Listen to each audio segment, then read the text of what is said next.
We are back on the record in file 24-21841-FC, People versus Dale Warner, and we are ready to resume with our jury trial this morning. Is there anything we need to address on the record before we bring our jurors in? Your Honor, I'd just like to place some additional stipulations on the record. We would stipulate to People's Exhibits 88 and 89, Exhibits 187 through 193, 221, 250, 236, 239, 226, and then People's Exhibits 199 through 203 and Exhibit 253 were admitted. Well, those were subject to defense's objection, but those are the lab reports regarding paint samples and fingerprint analysis, Your Honor. All right, is that all accurate, Ms. Shardy? That's correct. The lab reports we've already objected to, and I believe the court has already ruled that those are coming in. Thank you. Okay. So those exhibits will all be admitted, 199 through 203 and 253 over the defendant's objection as noted and as the court's previously. Are we ready to bring the jury back in? Yes, Your Honor. Yes, Your Honor.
You're seated.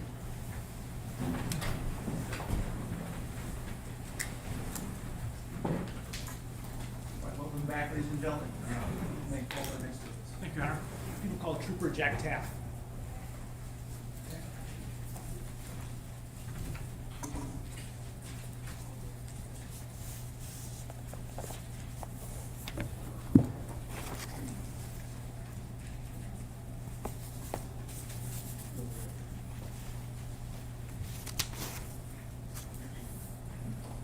So if you'll raise your right hand, do you swear or affirm to tell the truth, the whole truth, and nothing but the truth under penalty for perjury? Yes.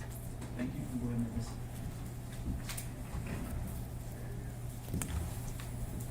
witness. Morning. Morning. Please tell us your name and spell it for the record. Jack Taff, Jacktaeff. Okay. And I need you to speak up just a little bit. Great. Where do you work? Michigan State Police. And how long have you worked for the state police? Approximately 25 and a half years. Back in April of 2021, what was your position with the state police? At that time, I was a canine handler. What is a canine handler? We run dogs for certain types of calls. And what would be some of those types of calls? That time, I had a tracking narcotic dog. So tracking narcotics, we go out looking for articles, missing persons, wanted people, building searches, tracking. So some of the basic searches that we do. Okay.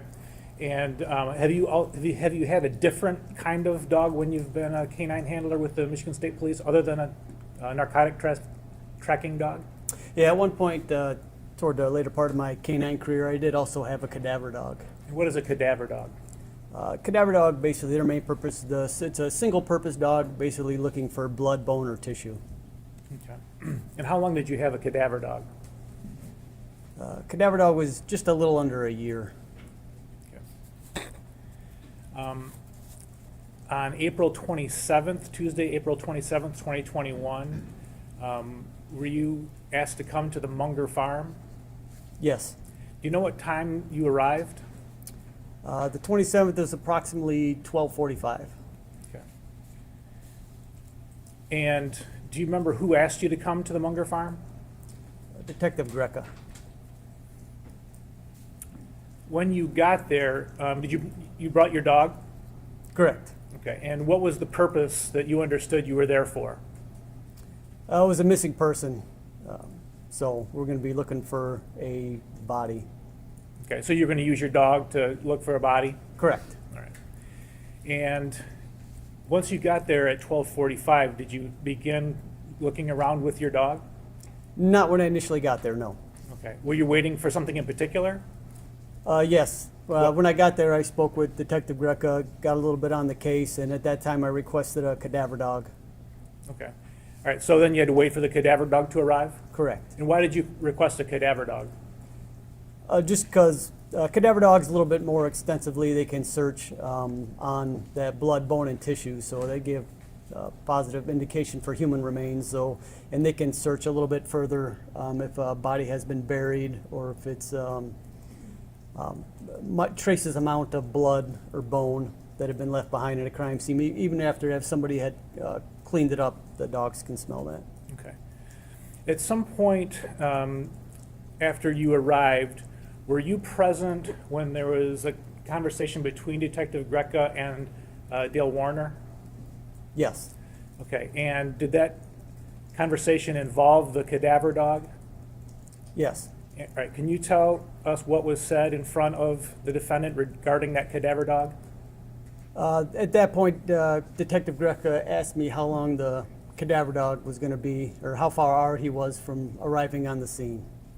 And then at that point, I had text that trooper, and he didn't answer, so that's what I relayed to Detective Greca. Okay. And how far away was Dale from you and Detective Greca when this conversation took place? A few feet. It wasn't very. We were close. From you and to me, or closer? Closer. More like me to the judge. Okay. All right. Thank you. Did you ever do any searching at that point in time on Tuesday? You said between 12:45 and whenever you left. Did you do any searching at that point in time? That initial day, I did do searching while we were waiting for the other dog. Okay. And what were you able to search during that time? At that point, I believe I searched the fertilizer barn, which is a dry fertilizer barn, and then I began searching toward the back of the property, began walking toward, they had some trucks parked out there, so I began walking back toward those vehicles, and at that point, I was advised the consent was revoked, so I had to stop searching. Okay. Now, do you distinguish between the dry fertilizer barn and what has been called the spray barn? Are you familiar with that term? Yes. Okay. Did you ever go in the spray barn at that point in time? Not with a dog. I was never in there with a dog. Okay. Did you return later that Tuesday, April 27th? Yes. Approximately what time was that? I don't recall when I returned that night. Do you remember if it was daylight, dusk, dark? It was dark. Okay. And did you search the spray barn when you returned at dark? No, we did not. Do you remember why not? I don't recall. Normally, when we do a search, we'll refer to the OIC, the officer that's in charge of the case. So we are specifically there for them. So whatever they want us to search, that's what we search. We may give suggestions at the time or when we're on scene, but we're just basically there to do what they want us to do. Okay. And what was your understanding? Who was in charge of the search Tuesday night? Detective Greca. Now, do you know the sensitivity, for lack of a better term, of what a cadaver dog can and cannot detect? If I were asked you a question about could the dog have detected a certain thing, are you able to answer that type of question? Yes. Okay. So if there had been a body wrapped inside of a tarp, welded inside an anhydrous tank, do you believe that the cadaver dog would have been able to smell that? No. Why not?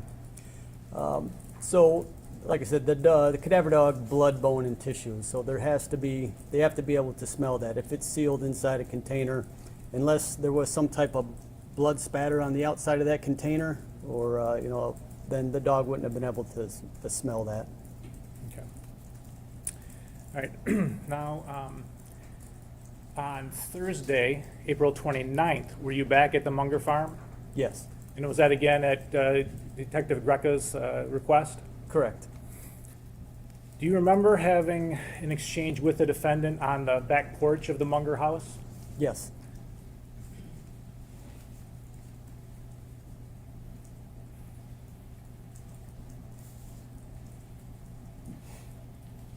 Okay, I'm gonna play People's 216, the first about 30 seconds. Not a mac and cheese guy, but listen. Just gonna pause it right there. Do you recognize the person coming up the steps? Yes, I do. Who is it? That handsome fellow is myself. And the person who's got his hands in his pockets, that you kind of on the upper step, do you know who that was? Yes. Who? That's Dale Warner. Trooping us out yesterday. The building, and he's just going to show you too if you wanted to, but it's the far east building is a chemical one. It's just whatever. That's all insecticide and fungicides. Sure. I just didn't want you to take the dog in there because the floor is still covered with it. No soap up 3 feet. We lost one of our shepherds. I don't know who you did. What you get. Or if you can have this one or whatever. And then, Do you remember that conversation? Yes. Did you go into the barn, the spray barn I'm talking about now, on Thursday the 29th with the dog? With the dog, I did not. Okay. And if you had, was that because you were warned about the chemicals? No, Okay. You weren't concerned about that? I was not. So why didn't you go in the barn on the 29th then? I don't recall why we didn't go in the barn if they didn't want us to search it or they were waiting on the cadaver dog. I remember looking inside that barn at one point. It's a pretty wide open, barn, and there wasn't really anything in it except some cylinders that I recall, like up and down vertical type cylinders that probably contain the pesticides. So at that point, it would be more for the cadaver dog than my dog. Okay. And did you ever see the cadaver dog go in there on Thursday the 29th? I did not. All right, and you know you didn't. I know I did not. All right, great, thank you.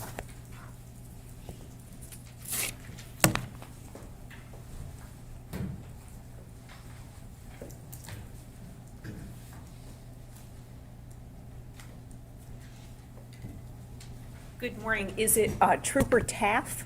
Yes, ma'am. Okay, great. I wanted to make sure I pronounced it correctly. My name is Mary Chartier. I represent Dale Warner. I have some questions for you this morning, and a lot of them involve dogs, which I love, so it's a great topic. So how long were you, or are you, a canine handler, canine officer? I was a canine handler approximately 8.5 years. And do the dogs live with you? So are they with you kind of 24/7, or how does that work? Correct. You're on call 24/7, so you have the dog with you 24/7 for response time. So the dog that you had, I was a little confused on April 27th. The dog that you brought was not a cadaver dog, is that correct? Correct. It was a narcotics tracking dog? A narcotic and tracking dog is what they call a dual purpose dog. So it can do two functions. It can search for tracks, and it also search for narcotics. So when you say track, what do you mean by that? If someone runs on foot, as I was telling before, so if a person runs on foot, the dog can track them based on two things. One, ecological odor, which is basically the disturbance of the ground, so the breaking of the grass blades, disturbance of the dirt, rock, and then also your body. So you can't see it, but your body is constantly losing like dead skin cells, and it has an odor. So if you can picture two bodies passing in a hallway, when the two bodies pass, then eventually a couple seconds later, you'll catch the odor of that person, whether pleasant or not, but you will catch an odor of it, and you can smell that. So that you can't see it, but it's there, and that's what's constantly falling off your body. So combination of the ecological odor and then your body odor is what the dogs will track. So the dog that you brought, again, fair to say, you weren't really interested in narcotics, but you were trying to see if your dog could get a scent of Ms. Warner. Correct. So that dog can also find a body, whether dead or alive. You know, we go on missing persons calls all the time, so the dogs can find a missing person. So what's your dog's name? Or what was the dog's name at the time? At the time, that dog's name was Havoc. Havoc? Okay, was he a little boisterous? Is that why, or just was the name? Just the name. Okay, so Havoc could, while theoretically or technically a narcotics and tracking dog, could have picked up the scent of a body, blood, bone, that sort of thing as well? He would have picked up the odor of the body, Would- yes. So looking for the blood, bone, or tissue, those are specific to the cadaver dog. I mean, so that's why I had called for the cadaver dog in that, because it can find, and his indications are, for trace amounts of that. So Havoc could track or find a body. The cadaver dog that you called for is even more nuanced, so to speak, so could find trace amounts of blood, bone. You said a body buried, correct? Correct. And is it accurate that dogs are just significantly better smellers than people? That is correct. So do you know how many scent receptors dogs have versus people? I was a little more into it at the time, but I had since forgot. Okay. So significantly more, They right? are significantly more, yes. And that's why dogs are so beneficial to law enforcement, because they can sense things, pick up the scent that people cannot. Correct. And the dog that you used, Havoc, and the cadaver dogs, those are trained dogs. Is that accurate? Correct. Are you involved in the training or is someone else? No, we're involved as well. And then do they have to pass a test before they can kind of become law enforcement dogs? Yes, we have evaluations that the dogs have to go through to stay in service. Now, how long for a cadaver dog, or Havoc as well? So is it fair to say that they could pick up a scent, a cadaver dog, years later? Correct. And do you know how many years? Every dog is different, but they can hit on the bone. So I mean, as long as the bone's there, as long as they have human remains to locate, the dogs can find them.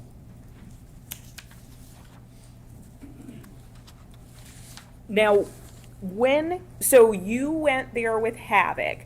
Did the cadaver dog on April 27th also show up? So if we talk about, there are two parts that you were there, sort of afternoon and then early evening. Did the cadaver dog show up at the earlier part? No, the cadaver dog did not. Did the cadaver dog come in the later part, the second part? Correct. In the evening, the cadaver dog showed up.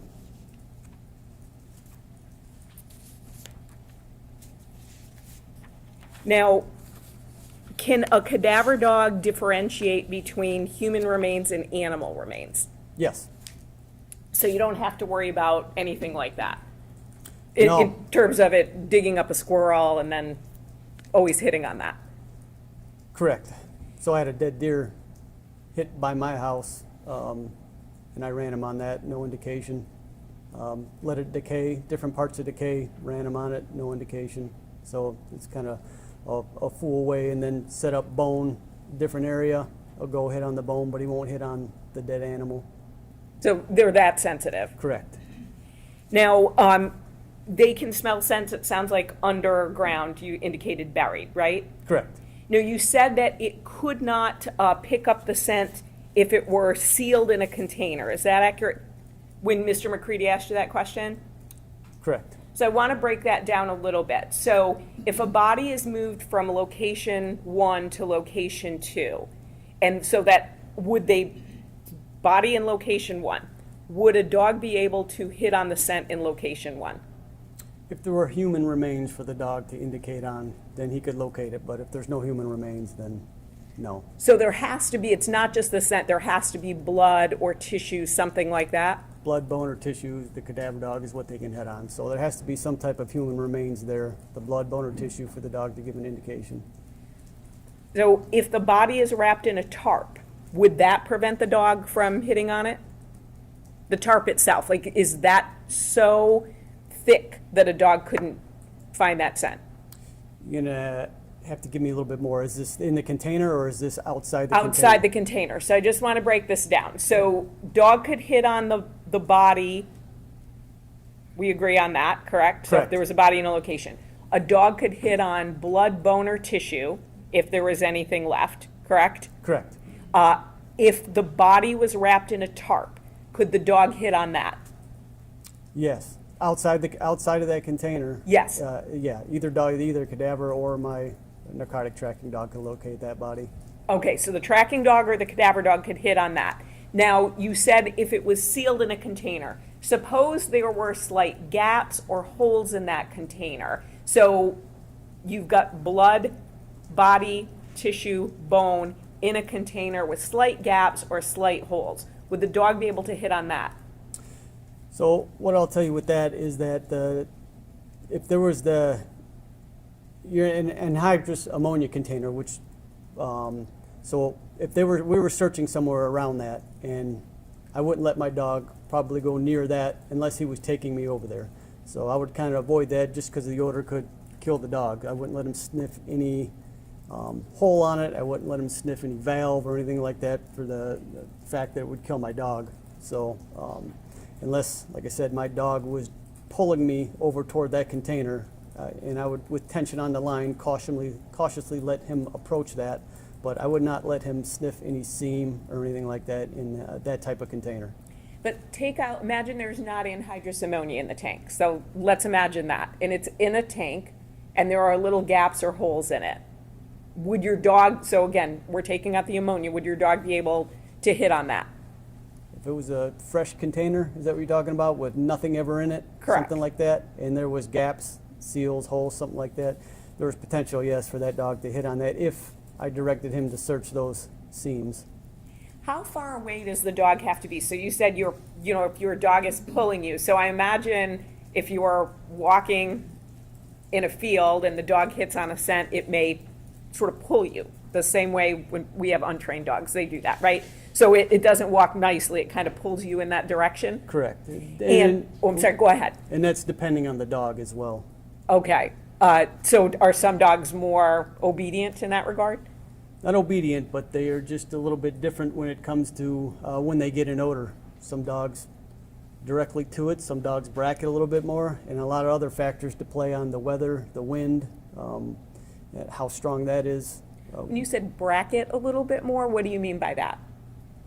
So you'll have, when a dog comes into odor, you'll have what if you could picture like a scent cone.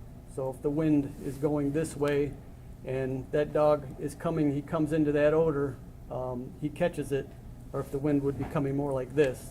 Okay, once the dog comes into that, as the wind's coming this way, you'll notice a behavior change in the dog. Either head come up, then he'll start to bracket back and forth, and he'll take you right to the source or the body or whatever he's searching for. He'll take you right to it. So he'll bracket back and forth inside.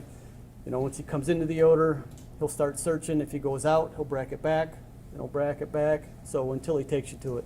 So the stronger the wind is, the easier it is for the dog to, take you to it. So you just have to get a little bit closer to it if there's no wind. How far away? So will the dog be able to start picking up on that scent? Depends on the dog, and like I said, depends on a lot of other factors involved in the wind and the weather.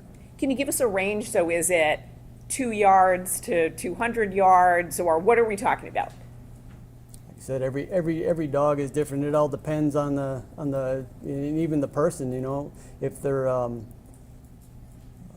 like how long they've been deceased, like how bad the odor is, versus if it's someone fresh or if they're still alive. Like I said, a lot of those factors come into play when you're searching for a dead body. So you can't give us a sort of an inside-outside, even wide range. Like I said, it all depends on, like I said, those. I've had dogs take me from quite a ways away, but those distances I never measured, I guess. So what's quite a ways? So were you talking a football field, 2 football fields? I wouldn't say 2 football fields. I've ever had one, but at least half. Okay. And when you're using your tracking dog or your cadaver dog, are they also going to pick up on, so clothing items or something of mine, right? So if my jacket is there or a bag or something that would potentially have my scent on it?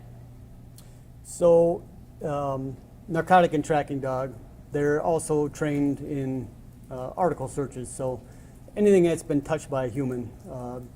I've been on a track before where a guy took off his belt and left it, and the dog located the belt. They'll give a, so for finding an article of property, the dog will give a down response. So he'll just go, he'll find it, go down, and he'll stay right with the item until he's looking for a reward. So once he finds it, he works for a Kong or a ball. But so along that track, if he locates property, anything that's been touched by a human that has human odor on it, he can find. So they can find something like that. So Havoc could do that as well as the cadaver dog that was later brought to the property? Unless there's some type of blood, bone, or tissue, that dog, the cadaver dog won't give a positive response on it. Okay, so the cadaver dog won't, but your dog would? The narcotic tracking dog would, yes. And can the dog pick up, either the tracking dog or the cadaver dog, a smell? So if there's a scent in the air, would either of them alert? So if a body is moved from location A to location B, would they at all pick up that scent, either in the air, on the ground, anything like that? Would they pick up human remains? Is Or that what you're asking? I need clarification just on the that. scent. So tracking dog, you're saying it can pick up on, like, for instance, a belt. So let's say a body is moved from location A to location B. Would it pick up on that scent? It wouldn't pick up on the location, no. No? So is my question clear? Because you look a little confused by it, and it might be the wording of my question. Yeah, I'm trying to understand it, but I think you're saying location A to B, if someone were just to move a body, would the dog indicate on that location? But if there's no human remains there for the cadaver dog to locate, then he's not going to give any type of indication. If the narcotic tracking dog, if there's no odor for there to smell, then he's not going to give any type of response. They need a body. What about if someone had been in a car? So for instance, if I'd been in a car, I'd moved from point A to point B, and then I got out of the car. Would it hit on my car? No. Okay. Only if there was blood, bone, or tissue, or an article of my clothing. Is that accurate? For what dog are we talking about? Either dog. So blood, bone, or tissue, cadaver dog. If it's something that's recently been touched, then yes, my dog can locate that, any type of article or property. Okay, so what's recently been touched? I recently touched this water bottle. Right? No, I know you did. But what's a time frame for you? So is that 15 minutes, 30 minutes, an hour? What's recently? And that goes back to every dog is different. Some of those, and it depends on how you train them as well.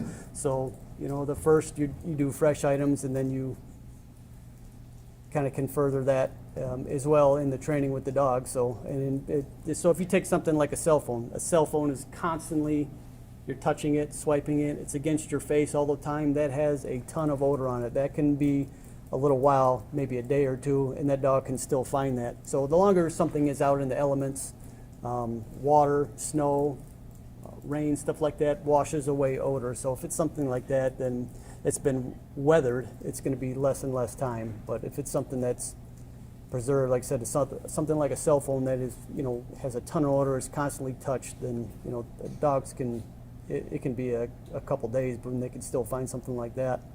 Thank you. And then you talked about the blood, bone, and tissue.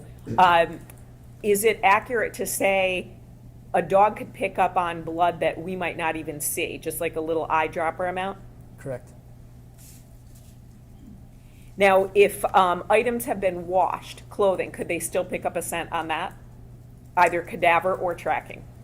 The tracking dog is not going to indicate on anything like that. The cadaver dog, it'd be hard to say.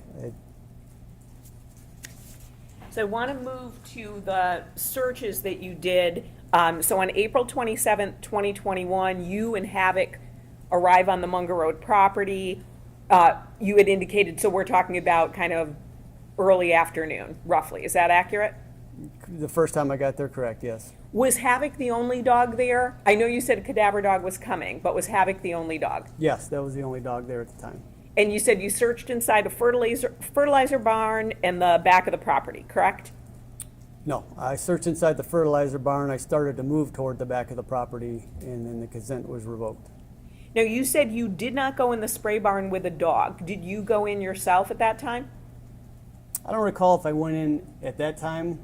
I was at that property numerous times, but I don't recall at what point I was in that barn. But at some point you were. But at some point I was in that barn. Now, you then, again, you said you returned to the property at dark with Havoc, the dog? Correct, yeah, he was always with me. Okay, so he's always with you. Sort of like your partner. Is that Correct. accurate? Okay. And then cadaver dogs were brought at that point? Yes, yeah, Do you remember how many? just one. Just one. And then barns and offices were searched, correct? Correct, And nothing was located during the search. correct. Now, you also participated in other searches as well with Havoc, correct? Correct. Do you remember all the dates? I do not. Okay, so if you need assistance, we have reports to help you. May 19th, 2021, does that sound accurate that you and Havoc were involved in a search on that date? It's not familiar, but not to say I didn't.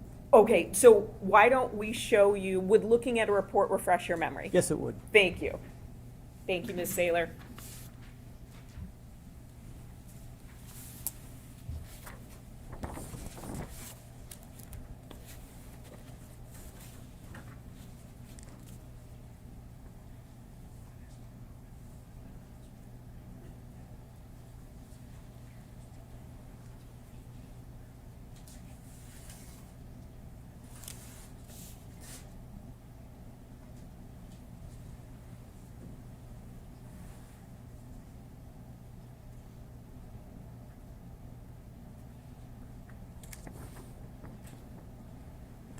Did that refresh your memory on the date, or are you still reading?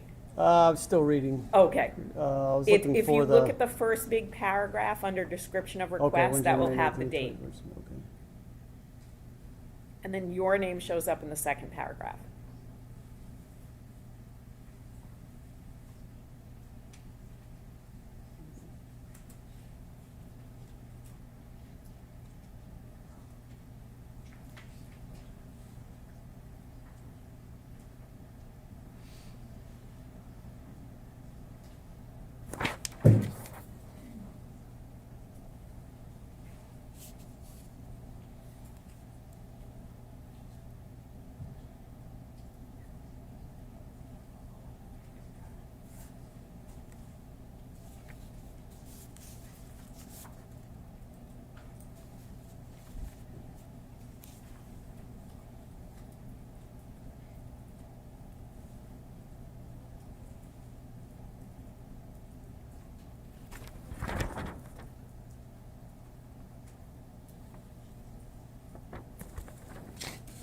Did that refresh your memory on the date? Yes, So it looks like you were involved on a search on May 19th, 2021, along with your dog, correct? I was there. I didn't say I searched anything. So it says, well, let me ask you this. Why would you be there with your dog if you weren't searching anything? So in that time, Lenawee County, which is the area I'm responsible for, Monroe and Lenawee County mainly. So anytime any type of canine search would go on in that area, I would be there just to assist the other canine handler. If, like I said, specifically the canine dog or handler we were using there, then I would basically be there to assist him. So like dogs, handlers are territorial as well. Okay, so someone else was there with their dog, or multiple people with their dogs. Do you remember? Well, it doesn't specifically say, I mean, it said I was there, but it doesn't necessarily say that I searched anything. Right. So if you're there, you said you might not have searched, but you might be there helping someone else with their dog, kind of overseeing that. Is that accurate? Correct. So Trooper Bozak he had the cadaver dog, so I would be there helping him. Okay. So helping him how? Do you walk with him at that time? Do you kind of give him ideas?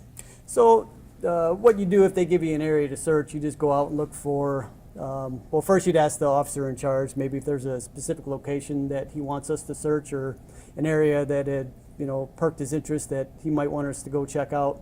So at that point, we'd go look at it, and then if there was, so if we're looking at, for instance, if it's an area, they think it's buried, so, we can use a probe, which is just like a metal rod. You stick it to the ground, you kind of work it in a circular motion to kind of push down deeper into the earth, so kind of opens up like a wide cone down to where you want to get to search, and that helps that odor, and you'd give it a break for a while, maybe half hour or so, and just let some of that odor kind of creep out from that area that you probed, and then so the dogs can smell a little bit deeper down into the earth.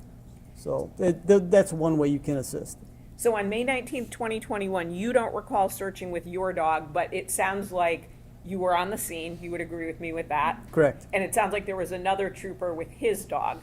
Correct. Do you know if it was only one trooper with a dog or multiple? As far as I know, and what looks like what the report indicates, it was just him and I with the ones with the dogs. And the Warner farm was searched, correct? That day, I don't know if it was the Warner Farms. So if you take a look on the third paragraph,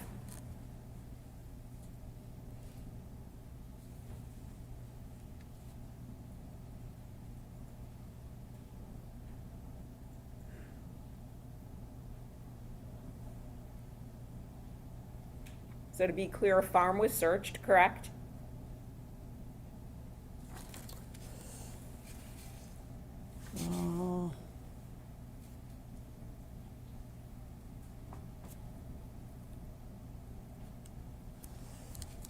Went to a farm location, so this could be, there's an area off of, I don't recall the location, but there was an area that was just basically where cows were held and manure pits, so it could have been that area. Okay. But it doesn't give an exact location, so it's kind of hard for me to remember what. Is it fair to say that it would be some farm or property in some way associated with Mr. Warner? You Correct. weren't just randomly searching farms? Farms, Right, correct. correct? Correct. Okay.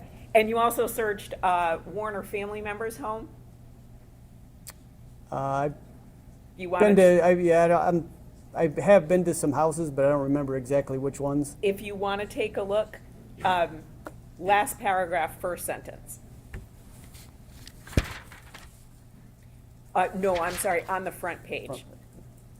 First sentence.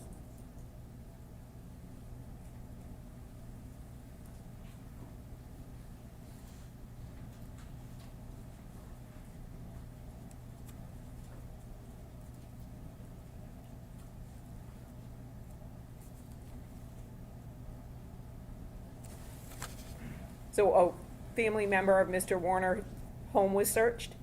Correct. And then also the Warner household, correct? That's the last line on that front page. Correct. Thank you. And to be fair, no property was found, anything like that. Ms. Warner's body wasn't found, correct? Correct. Nothing was seized that I recall. Thank you. Now, we've got other reports as well if you need to refresh your memory. So it looks like you were involved in a search on May 25th, 2022. Does that ring a bell, or would you like to look at that report? I need a report, please. Okay. Ms. Saylor, I think you might be getting your steps in today, so. Yep.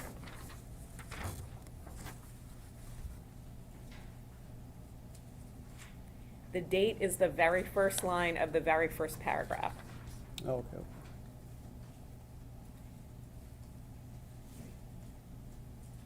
May 25th, 2022, you were involved in a search, correct? Or 2022, correct? May 25th, 2022, correct. Did you bring your dog, or were you there assisting someone else with a cadaver dog? I didn't read that into the entirety, but if I was there, I had brought my dog, but at that point, excuse me, Sergeant Yount was there, so he had a cadaver dog, so would have been using his dog. Jameson, the cadaver dog? Jameson, correct. Okay, so it indicated that Jameson, the cadaver dog, was there. You don't dispute that? I don't dispute that. Thank you. And another family member's home was searched of Mr. Warner, correct? Correct. And nothing was seized there, correct? Correct. Thank you. Now, on October 11th, 2021, we're going back in time, there was also another search that you were involved in. Okay. Would you like to see that report? Yes.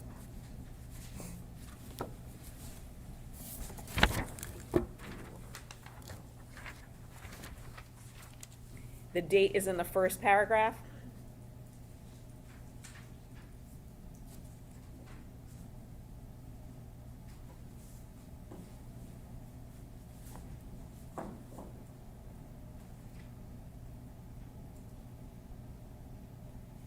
That date is October 11th, 2021, correct? Correct. And you indicated, so Sergeant, is it Yount? Yount. Yount? Okay, Yount, he has a cadaver dog? Correct. And Trooper Bozick has a cadaver dog? Correct. And it indicates that you met with both of those people on that date, accurate? Accurate. Okay, terrific. And then they searched the Warner home again? I didn't get that far. I'm a Okay, slow oh, reader. sorry, okay, I'll let you finish reading, how about that?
Okay. Okay, so it looks like, again, Sergeant Yount, Trooper Bozick, and you were there, and as well as a dog named Dexter, the cadaver dog. Is that, whose dog is that? Bozak's. Trooper Bozak's, Bozak, okay. yeah. So it looks like the home was searched again, It does look like that. even though it had been searched before, the FBI wanted another search, correct? Correct. And then the farm itself was searched again? Correct. And then as well as some corn and soybean fields, correct? That is correct. And nothing was found, no evidence was seized, right? Correct. So then we go to October 28th, 2021. Would you like to take a look at that report? I would. Okay, thank you.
Okay. So October 28th, 2021, there was another search of a cornfield, Yes. and nothing was seized, no alerts, nothing was hit on, correct? Correct. We only have a few more, but Ms. Saylor is ready to go. So back to 2022, June 2nd, 2022, there was a search and no alert. Would you like to see that report? Yes.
June 2nd, 2022, there was a search around a lake area. Correct, Nothing seized, nothing was hit on, correct? correct. And then May 2nd, 2023, Ms. Saylor?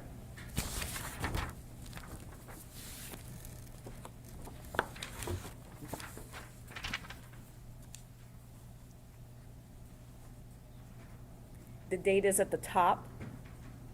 I'm familiar with these reports. Okay, I was going to say a little bit of a different format from what you've been looking at.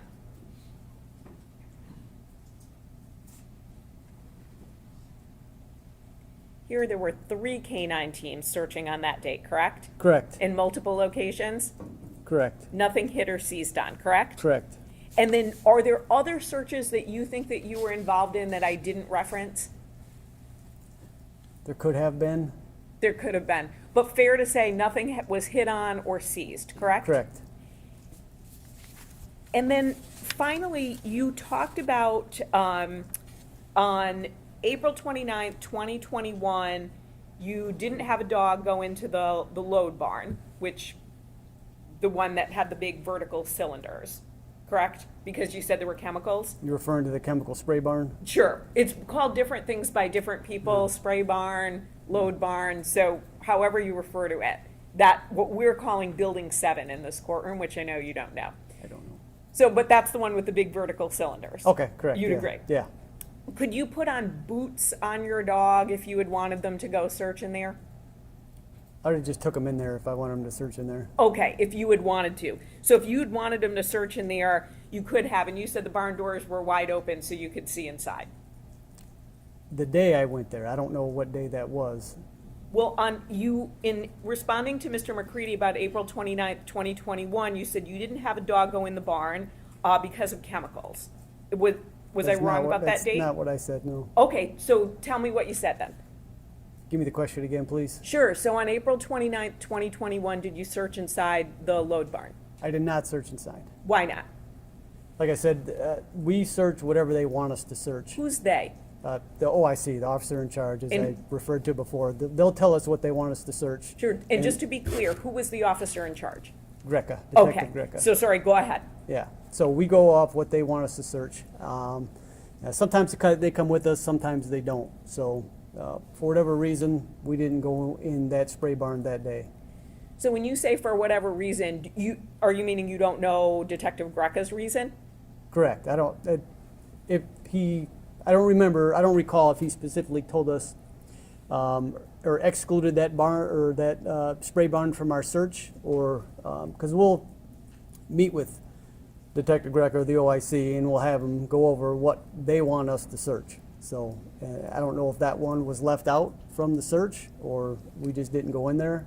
That I don't recall. Okay, so you don't remember for April 29th, 2021, if he told you not to go in, or he told you when he was giving the list of places to go in, just omitted that? Correct. Is that I don't- accurate? I don't recall that. Okay, you just know you didn't walk inside with your dog. Correct. But on April 27th, 2021, you also know you didn't walk inside with your dog. Is that Correct. correct? But you yourself either walked inside or looked in, at the very least. Is that accurate? At some point, On what- one of those days? Not one of those. Someday, at some time, I had walked in that barn. I just don't know when I had walked in that barn. Okay, so to be clear, dog did not go in on the 27th or the 29th of April, 2021. Correct. And then you did go in the barn at some point, but you don't think it's one of those days. You think maybe at a later time when you were on the property? So I don't recall when I went in that barn. Okay, Whether if so- I did or if I did not go in one of those days. At some point during this search, multiple year search, I had went in that barn. I just don't recall when Oh. it was. Okay, so it could have been April 27th, it could have been April 29th, or it could have been another date that you just don't remember. Correct. Okay, thank you. No additional questions.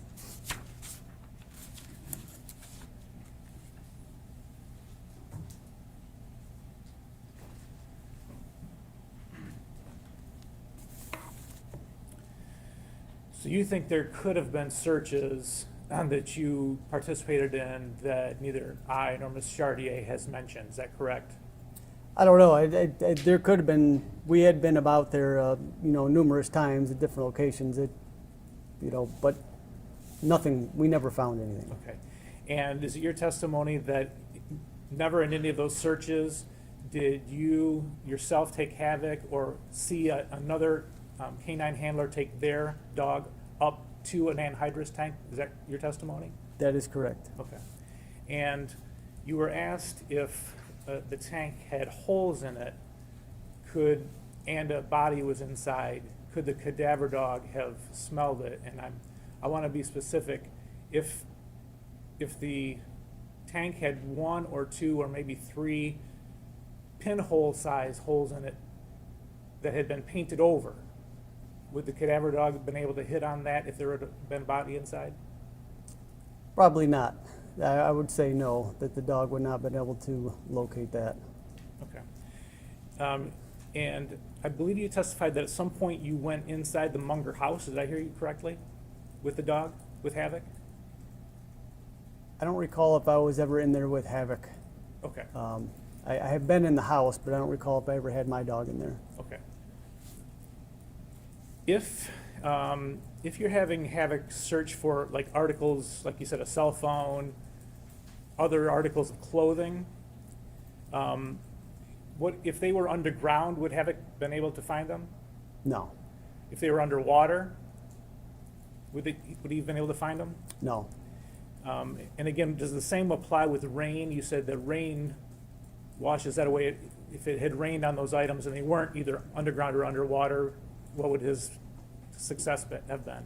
Yeah, the longer than any type of article has been out in the weather, like I said, missing person, if it's been out there for, months or years, then all the human odor is going to be off it, and then Havoc wouldn't have found anything like that. Okay.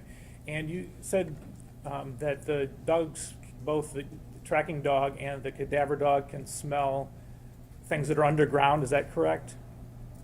So the tracking narcotic dog isn't going to find anything that's buried, but so tracking narcotic dog, if you cover something up with some leaves or somebody's hiding under a tarp or something big like that, then on the surface, someone's hiding in a tree, my tracking narcotic dog can find it. If it's buried beneath the surface, then the tracking narcotic dog isn't going to find it, but potential that the cadaver dog would. Okay. And so for the cadaver dog, I think you said in order for the cadaver dog to smell something underground, you've got to aerate the ground. Is that accurate? It helps the dog with odor if you penetrate the ground. We probe it and then, like I said, let it air out for a little bit. Some of that odor, if it's to seep out, then we'll run the dog on those areas. Run them other areas and then just kind of gradually bring them over into that area, just so we're not directly, pointing to that area and have them search it.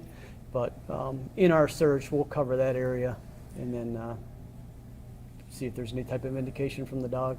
And can you give us an idea of, if you would say just an area the size of this part of the floor here, if you were directed to this area, how many holes would you put in an area about this size?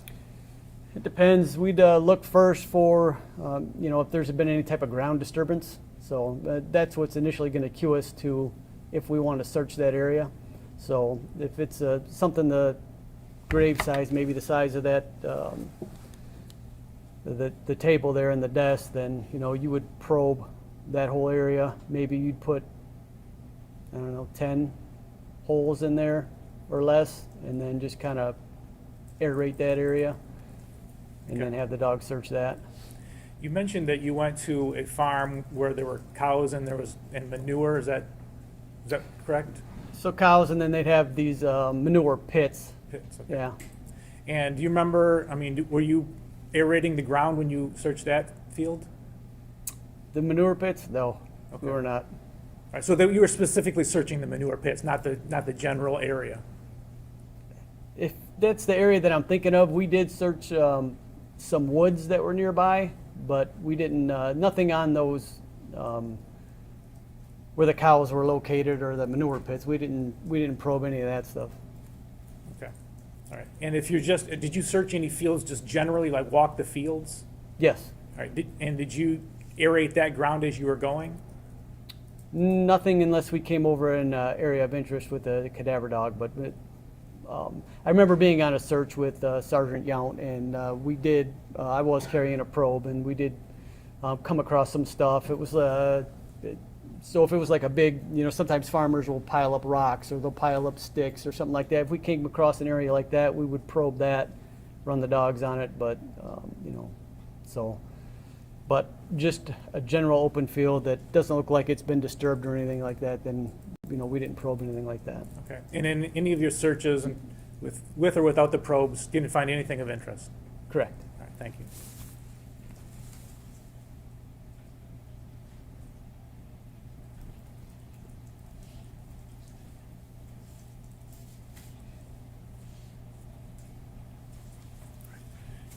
So, out of all the searches, if Dee Warner's body had been sealed in an anhydrous tank, would you ever have found it? No. Objection, speculation. If he knows.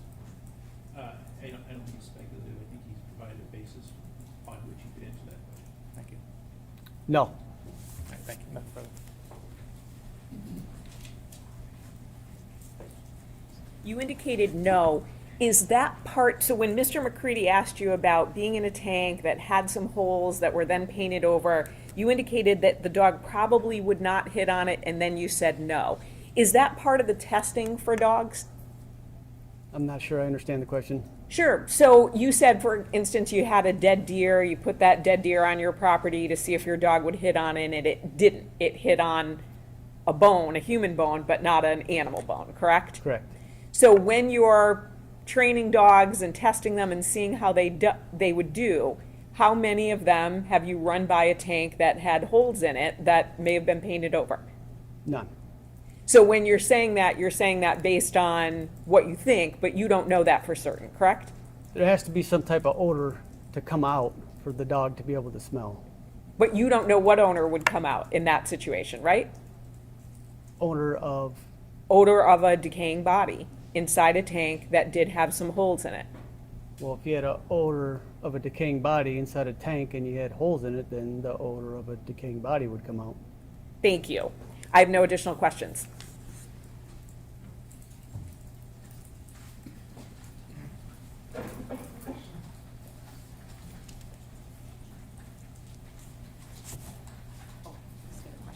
I was going to follow Oh, up. okay, sure. Just to follow up on that last question, if there's anhydrous ammonia in that tank, does that change your answer? Then the anhydrous ammonia is gonna be stronger than anything. The dog, we wouldn't let the dog near that tank if Okay. it had any type of, Even if it had an inch or two of anhydrous in the bottom? correct. Okay. I think you're ready for us, Your Honor? Yeah.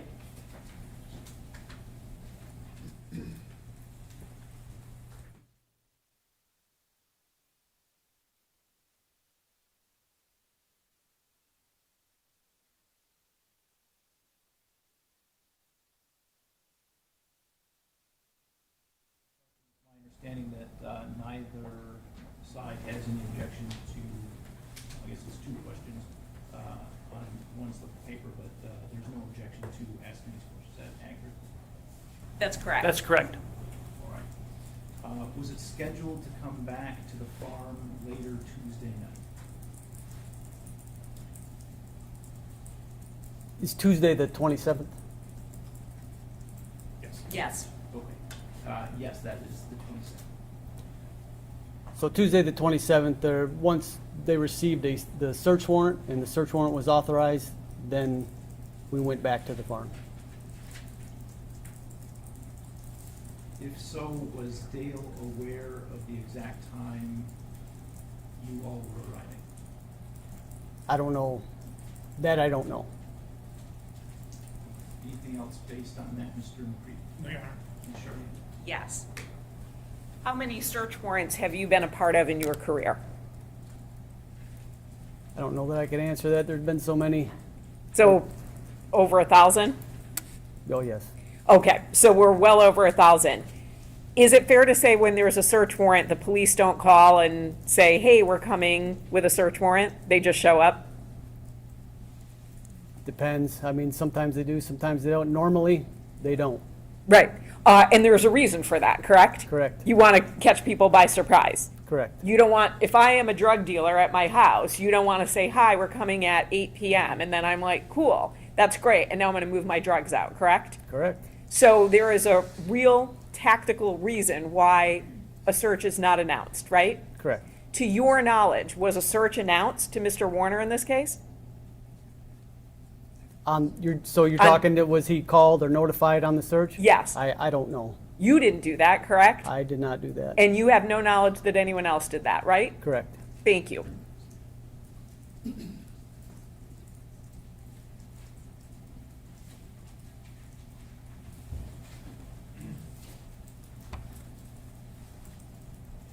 So, in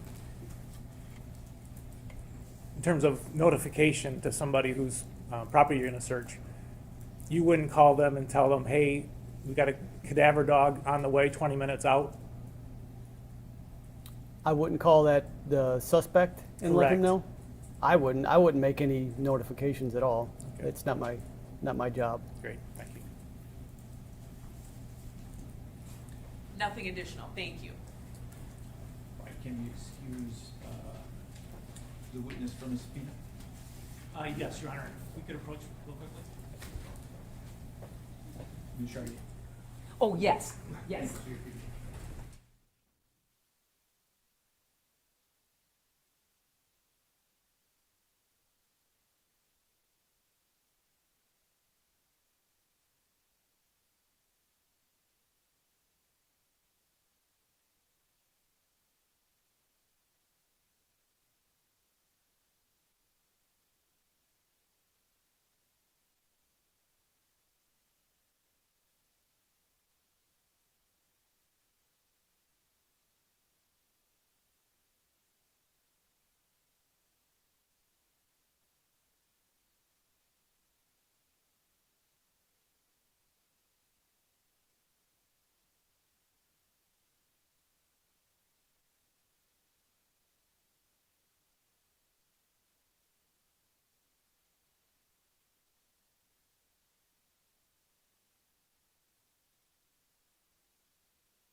Be seated.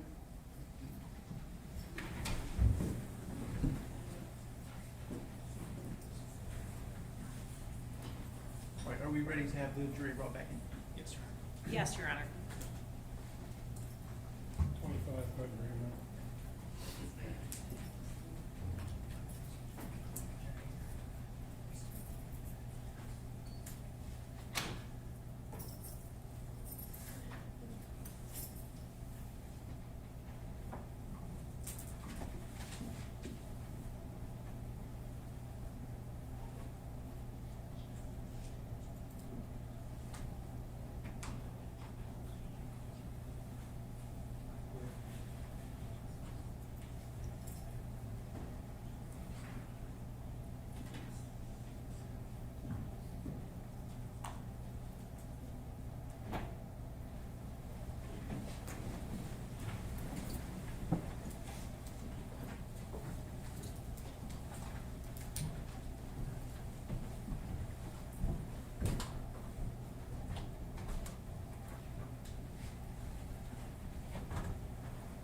Be seated.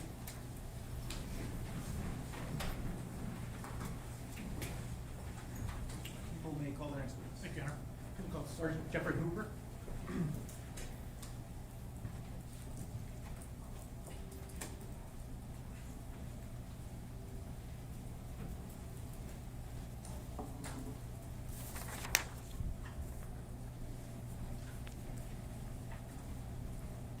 So if you'll raise your right hand. Do you swear or affirm to tell the truth, the whole truth, and nothing but the truth under penalty for perjury? I do. Go ahead and have a seat.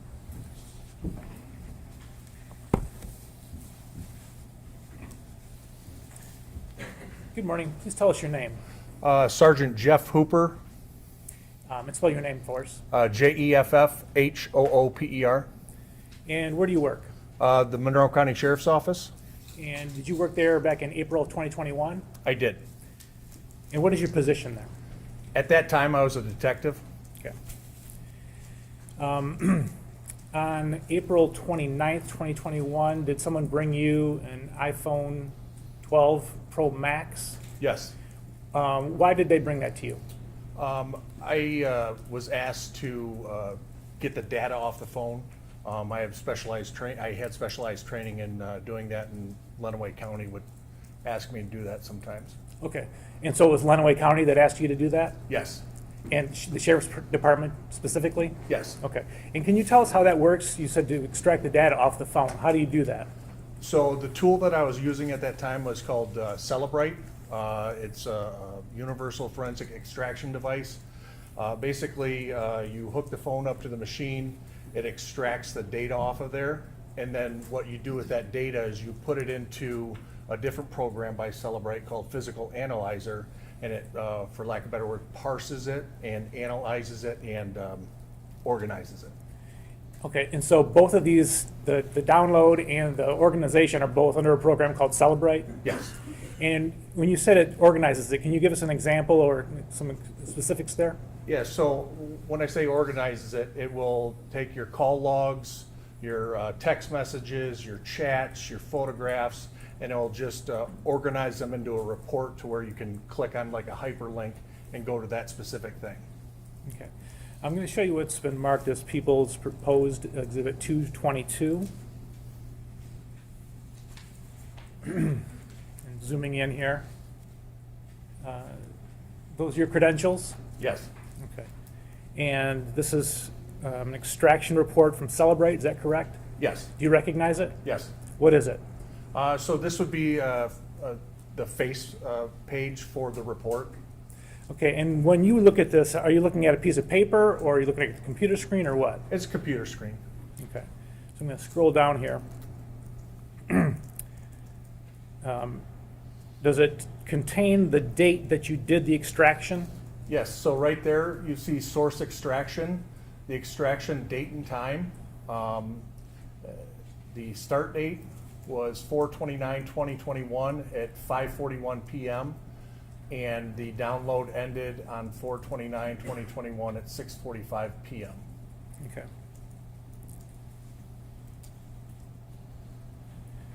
On the second page of that report, again, we're going to zoom in here.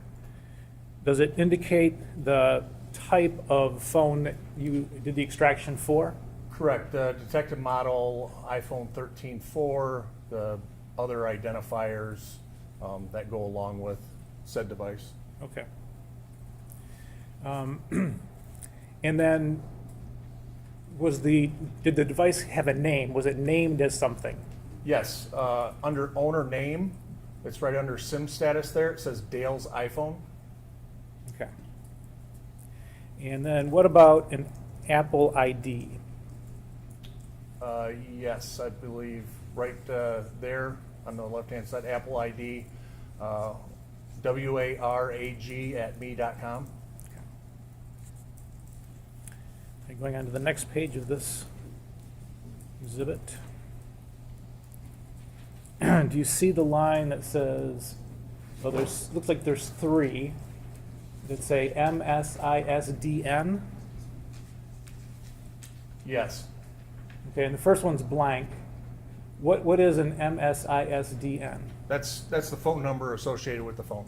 Okay, so there's two phone numbers here. You would say they were both associated with this phone? Yes.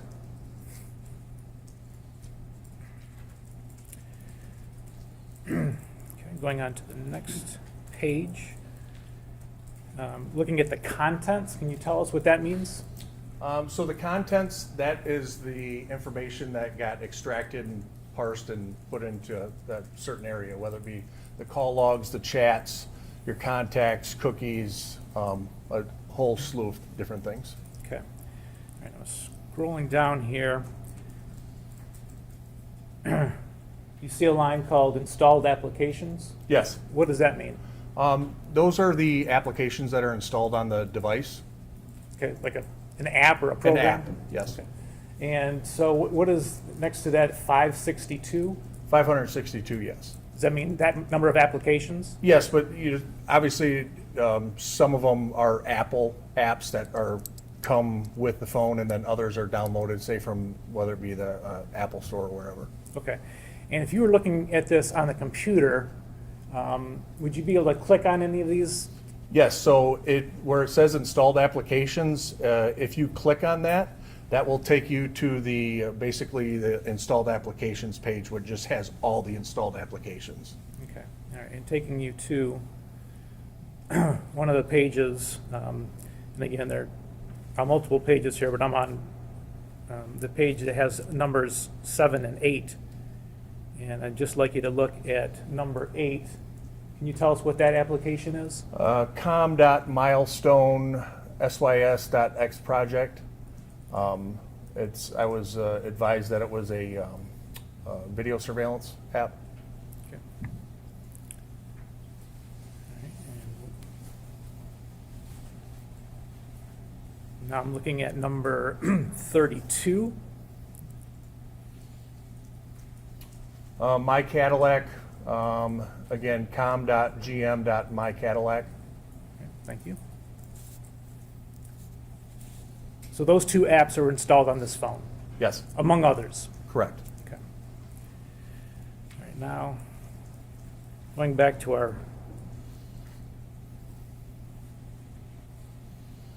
let's see here.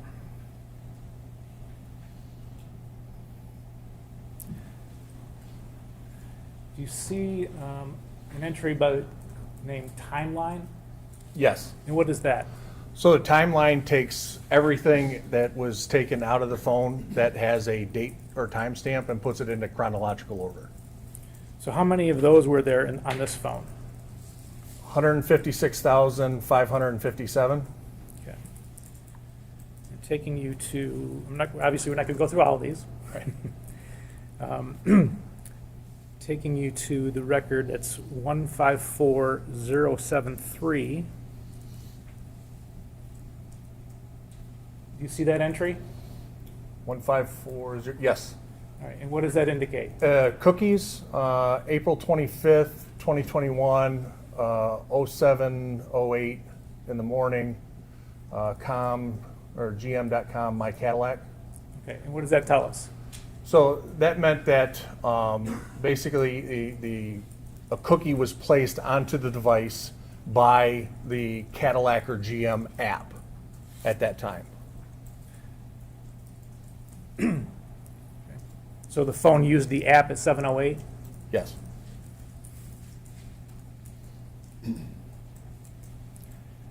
going to entry 154079.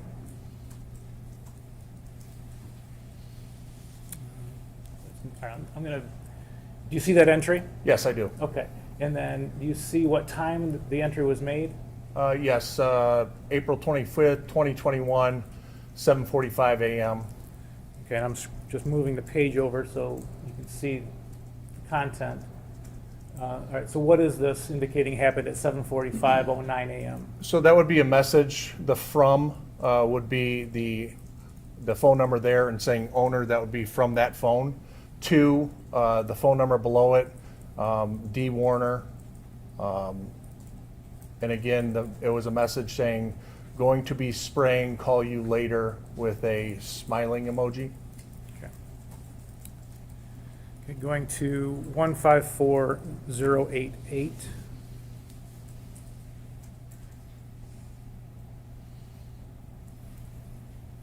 Do you see that entry? Yes, All right, and the time and date? that would be on April 25th, 8:48 a.m.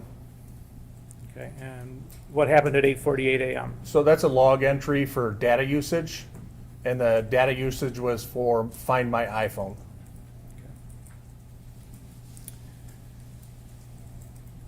And right below that, 154089, there's another log entry. And the time and date for that? April 25th, 2021, 8:49 a.m. Okay, and what happened at that time? Again, a log entry for data usage for the com.milestonесys.x project. Okay.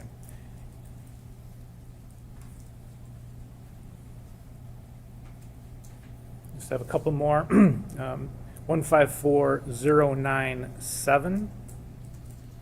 Another log entry. Again, around April 25th and the time. 9:04 a.m. Okay, and what happened at 9:04? Data usage, again for com.milestonesys.x project. Okay.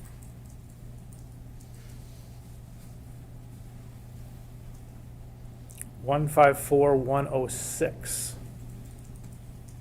Again, on April 25th, and the time is, 10:02 a.m. okay. And what do we have at 10:02 a.m.? Again, from the owner of the phone to Dee Warner, a message, are you up yet? Is your migraine better? Smiley emoji.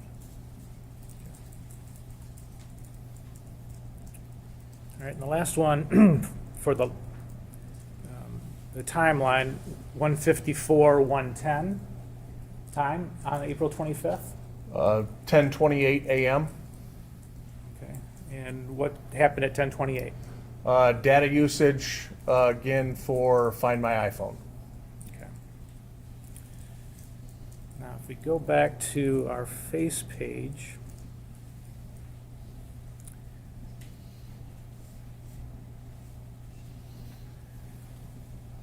you see an entry call log? Yes. Okay. And if you clicked on that, what would you get? That would take you to the page of the ingoing and outgoing calls from that phone. Okay, so I'm going to that right now. Looking at entry 166. What is this telling us that happened? So direction indicates that it was an incoming call from that phone number, and name saved to that phone number, Jaron Warner. April 27th, 2021, 8:38 p.m., 27 seconds, it was answered. And very next call according to this call log? Again, the 27th on the 2021, 8:39 p.m. Incoming call from phone number 517-403-2536. Spelling of KEIVENSHERIF department, asterisk. Okay. And do you know where who would have entered that identification? Sorry. I wouldn't be able to say that it was the owner of the phone. It could have been shared as a contact or something along those lines. Okay. And the time of that call? 8:39 p.m., 2 minutes and 5 seconds, and it was answered. All right. And then the call after that? Outgoing at 8:42 and 18 seconds on April 27, 2021. Outgoing to Jaron Weaver, 55 seconds, answered. Okay. Let me zoom in on that name a little bit closer. I'm sorry, Jaron Warner. Sure. All right, so that was an outgoing to Jaron Warner, 55 seconds, and it was answered on the other end. Yes. Okay, thank you.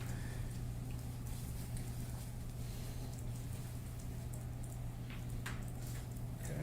All right, the next call? April 27, 2021, 8:45 and 16 seconds. Outgoing to Jaron Warner, indicates answered. And how long? 13 seconds. Okay. And last but not least, the call 162, what's that? Incoming from Jaron Warner on the 27th at 8:49 p.m., 9 seconds, answered.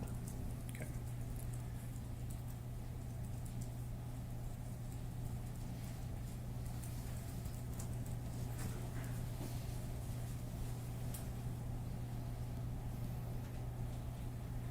All right, now I'm going to refer you to calls 201 and 202. Not concerned here with the particulars of the call, like who was called or who called into this phone, but do you see the day and time for call 201? Yes. And what is it?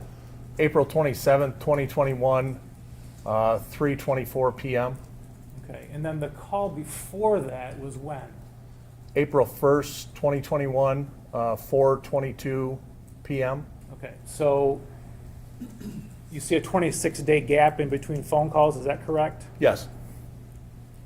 Other evidence in this case indicates that calls were made to and from this phone during that 26 days. Do you know why they're not contained here? So that would be consistent with, at the time, the tool I was using. It depends a lot on the operating system, the type of device and stuff like that, whether I can get deleted data. And so if there's a large gap like that with other evidence indicating phone calls, I would be able to recover deleted data. That's a reason for that. Okay. All right. At some point, did you get an iPad Pro to do the same process with? Yes. Do you know when that was? If you could zoom in on that. So the report was created on June 1st. The extraction start time was June 1st, 2021 at 8:26 a.m. The end time for the extraction was 9:26 a.m. on the same day, June 1st. Okay. And I'm sorry, this is people's proposed 223 that we're talking about, and I'm going to page 2 of that. What was the owner name for this device? Dale's iPad Pro. Okay.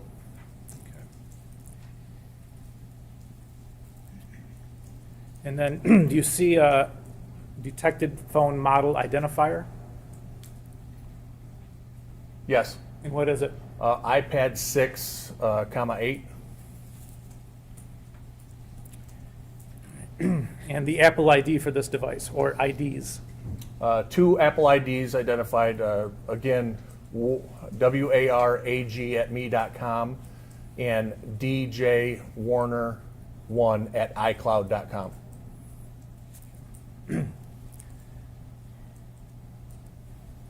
Now, same process to get to the installed applications as on the iPhone? Yes. So I'm just going to the installed applications number 24. What app does that indicate? Again, My Cadillac, com.gm.mycadillac, installed application. Okay.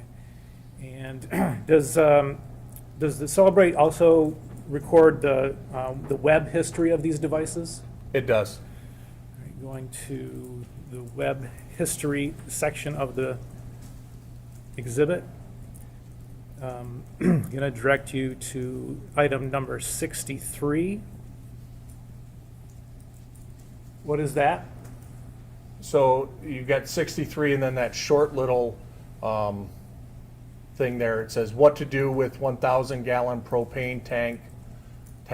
Is that the area that you're indicating? It says, that's from a Google search, indicates right there. And then on the right there, that HTTPS is the, basically the Google that it searched, or the Google that it found. Okay. And the day and time that that search was made? May 5th, 2021, 10:38 p.m.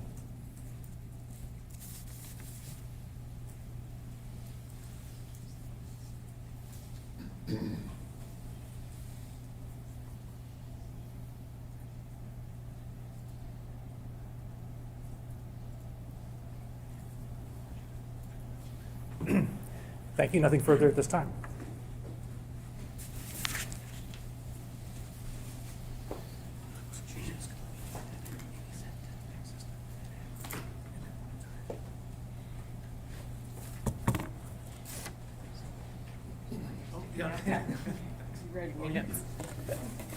Mr. McCready left a note, and it was not for me, so there you go.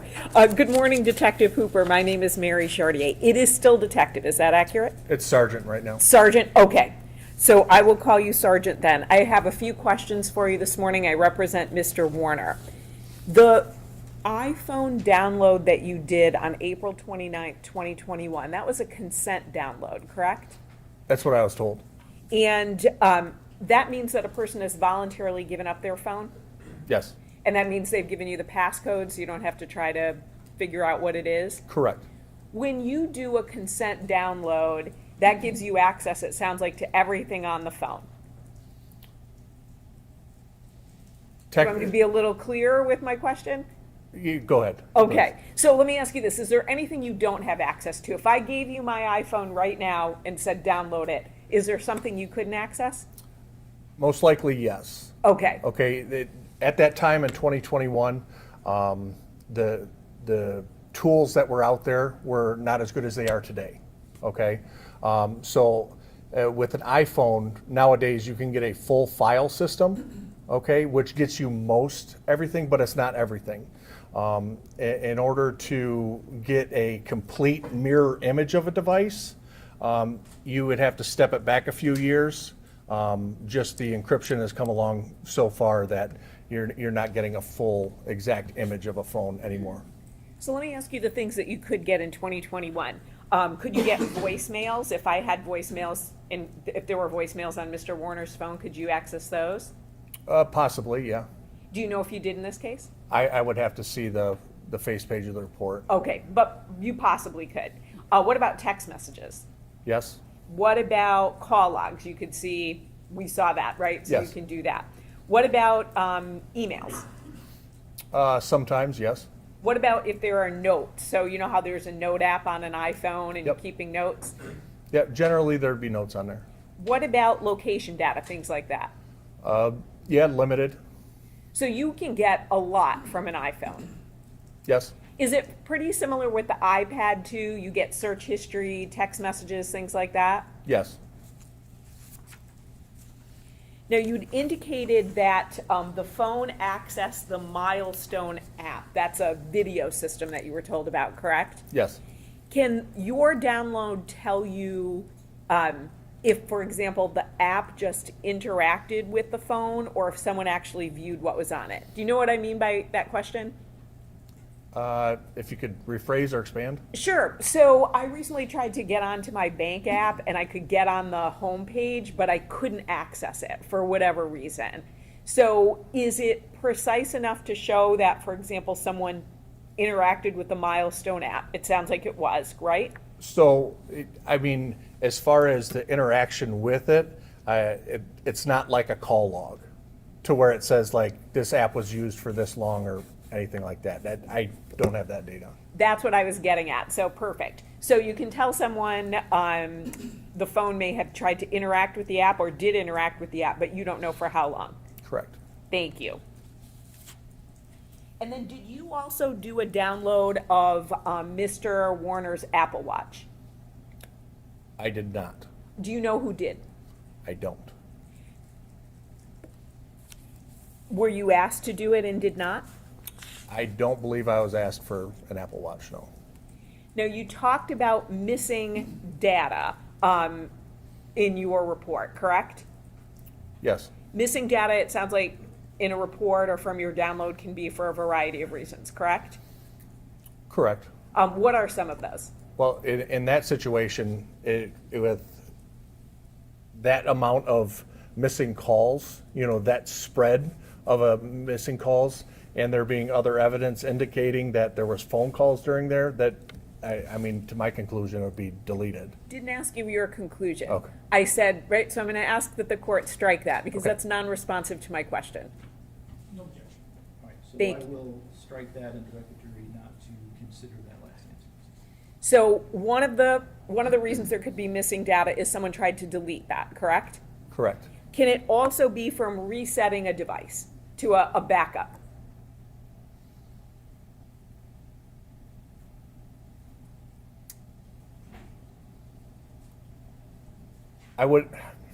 I'd need to expand on that. Sure, go ahead. All right. So if you're resetting it from a backup, basically you're backing up your phone and all your call logs and this, that, and the other. And so it takes that backup and it puts it onto a new phone, everything that you backed up there. So if things were there, they would be there. If things are missing, they won't be there. If that's fair enough. It does. So I'm going to ask you.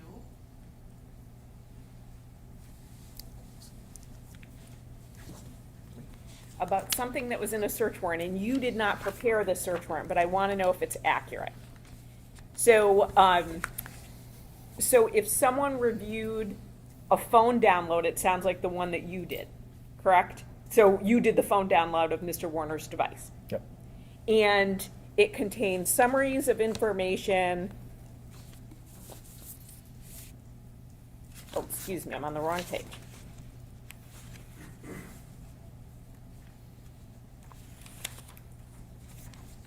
But there are gaps in records for a variety of reasons, including a user deleting content, which we covered, or resetting your device to a previous backup. Is that inaccurate? That could be a reason why information was not accessible. Resetting to a previous backup. Yes.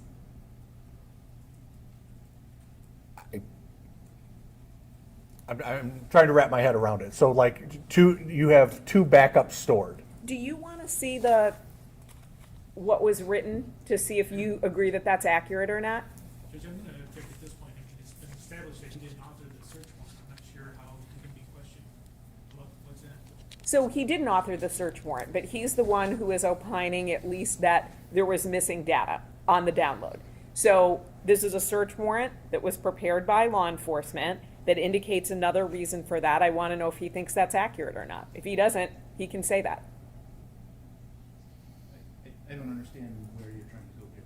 Sure. So how the investigation was conducted is irrelevant. So if someone is attesting in a search warrant that there is another reason why data might be missing, if Sergeant Hooper disagrees with that, that's what I'm asking him about. I read to him what it said, but he still seemed a bit confused by my phrasing, so I thought if he reads it himself, that might help him. Okay, and Mr. McCready, I'm sorry, what was the basis of your objection? I mean, if we had a learn to treat us or something, some kind of authoritative document, I wouldn't be objecting. This is a search warrant. I mean, yes, an officer may have put something in there, but this is not authoritative on this issue. Well, it's not just an officer. I mean, I think it's Detective Dreer who put it in. So if it's wrong, I think we should know that. I don't know, I'm sorry, Ms. Wise, were you going to say something? Just Your Honor, Detective Hooper did not author that search warrant, so he has no idea what Detective Dreer was putting in that search warrant when he did it, if that makes sense. So he doesn't know the terms that were used, the words that were used, and what Detective Dreer is talking about when he puts that item in his search warrant. That's why I offered to show it to him. So he's not going based on my phrasing of it. He actually sees the 2 sentences himself, and he can say whether he believes that's accurate or not.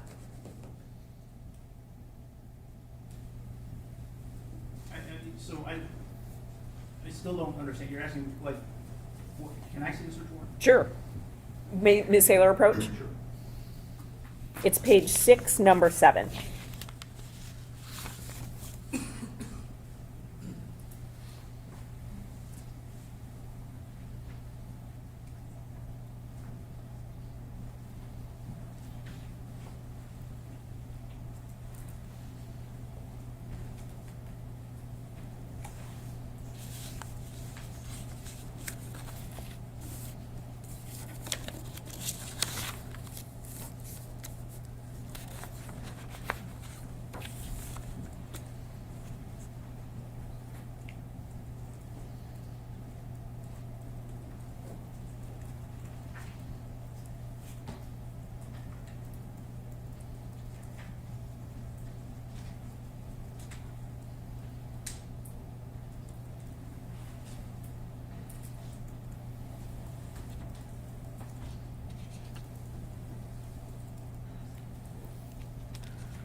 I think I'd like to have some further discussion about this outside the presence of the jury, so I'm going to ask the jury to return to the jury room for a few minutes where we resolve this issue.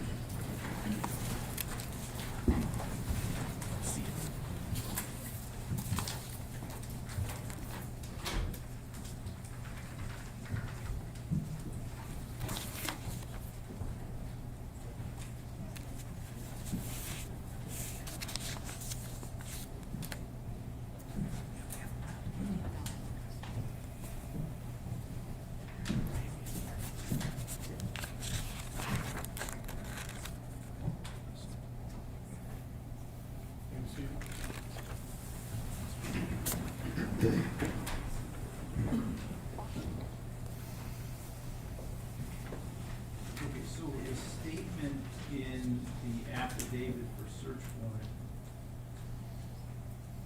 is not a statement that Detective Dreer is making in the sense that I understood you to be saying that it was. So the statement indicates that Detective Dreer spoke to Detective Trooper Weissenberg, and Detective Trooper Weissenberg told him this. Yes, but he swore to it, so he's the one who signed it. He Yes. swore to the fact that Detective Trooper Weissenberg told him that. Yes.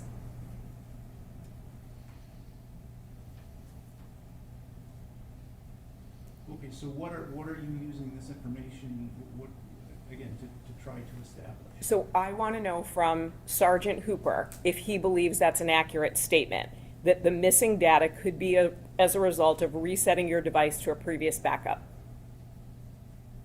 And what is that relevant to? Because there was discussion on direct examination about missing data.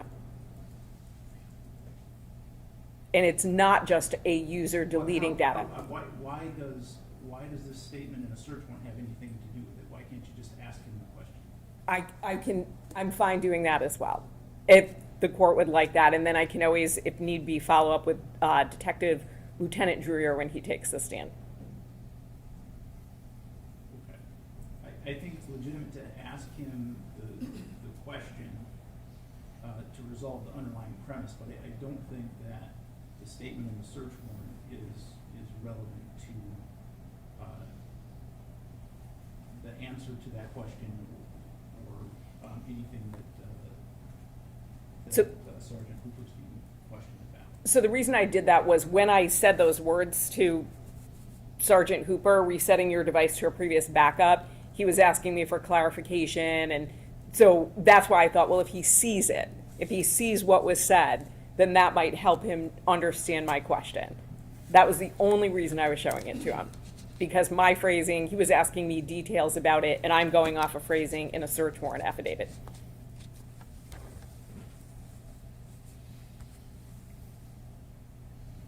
All right, so again, I think you can ask the question. I don't think the information about it being from a search warrant is relevant to any issue at this point. Thank you.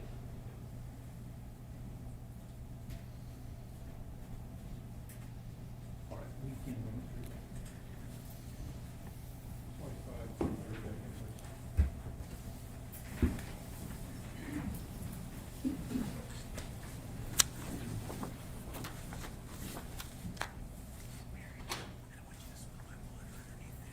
Do you want me to give it to you? Oh, yeah, sure. Is that just a nice way of asking for it? Because I wasn't going to steal it. I think because my hand wasn't going under there.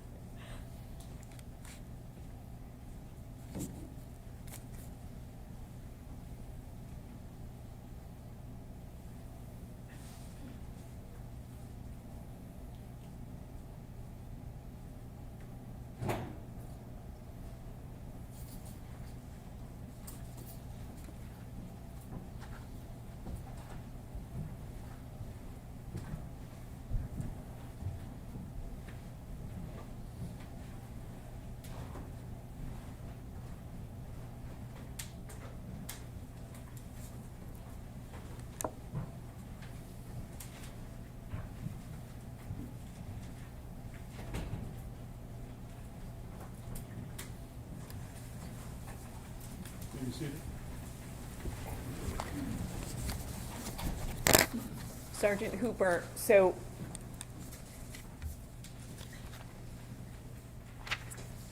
Yes. you're just getting your papers in order, so I want to just. No, I'm, go ahead. Okay, no problem. I didn't want to interrupt your process up there. So besides a user deleting content, is another way that there could be a gap in records resetting your device to a previous backup? I don't believe I can answer that. Okay, and is that because it's just too hypothetical or outside of your field? Yes. Do you know the answer to both, because I asked you a compound question. Not so much out of my field, just I don't think I can answer it Too hypothetical? right. Okay, now this might be too hypothetical too, and if that's true, just let me know. With an iPhone, does it back up to the iCloud? It can back up several different places. Okay, do you know if this phone was backed up to the iCloud? If you give me one second Sure. to look at this face page here.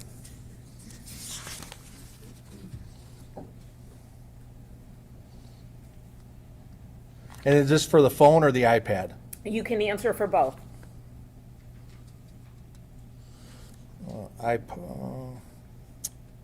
iPad, iCloud backup enabled.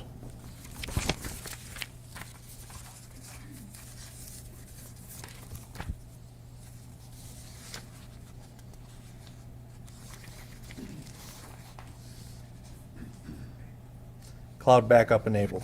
Does that impact what you can recover if an iPhone is backed up to the iCloud versus not, or an iPad is backed up to the iCloud or not? I don't think I can answer that. And why not? I'm not exactly sure everything that gets stored in a backup.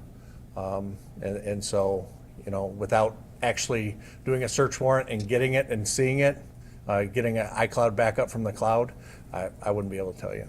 So might there be a difference between what's on my phone and what's on an iCloud backup? Again, I wouldn't be able to say without getting an actual backup and comparing the two. Have you had instances where they were different, or you just don't know? I've never done a search warrant for the backup to, to compare against the phone. Is it your understanding that the iCloud backup is essentially what's on my phone, but just in the cloud? From doing backups of personal devices, yeah. Great. No further questions. Thank you, Sergeant. Nothing further, Your Honor. He can be excused as far as people are concerned. Fine with us. Thank you. Thank you, sir, you are free to go. Thank you.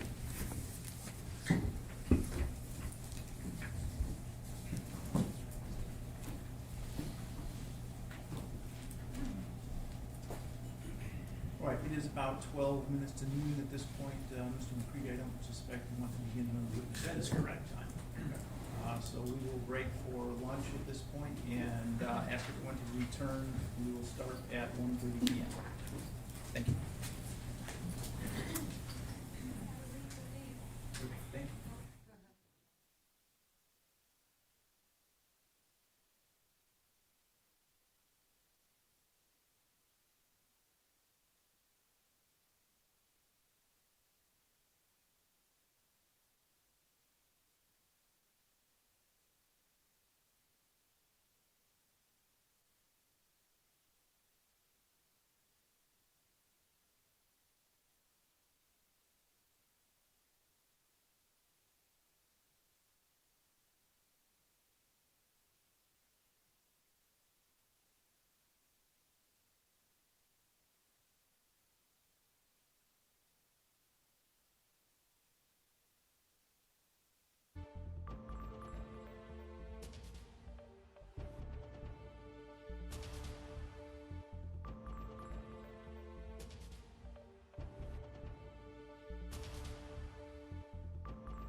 back on the record in file 24-21841-FC, People versus Dale Warner, we wanted to address an issue with respect to technical record.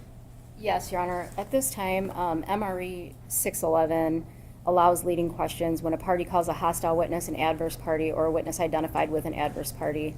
Black's Law Dictionary defines a hostile witness as a witness who is biased against the examining party or unwilling to testify or is identified with an adverse party. In this case, it took quite a bit of finding Detective Greca to attempt to get him here.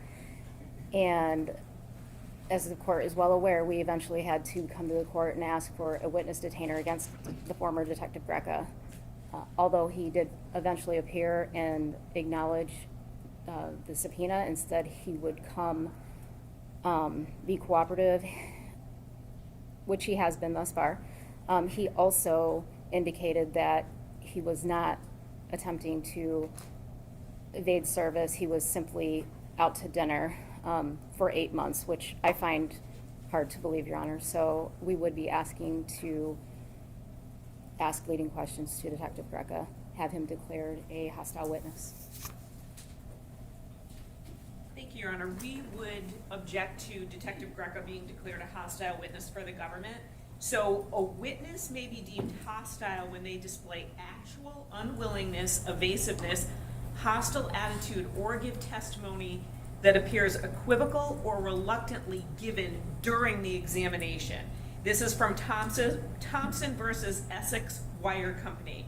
Mere prior inconsistent statements or employment relationships with opposing parties are insufficient grounds for a hostile witness designation without accompanying behavioral indicators of hostility. Except in specific circumstances, including when examining hostile witnesses, leading questions should not be asked on direct examination. There has to be actual hostile behavior during testimony rather than speculation based on relationships or alleged inconsistencies. This is again from Thompson versus Essex Wire Company, which applies a standard from Bates versus Evans, where the court noted that a witness may be declared hostile when they display hostile attitude, unwillingness, or evasiveness. That has not happened during Detective Greca's testimony. So here, their government has indicated that they had difficulty serving a subpoena on Detective Greca. I don't think that he's ever said he was out to dinner for 8 months. And I think through his lawyer, he has made it clear that while he may not have wanted to be served with a subpoena, when served with a subpoena, he would come in, honor that, and testify. He came into the court had a conversation with him about his Fifth Amendment rights. He indicated he was not asserting them. He would be answering all questions. He has not indicated that he is hostile to the government. In fact, my understanding is he met with the government to prepare for trial and has had at least one meeting with them. He's also met with the defense to discuss trial testimony as well. His lawyer has communicated, I believe, on a somewhat regular basis with the government and the prosecutor.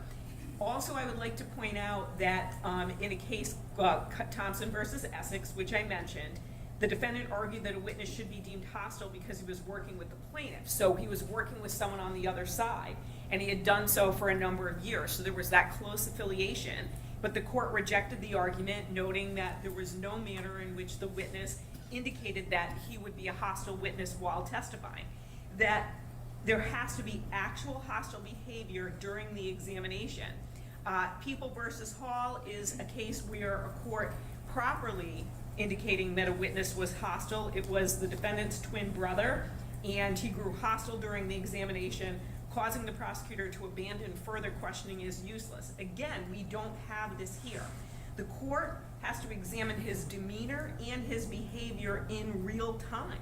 And so if, for instance, the prosecutor is asking questions of the witness and the witness is not responding or is evasive or is hostile, then the prosecutor in that moment, just as we could if it was a witness who we called on direct, ask the court to declare the witness as hostile and then move on to leading questions. But to do so before the witness has even had the opportunity to answer questions and demonstrate how he will answer questions in court is really too soon under established case law.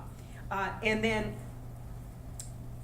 in another case, Cohen versus McGregor, the trial court has the authority to declare a witness hostile based on its observations of the witness's behavior and the circumstances of the testimony. In all pretrial proceedings, Mr. Greca has come in when he has had a lawyer, he's been on time, he's been appropriately dressed for court, he's appropriately answered questions from the court. In Wilson versus W.A. Foote Memorial Hospital, witnesses did not exhibit unwillingness, evasiveness, or hostility in their testimony. So it's their testimony where that evaluation is made. I'm sure there are certain circumstances where it's so evident that someone is going to be hostile based on things they've said, based on maybe how they behaved at a preliminary examination, that possibly a court could indicate that before a trial testimony. But we don't have that situation here with Mr. Greca, so I would ask him to be treated as any other witness in this case. Thank you.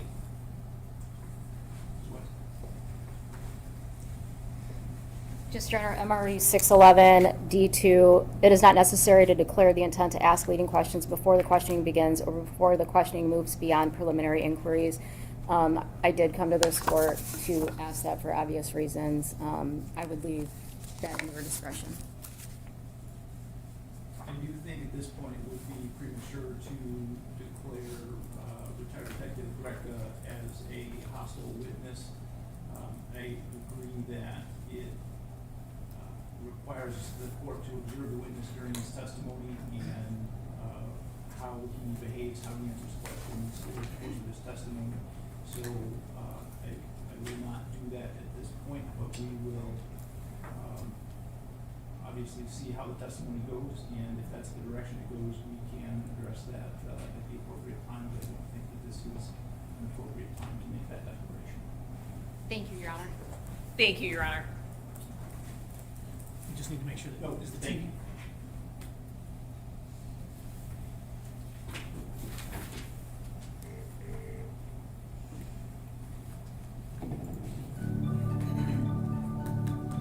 You are in the meeting now.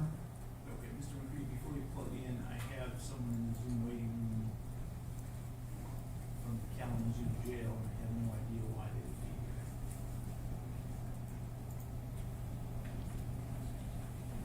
There's no one there to talk to, so I'm just going to, Andy, go ahead. Are we otherwise ready to bring the jury back? Yes, Your Honor. Yes, Your Honor. Can we just wait till we get, make sure it's working? Okay.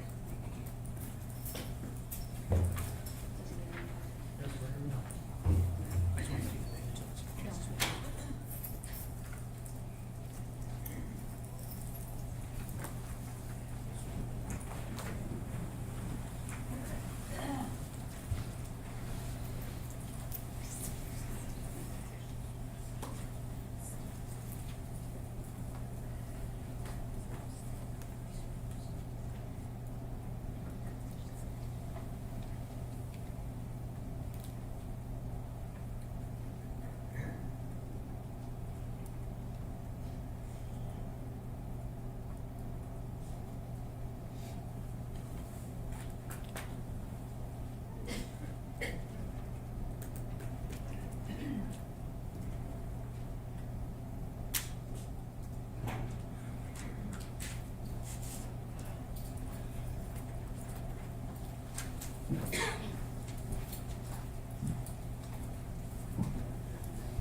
May be seated.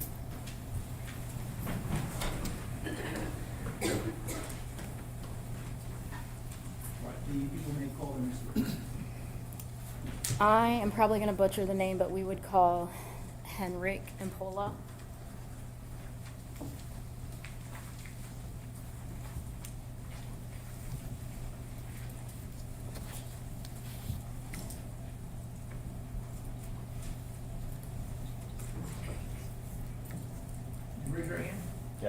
swear or affirm to tell the truth, the whole truth, and nothing but the truth under penalty for perjury? I do. Thank you. You can sit down. Good afternoon. Can you please state your name and spell it for the record? Sure. My name is Henrik Impola, Henrik. Last name Impola, Impola. Where were you employed in April of 2021? I was an agent with the FBI out of our Detroit office. Okay, and are you still there? Yes. All right. How long have you been an agent with the FBI field office? Since 2010, so about 16 years. What was your, did you become, excuse me, strike that. Did you become involved in the Dee Warner missing person case at some point? I did. And when was that? That was in October of 2021. And how did you become involved? I was a member of the evidence response team out of our Detroit office, and I responded as part of a search. Do you recall what date that was, or dates? Yeah, it was a 2-day search, so it was October 11th and October 12th of 2021. What were your main duties as part of this search? So I was the team leader of the white team, and my team's responsibility was to search the vehicles in the outbuildings on the farm. Okay, when you say vehicles, what are you talking about? So I'm talking about cars, trucks, trailers, tractors, all the farm equipment at the farm. So basically anything with wheels. All right, so when you say at the farm, what was the location? That was 2170 Munger Road in Tecumseh. Okay, I'm gonna have you turn behind you and look at the map, People's 263. Do you recognize that? I do. Okay, and is that the Munger farm you were at? Yes, ma'am. All right. And then you said you also were in charge of the outbuildings. Which buildings on that map, if you can identify them by number, did you search as part of that? Sure. So I searched 1, 2, 4, 5, 6, and 7. The only one I didn't search was the house. Okay. Did you go inside the outbuildings? I did. I'm going to show you People's Exhibit 174. Do you recognize that building? I do. All right, and what building is that on the map behind you? It is this building here, Okay. number 7. Okay, I'm going to have you stay in front of the microphone when you speak just because it's picking up your voice and recording, okay? Yes, ma'am. Okay.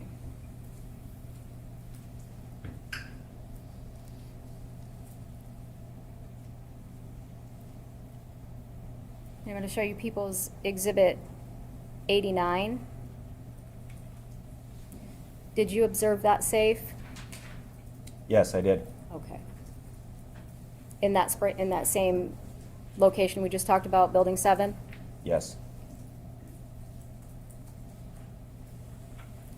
You also indicated you searched vehicles. You recall approximately how many vehicles you searched? Yes, we had 37 vehicles listed on our report. At some point in time, did you search a black Chevy? Yes, I did. All right, and was that just part of your search, or why did you search that? It was part of the search, but it was requested to us to search the Chevy early so that it could be used. Okay, and, So we wanted to search things before they left the property. all right, and at the time you arrived at the property, who was there? There was Dale Warner and then farm employees. There was Michigan conservation officers and Michigan State police officers and other local officers. And then I arrived with a contingent of FBI personnel. Okay, and when you arrived, were people then asked to leave the property? I don't know if they were asked to, but many people did elect to leave. And we were controlling the scene, and it was an active farm. So there was a priority to search the vehicles first to give them the opportunity to leave. All right. Do you know who was in charge of that search warrant? Well, I was working under Leslie Larson, who was our senior team leader, but I do not know on the state side who the OIC was. I believe there was multiple detectives and agencies there. Okay. Do you know at that point in time if it was the Lenawee County Sheriff's Department who was in charge, or? I believe it was, yes. Okay.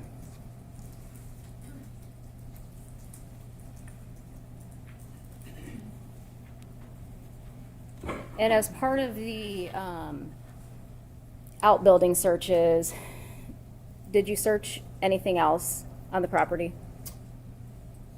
Yes, so I searched all equipment and silos, grain hoppers, bins. I tried to search anything that was in and around the barns that was part of the farming operation. When you say water tanks, what are you talking about? Well, there was a lot of tanks throughout the property. So I searched big plastic water tanks. There was 2 silos, and then there was smaller barrels and stainless steel barrels. Okay. How did you search those? I manually looked inside the empty tank, so I only searched tanks that weren't pressurized or didn't have chemicals in them.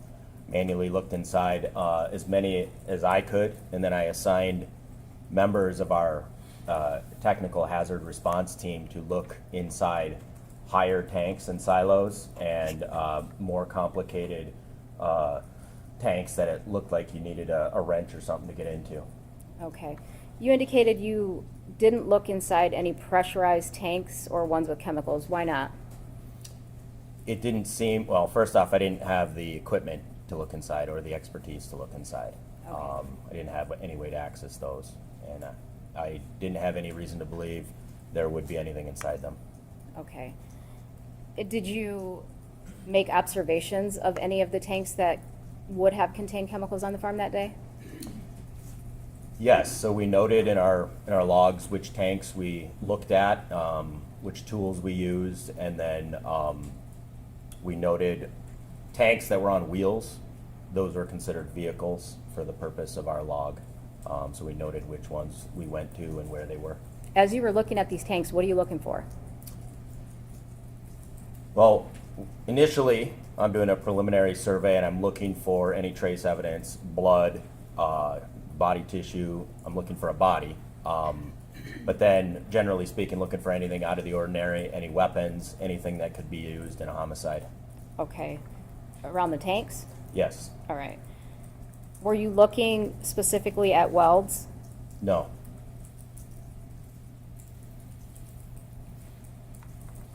All right, I'm going to take you back to the Chevy that you searched. Do you know whose vehicle that was? I don't know who owned it. It was used by Dale Warner. On that day? I didn't see him drive it that day. I saw him around it that day, and it looked like it had things with his name on it inside the vehicle. Okay. Did you see him get in and out of that vehicle at all that day? No, ma'am. All right.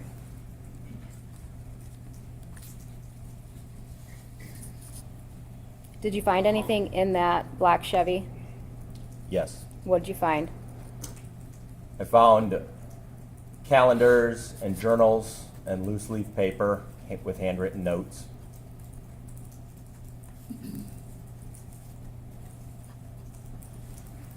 Did you take those items? No. What'd you do? I photographed those items in place. Okay. And why didn't you take the items? I had brought the items to the attention of our senior team leader and asked if they should be taken, if they were relevant to the case. I was told they wouldn't be taken, but to try to document and photograph anything that I thought was pertinent. Okay. And did you then document that? I did. All right. Now you said you took photographs. Did you photograph the items where you found them? Did you move them? Where'd you photograph them? So initially, we took entry photographs, which were where they were found, and then in place where they were found, we opened the notebooks and the paper and we took pictures in place. And I should clarify that I didn't take the pictures, I directed the pictures and directed what was taken. My photographer took pictures. And what did you want specifically taken out of those journals and notebooks? I wanted to take pictures of all the handwritten notes that were contained within them. Okay, so if there were a blank page, would you have taken a photograph of that? No, I apologize. Would you have directed that a photograph be taken of that? that's, sorry. I would not have directed that. I directed them to specifically look for handwritten notes. Now, you indicated that your lead, Leslie Larson, indicated that you did not need to take those items just to photograph them. Do you know if that was her decision? No, she had consulted with the officer in charge at the time and then reported to me Okay. what the direction was.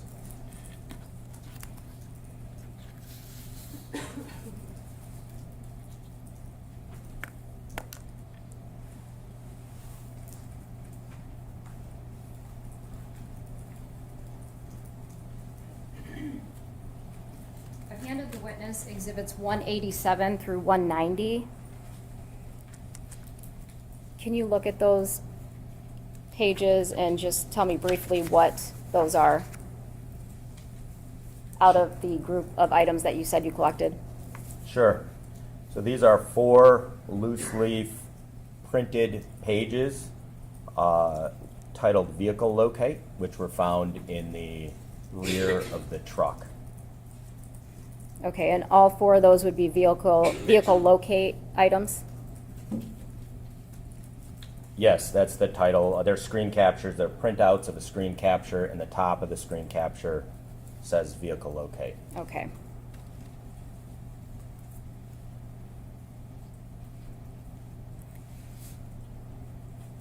The first vehicle locate item that you have, 180, People's 187, can you read what date that is? Yes, ma'am. There's a handwritten note at the top that says September 8th, 2020.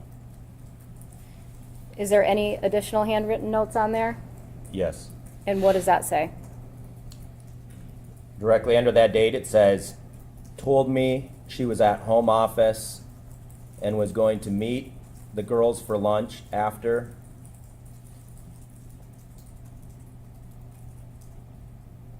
After she was in the,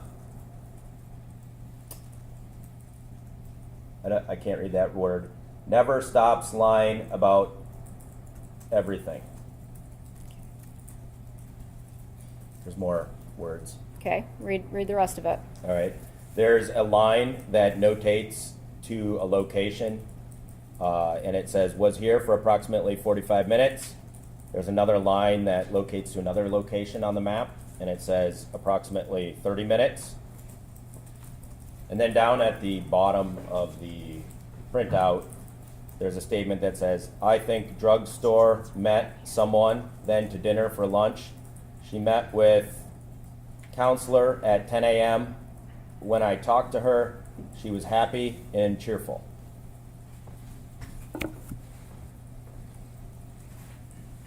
Is that everything that's on that page? That's all the handwritten notes. I'm going to show People's Exhibit 187. Is that what you're looking at? Yes, ma'am. Okay. I'm going to have you go to People's Exhibit 188, and what is that? This is another printout on computer paper of a screen capture titled Vehicle Locate. Is that what you're looking up at on the screen up here? Yes, ma'am. All right, and can you read, is there a date on that one? Yes. Can you read that? On the upper right, it says September 8th, 2020. All right, and what about the handwritten notes? The handwritten notes on the right side of the page there says, at dinner 45 minutes after she said she was there, why lying about where she is at, question mark. Okay. People's Exhibit 189, what's that one? It's another computer printout of a screen capture of a vehicle locate. All right, if you look up at the screen, is that what you're looking at? Yes. All right, and what does that one say? Include the date. It's dated 11/20/2020, And the statement is, Dee has doctor's appointment, goes to cafe, shop, okay. She left the house at 7:30 a.m. Okay. People's Exhibit 190, what is that one? This is the fourth printout on computer paper with a screen capture of vehicle locate and handwritten notes. All right, look up at the screen. Is that what you're looking at? Yes. All right, and again, read the date and tell me, read the handwritten note. Date is 11/20/2020. The handwritten note is, told me she was at doctor office, won't answer her phone, never tells me the truth about where she is, exclamation point.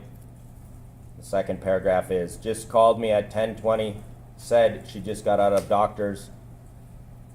When she has been at store for an hour, exclamation point. Can't stop lying, exclamation point.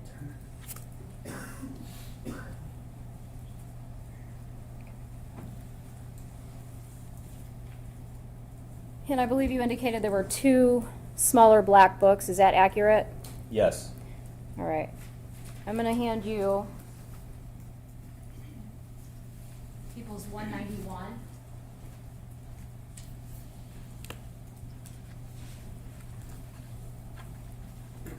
Do you recognize that item?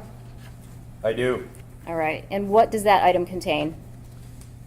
This is a black bound journal with grid lines on it that was found in the front seat of the black Chevy.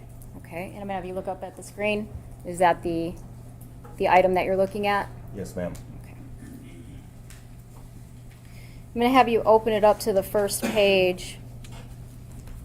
Do you know what this binder or book contains?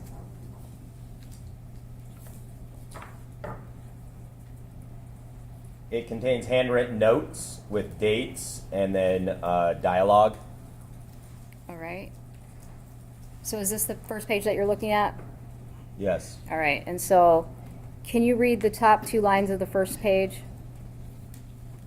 Sure. First line is 1 of 423, picture of text. Second line is messages, December 9th, 2019. Okay. And when do those text messages start? They start at December 30th, 2018. Okay. That's the number 3. All right. And can you go to the last page and tell me when those text message conversation ends?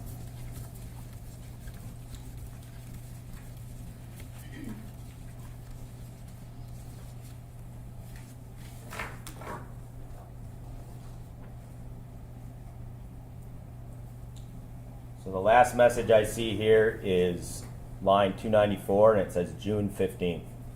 Okay. And does it say what year?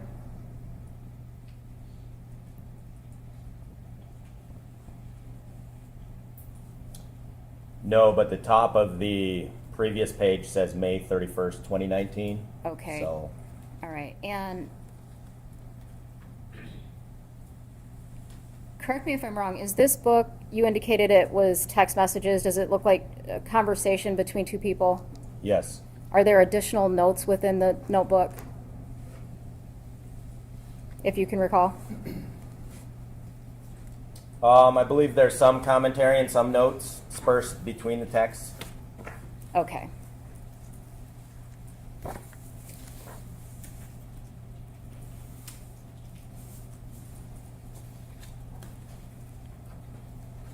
You also indicated that you found some unlined paper. Is that accurate? Yes.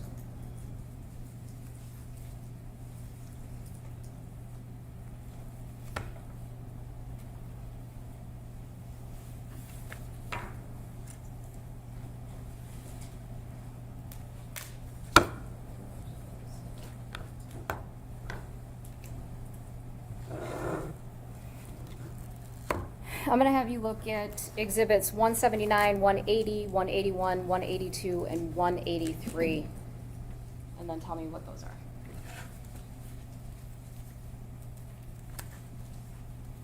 So this is loose leaf paper that was found in the truck. All right, when you say loose leaf paper, Is it one photograph of each paper you found, or how many pages are on each photograph? So each photograph contains generally 3 pages sequentially across. One of the photographs contains 4. Okay.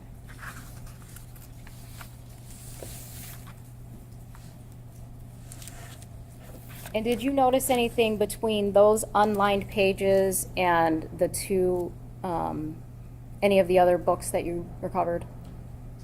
Yes, these unlined pages are dated and they have descriptors, and they seem to correlate with some of the text messages and make reference back and forth. Okay. Does it make reference to the text messages or the planners? Well, what's in the planners, excuse me, yes, which I believe to be dialogue that seemed to be from text, but yes, what's in the planners. Okay. Was the book, the notebook with the text message with the dialogue, is that separate from the notebooks that were planners? Yes, In front of you, you have exhibits 192 and 193. Can you look at those?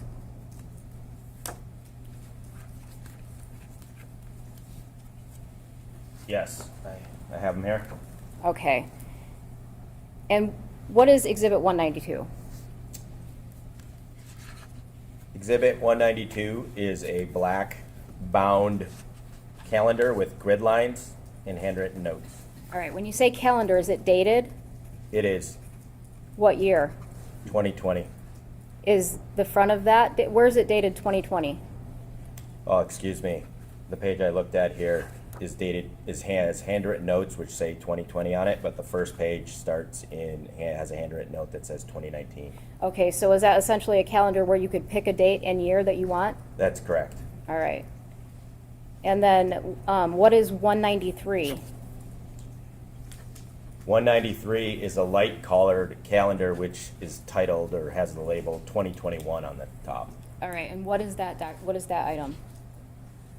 This item is a calendar or a day planner from 2021.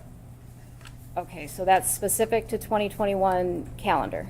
Correct. Okay, so now we have a 2021 calendar, a calendar that you could put any year in, and then you have a book with what you described as a text message conversation, correct? Yes. All right. Now, those photographs that I handed you, 179 through 183, and if you need to look at the rest of the exhibits, you indicated they corresponded with some of the other items you took. And what items were those? So they seem to correspond with the handwritten notes in 192 and 193. Okay, so describe what you mean by that. I mean that there's a date and then descriptions of what Dee is doing, where she's at, and opinions about it. Okay, so for example, I'm going to take you to page 179. I'm going to take you to the first sheet. That one's dated March 23rd, 2021. And I'm going to have you go to the black planner.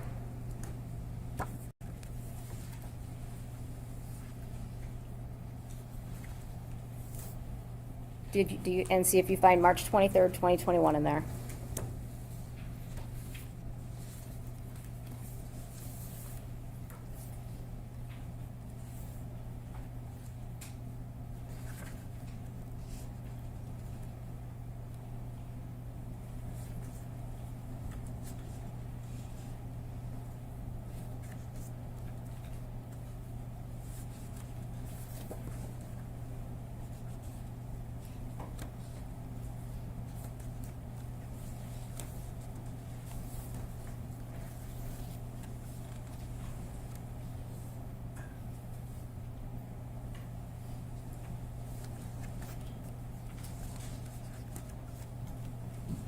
Yes, I do. Okay. And how does that black planner start out? What's the first sentence in the March 23rd, 2021 planner? On the last page of the exhibit, it's red handwriting. It says, Dee was in the office for a while today, tried to talk to her about crop budget, didn't go well, exclamation point. All right, I'm gonna have you stop there. I'm gonna have you go to now the Exhibit 193, pink planner. And that one, I believe you indicated, was the 2021 calendar, is that correct? Yes. All right, do you find March 23rd, 2021 in there?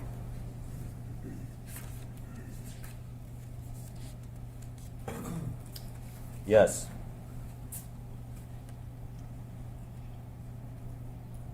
Okay, and what does that one say? Says, was in office for a while today, tried to talk to her about crop budget, did go well, tells me all the time how bad I treat her, don't understand, vacation was great, everything was good, exclamation point. Okay. And so was that a constant with those loose leaf papers as well as the black calendar and the pink calendar? Was Yes, it- they seem to correspond back and forth. Okay. I'm gonna have you go to Exhibit 192, page 7.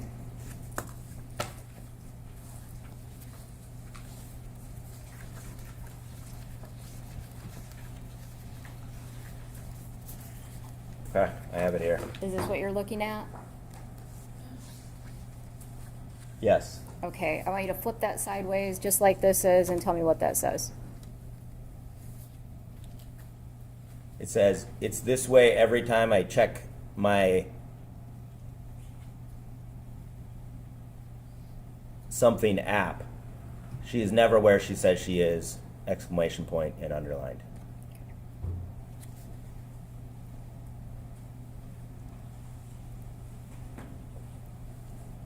I can make out some letters on the app. It's not entirely clear. Okay. And can you tell me the date on that? That's July 31st, 2020. Okay.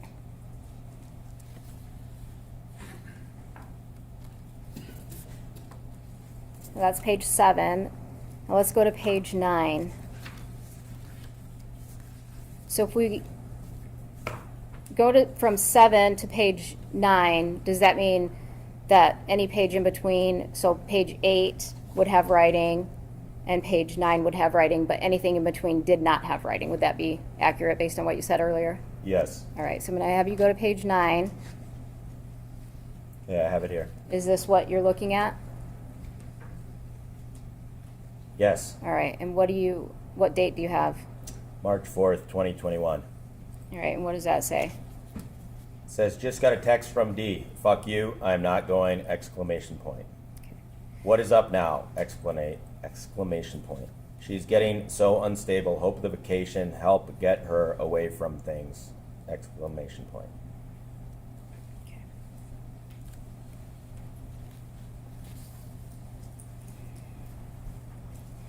I'm going to take you to the pink planner, the 2021, Exhibit 193.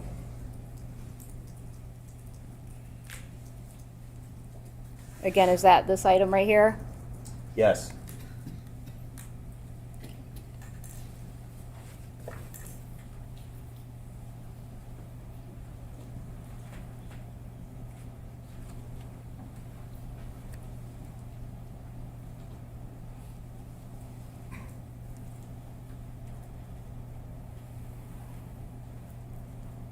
Turn to page 4.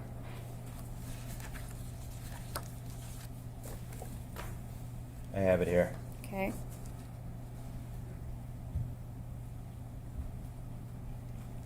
Is that what you're looking at? Yes. All right. Go ahead and read Saturday, the 20th first. Okay. It says, heading home from Disney, left about noon, smiley face. Stopped about 2 a.m. dash to rest a bit. Started up again around 8 a.m. Sunday morning. Okay. Now read Sunday, the 21st. Dee had a meltdown on me around noon, exclamation point. Said my kids didn't respect her, period. Jaren left JCB at Tom's. Dustin called to use it for the B party for Kara. We got home 2:30 p.m. All right.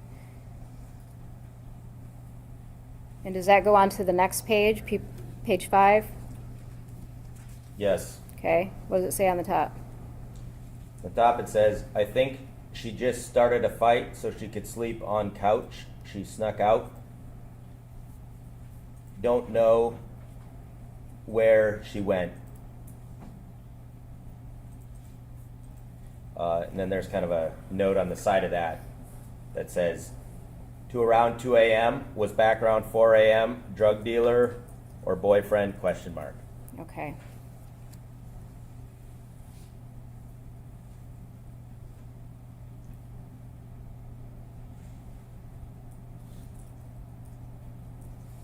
Tuesday, the 23rd.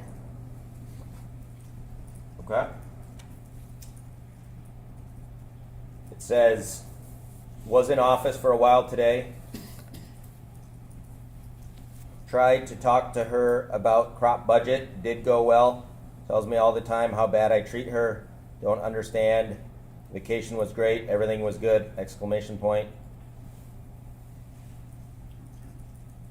Through it all, change on the way home, exclamation point. She snuck out again tonight at 2 a.m. Okay.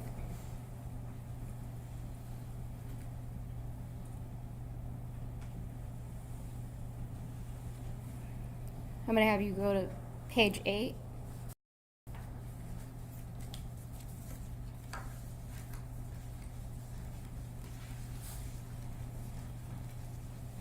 Okay? Is that what you're looking at? Yes. Okay. Read Friday the 23rd for me. Okay. Dee got into a disagreement with Terry N. over his ex-wife. All right. Saturday the 24th. Got into it with Terry and Todd. Tried to argue with me about Todd/Terry. 25th. Dee left house around 9:30 a.m.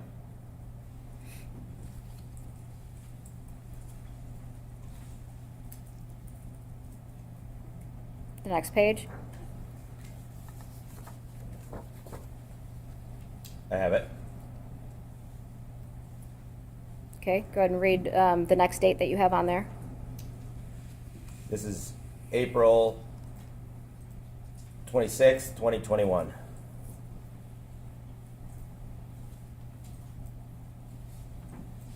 Okay.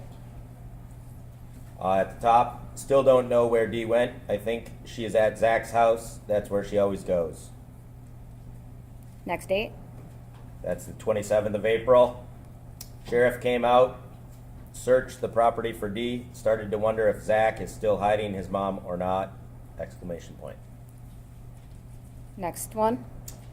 April 29th, 2021. Sheriff here again, searching house and property, took my phone at 3 p.m. Starting to think maybe Zach doesn't know.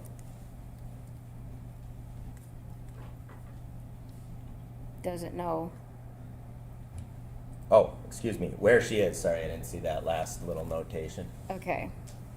The next time that you have an entry in the calendar.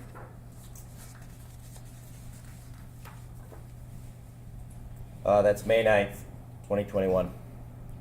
Okay. And there's nothing between April 29th and May 9th of 2021. That's correct. Okay. What does it say on May 9th? There's blue writing with an arrow that says, Lena said we could change Mother's Day and Father's Day around this year. So it was Father's Day today, Mother's Day on Father's Day when Mom is home. She is so smart, exclamation point. Then in black writing it says, Mother's Day was very hard. Dee still not home. Lena is very upset today, exclamation point. And the next entry that you have? That's May 10th, 2021. Okay. Says sheriff was here, no new leads, took my iPad, Dee's retainer, got permission for dental records. Kevin is off until Thursday, his father died. Okay. Anything additional in that calendar? No, that's the last piece of the exhibit. Okay.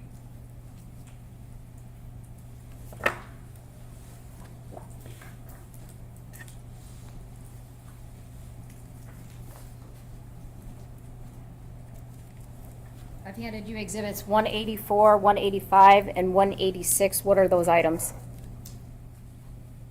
These are handwritten notes on a spiral bound notebook. Okay. Is that what you're looking at? Yes. All right. There's water up there if you need it with all the reading. Okay, yeah, no problem. Can Thanks. you read that for me when you get a second? Sure.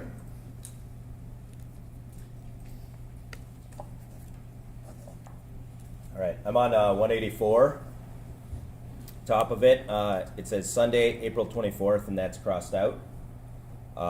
Next is Saturday, April 24th. It says Dee's plan to leave days before, exclamation point. Fight with Terry. Fight with Todd. Get Angela out of house. Start fight with Dale so she can leave house. Dale won't argue with her. Makes her even madder. Starts getting migraine. Changes her plan to leave that night, exclamation point. So she leaves in the morning on Sunday. Was going through her clothes days before, boxing up the ones that fit. Did she take them somewhere? With a question mark. Still hasn't contacted anyone. What does this mean? Question mark. Is she still mad and mentally troubled? Question mark. Or did she get into a worse relationship? Question mark. Or checked into mental clinic? Question mark. That's it for that page. Okay, I want you to go to exhibit 185. I have it. All right, on the right side of that notebook, the bottom in blue writing, is that what you're looking at? Yes. All right, can you read that for me? Sure. Was having nightmares, started several weeks prior. Wake up soaking wet in a panic. All jewelry would be in bed, pulled off in nightmare. Her watch never made it all night on her arm. Talking in her sleep. You can't protect me from them. I will get you the money.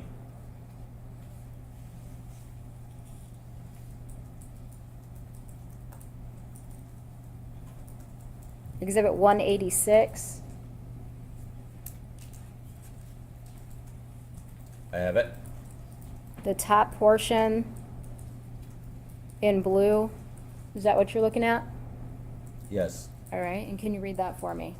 Sure. Never goes shopping alone. Can't sit home alone. Scared to be by self. Runs to window or door every time a car goes by or pulls in, question mark. Always said someone was watching The Office.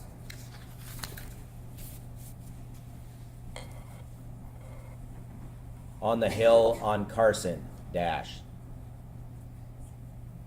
Different vehicles going by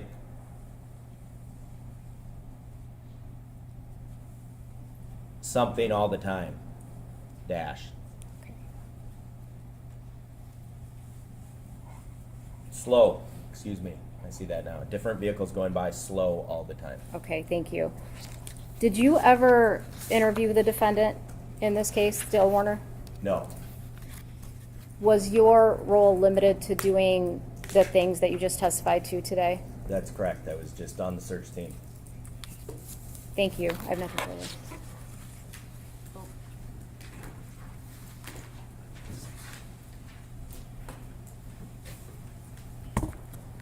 Good afternoon, agent. Is it Impola?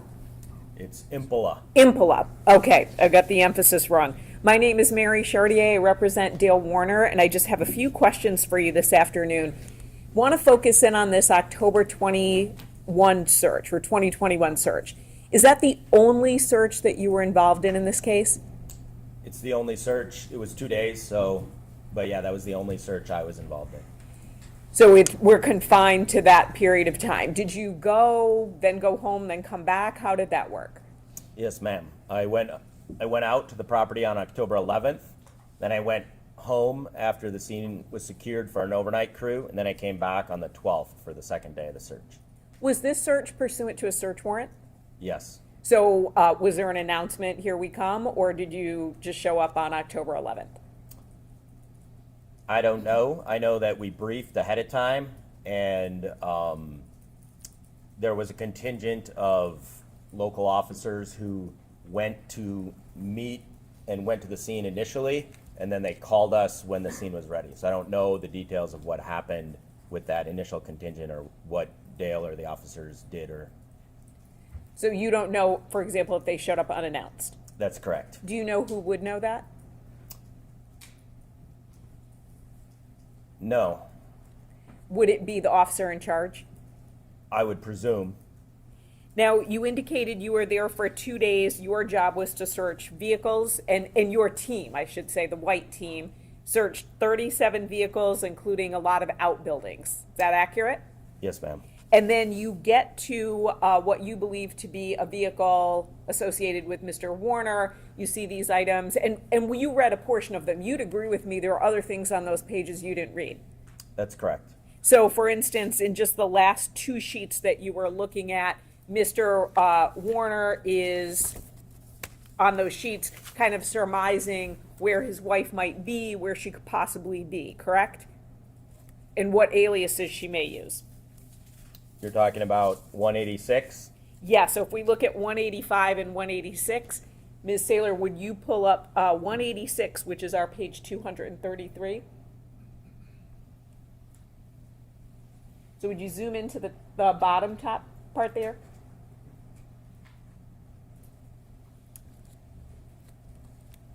So it says, where would she go, right? And then lists a couple of ideas of where she might be, correct? Yes, ma'am. And then also, if you zoom out a little bit, Ms. Saylor, what aliases would she use? And writes a couple of ideas on that, correct? Yes. And then if we go back, would you go to 185, which is our page 232, please? And would you zoom in a little bit more to the top portion?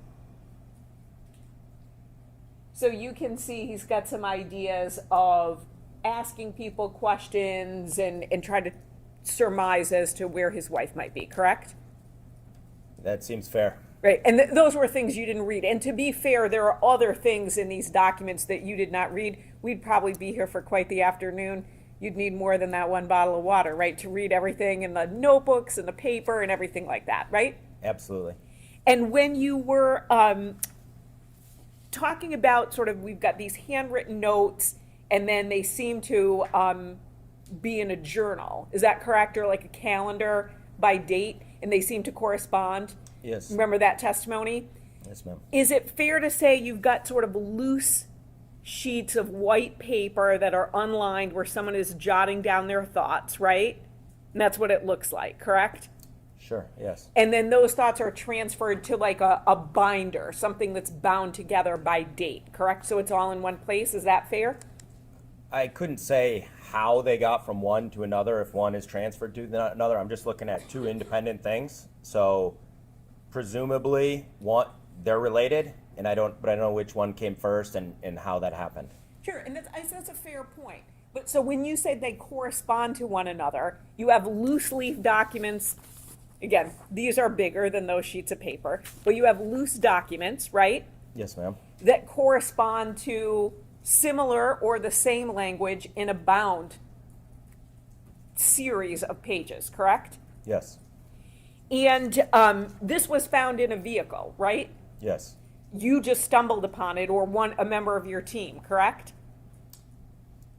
We were searching, and we were searching the property. I don't consider our search to just be stumbling around, but we opened the door of the vehicle and we found it there. We didn't intend to find it, if that's what you mean. Sure, and stumble, I don't mean that, you just like tripped over your own feet. My point is, no one said, hi, there's a journal and some documents in a truck, you should go take a look at them, right?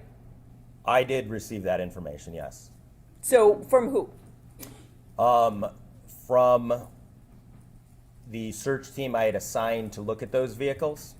So I noted the vehicles that I thought might be pertinent to get out of the way, and I sent a team to go look into those vehicles to see if there was anything that seemed pertinent, and they came back to me and said there is a number of journals and documents with handwriting, and so I went specifically to those vehicles to go look at them and then to dig into it further to see if it was relevant. That's a great clarification. So it was law enforcement, though, not you, but members of your search team who found the items in the vehicle, correct? Yes, ma'am. And those items were not seized? That's correct. Why not? You said that your supervising officer agent spoke to someone and then they said that they were not relevant? They said just to photograph the materials and not to take them. Was there any reason given as to why not to take them? No. Did it just because it seemed like a private journal? No. When we search, it's very intrusive, and so I wouldn't consider privacy to be a thing. Okay, so there's no privacy at all if you're searching property. Sounds That's to be correct. fair.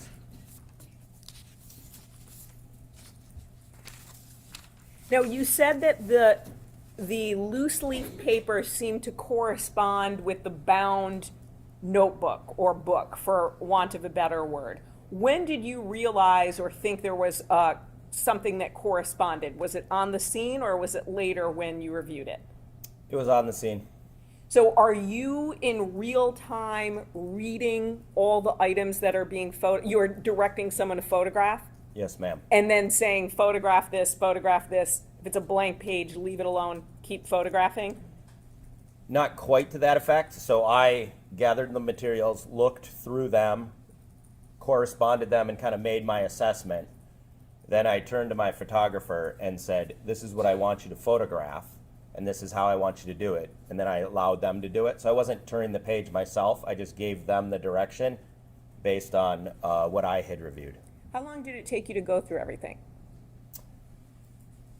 About 10 or 15 minutes on my review, but then the team was there quite longer. So I expected them to be taking my general direction about handwritten notes and then going through every single page. Whereas I was doing a cursory review, flipping through, looking for pages, kind of doing a general look through myself. So you're not reading, because you'd be a fast reader, you are not reading everything in that 10 to 15 minutes. You're just going through to identify items that you want a team member to photograph. Is that fair?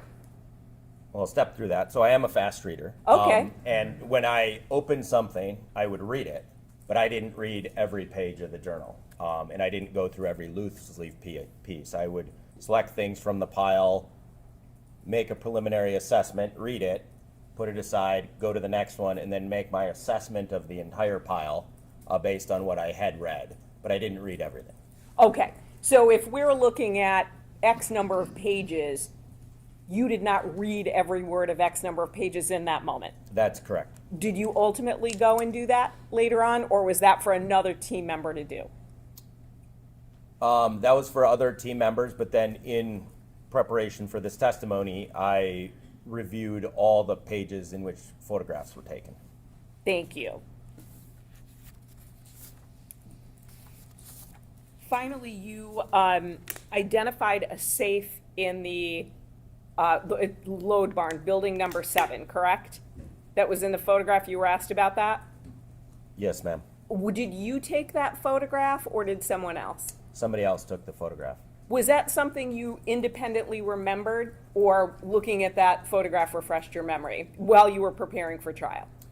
Looking at the photograph refreshed my memory. There was I didn't have an individual memory of a safe, but then as I looked through the entry photographs, I remember seeing it. So I have to imagine you saw a lot in those 2 days.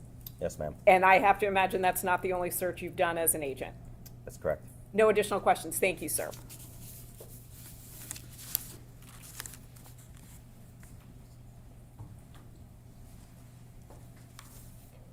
The loose leaf pages, the black calendar that can be dated any date, and the pink calendar dated 2021. I'm going to talk about all three of those, okay? Okay. All right, so the black calendar that could be dated any date and the loose leaf pages, do you know if all of those were contained within that particular item?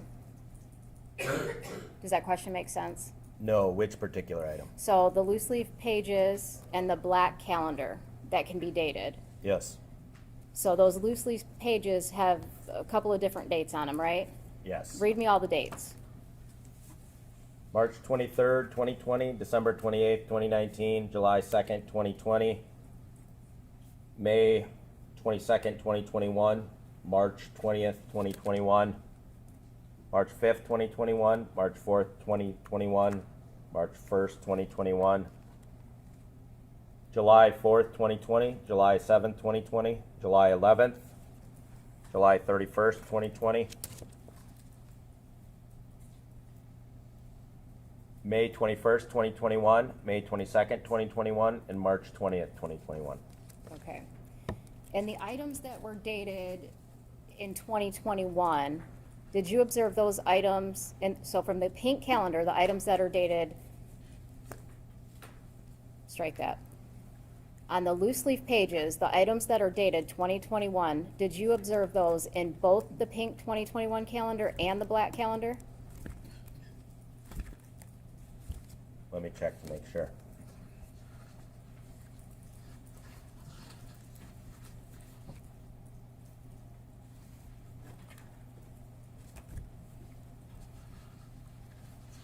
Yes. Okay. And the items, the loose leaf pages that were 2019 and 2020, were those items within the black calendar? Yes.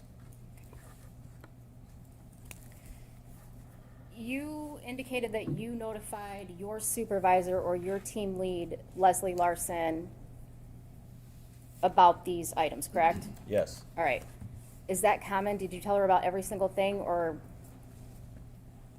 It is common for me to notify her, and if there's any questions on what is relevant or pertinent to the search, I would be expected as the team leader to ask those questions of the OIC or of my team leader. All right, and did you think those were relevant? Did you think that it needed to be brought to the attention of your supervisor? I wasn't sure if they were relevant. It seemed like they could be relevant, so I brought them up.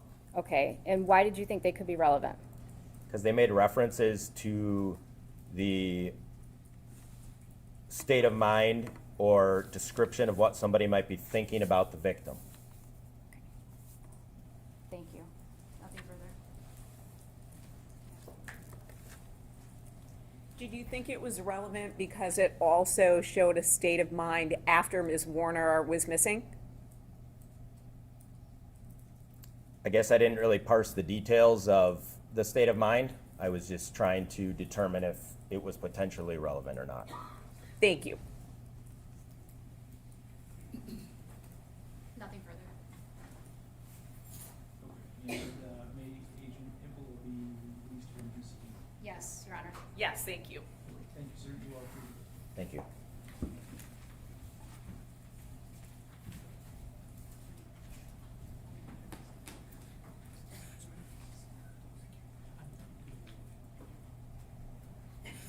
Your Honor, I would be calling Detective Singleton next. I don't know if the court wants to take a brief recess before we call him, because his testimony will be a little bit lengthy. Or if you want me to start with him and then take a break, or. Okay. I'm ready to start, but however the court wants to do it. I guess I prefer we not break up in the middle of your examination, so why don't we take a 10-minute break now, and we will resume and have that 10 minutes complete.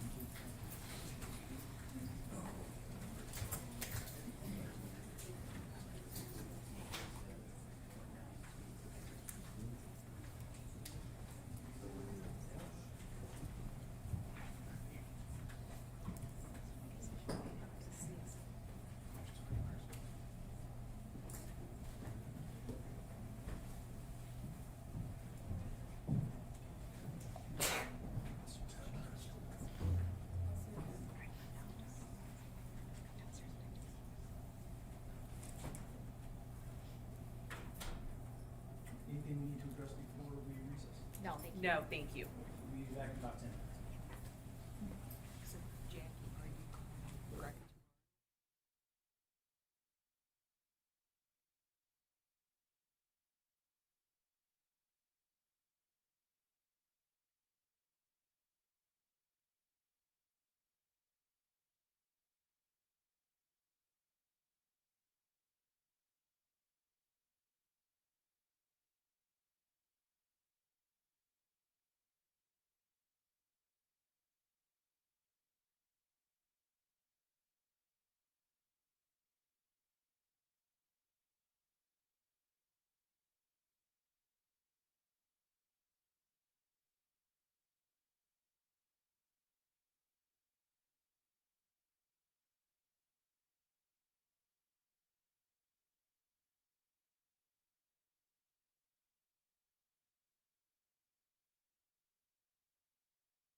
Yes, Your Honor. Yes, Your Honor.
Proceed.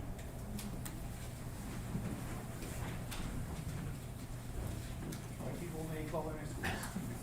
People call Scott Singleton.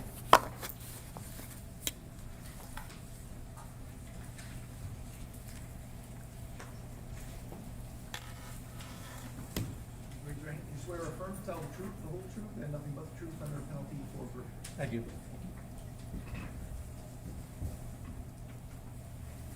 Good afternoon. Can you please state your full name and spell it for the record? Yes, Scott Singleton, ScottSingleton. Where were you employed in April of 2021? With the Michigan State Police. What was your title? I was a detective sergeant. How long were you a detective sergeant? I was a detective sergeant for 12 years, How long did you work at MSP in total? 27 years. All right. Did you become involved in the Warner case at some point in time? I did. When was that? In March of 2022, so almost a year from when she went missing. Was that when they created the task force for Dee Warner? Yes. All right. What was your role at that time? My role was to assist the sheriff's department. Detective Lieutenant Dreyer was assigned, I was assigned as his backup to assist him. So I was assigned to just do anything that they required of me or anything that they needed. When you first became involved in March 2022, what types of things did you do for the investigation? Well, when I first got all the evidence in the investigation, I had never seen any of it. I had read through the reports. I went through all the evidence, all the photos, the phone dumps, the surveillance on the farm, the surveillance cameras. Did you watch any body-worn cameras? Yes, Okay. several. When you said you looked at the surveillance footage from the Munger farm, how much footage did you look at? Well, I looked at it all, and I spent probably hundreds of hours looking at that surveillance film. Okay.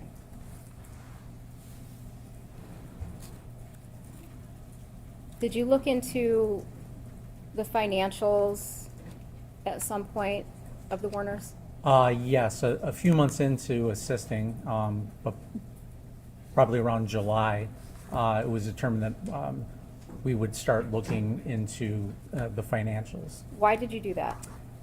There was a theory from the defendant that his wife had stolen a large amount of money and was living out of the country. And did you meet with him to discuss this? I met with him briefly at the farm, and he introduced me to his financial guy, And what did he say? Who was his financial guy? Mark Weisberg. What did he tell you about Mark Weisberg? He had hired him. Mark Weisberg was previously employed at the farm, and then he hired him back after Dee went missing to look over the books and the financials. Okay, and so who went over the financials with you? Mark Weisberg did. And was that at Dale Warner's request? Yes. All right. So when you're looking at the financials, what types of things are you looking at? Well, Mr. Weisberg had gone through, and he had indicated that there was upwards of $1 million that they said was missing. And he gave me I guess, different examples of schemes that were to divert money from the business to her personally. Okay, and what were those ways? There were several. I mean, immediately it became where the included in this $1 million figure was credit card charges on the business accounts that then they just paid off with the business money, but they were personal. I wasn't concerned with that, but there was a lot of that. What I was mostly looking for was any hidden accounts that she may have, that she may be living comfortably off somewhere else, or any cash that was unaccounted for. So Okay. there were invoices that were paid in the trucking company. There was beef sales, grain sales. There was reward redemption points on their credit card that were unaccounted for on the business books. But I was trying to account for where that money went. All right. Have you investigated financial crimes before? Yes. And in what capacity? I mean, as all my years as a detective, I've done numerous embezzlement investigations. Prior to becoming a detective sergeant, when I was a trooper, I was assigned to a couple of different task forces, federal task forces, both the Secret Service and the IRS, doing financial crimes. So I had a little bit of a background in financial crimes. Okay. And so you looked at, you said beef sales and income from the businesses, and you were also looking for any bank accounts that she might be living off of. Is that Correct. all right? And did you find any bank accounts that Ms. Warner could be living off of? Not that we didn't know about. There was one account that was associated with the business, but they called it wasn't on the books. It wasn't in their computer system, but it was associated with one of the businesses. The statements and everything were in the office, so it wasn't a secret hidden account that nobody knew about. But there was one that was not associated with the business. Okay. I believe you indicated that originally when you started looking at this, or you met with Dale Warner and Mark Weisberg in July of 2022, the amount started out at $1 million. Is that what you said? Yeah, there were numerous figures thrown around throughout the entirety of the investigation. Okay. It started out $1 million, and I think the last I heard was, she stole $2 million and fled to Jamaica or something of that nature. Okay. And were you able to find any sums of money that were unaccounted for?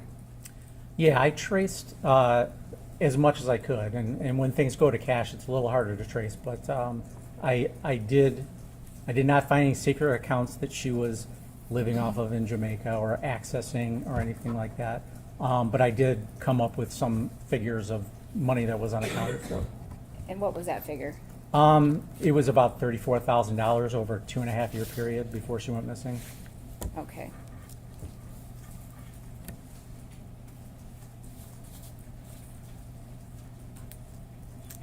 Were you also part of a search on Paragon, or strike that, were you part of some large-scale searches in May of 2023? Yes. Tell me about them. Well, the defendant had access to or owned thousands of acres that he farmed, and we thought it important to, some of these properties were already searched from the Sheriff's Department prior to us becoming involved, but we wanted to make sure we touched everyone, searched them thoroughly to make sure that we covered all our bases. Okay. And approximately how many properties do you think you searched? Oh, I don't even know. It was, Okay. Do you know the approximate acreage? It was about 3,000 acres All right. in total. Based on those searches, did you do another more in-depth search of another location? Yeah, based on information, while we were conducting those searches, based on information we obtained, there was an address on Paragon that became, Paragon Road, that became more important to us after the searches began. All right. And what did you do with, based on the information that you received, what did you do? We received information that during our searches of these other properties, Mr. Warner was, initially said that he was digging at this property on Paragon.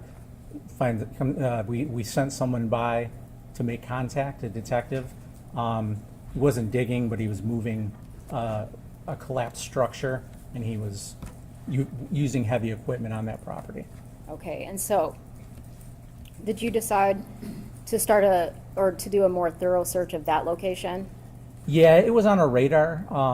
In part of the reason of this big search, we wanted to touch every property that he had access to, but we also wanted to see how he would react to us searching all his properties. So, and while we were searching his property, he went to this specific property, so it also became interesting there. The property itself used to have a house on it and a barn, and it was, the property was demolished, the house was, and it was buried in its foundation. So there was some digging after she went missing. And there was a fire, burned the debris and then buried it. So it always was kind of interesting to us. It had already been searched prior a couple times, but we were still interested in searching it again. All right. So when you're talking about the property on Paragon, are you on the north side of Paragon or the south side of Paragon? Yeah, so the property on Paragon, it's split. On the north side is where the house and the barn sat, which are both demolished. The house was buried. The barn is demolished, but there was still debris around. Now on the south side of the road, there is another barn there, which ultimately is where Dee Warner's body was located. Okay. But we were focused on the north at that time. On the north side, Yes. okay. And did you eventually go search that property? Yes. All right, and when was that? It was early, you mean, In relation to sending your trooper over there to kick Mr. Warner off the property? yeah, so we sent a detective over there the night we got the information. He made contact with Mr. Warner, asked him to leave the property, and we set a trooper there overnight to secure the property so that no one came and disturbed it. And we were going to seek a search warrant to dig that foundation of the house that was buried the next morning.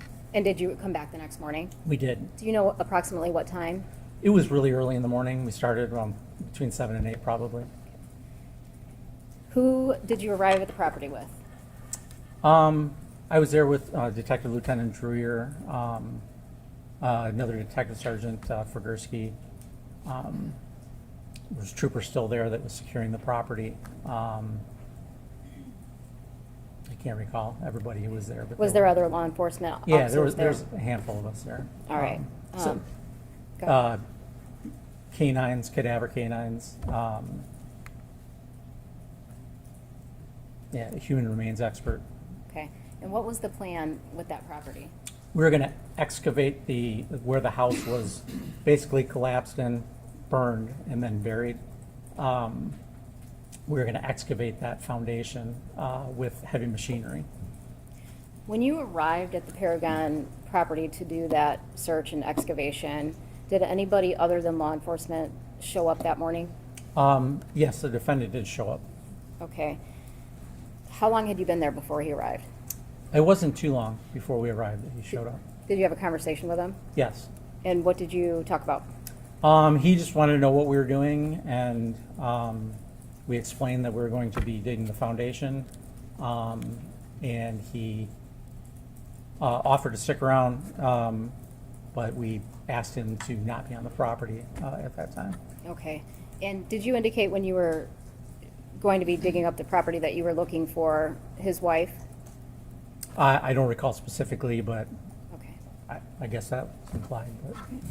Out of the other thousands of acres that you had searched up until this point, had the defendant ever offered to help you search?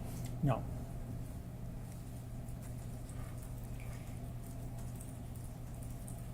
You indicated that you watched hundreds of hours of surveillance footage from the Munger farm? Yes. All right. I'm going to show you People's Exhibit 30. Now, we've already had testimony about the security footage, and I just want to know if this was how it appeared to you on the footage. So I'm going to go to Building 1, and it's all red.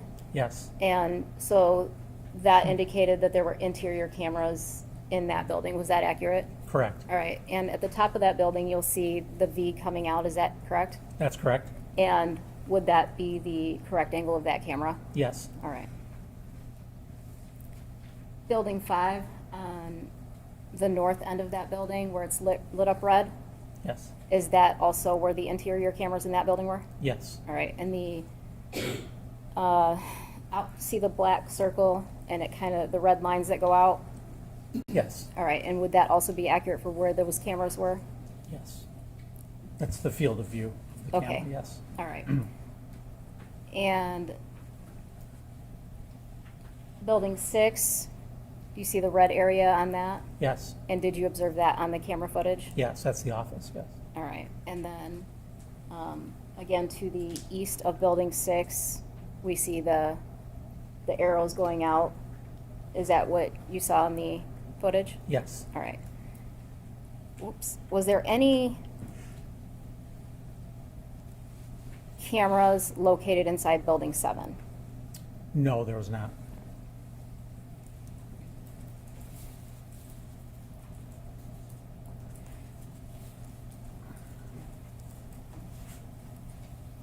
So in building 1, how did the camera system operate in that building when you were watching them? When I was watching, there was multiple cameras in building 1. It's actually 2 halves. There's a front part of, we call it the old shop. There's the front part of the old shop and the back part, and there were multiple camera angles all throughout, covering almost all of both sections of the shop. It was motion activated, so when people came in or light came in, it would activate the camera. Okay. And what about the north side of building 5? How did that camera work? Same thing. There was only one camera in there. It was on the west wall facing east, and it was motion activated as well. Okay. Office camera, same thing? Same thing, yes, motion activated. All right. What about the scale cameras when you were reviewing those? There's actually 2 cameras there. I'm not sure if they're 2 independent cameras, but there's 2 views. One is a normal view, and then one is a fisheye view, so it gives a wider view of the area. Did you watch footage from April 25th, 2021? I did. In the old shop, was there a lot going on in the old shop?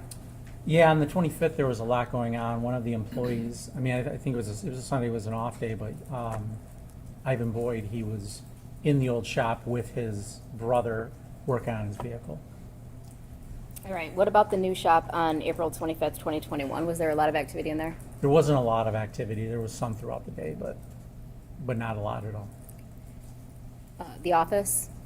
The office had a lot of activity. Once it was discovered that Dee Warner was missing, a lot of the family came together, and that's where they congregated in the office. All right.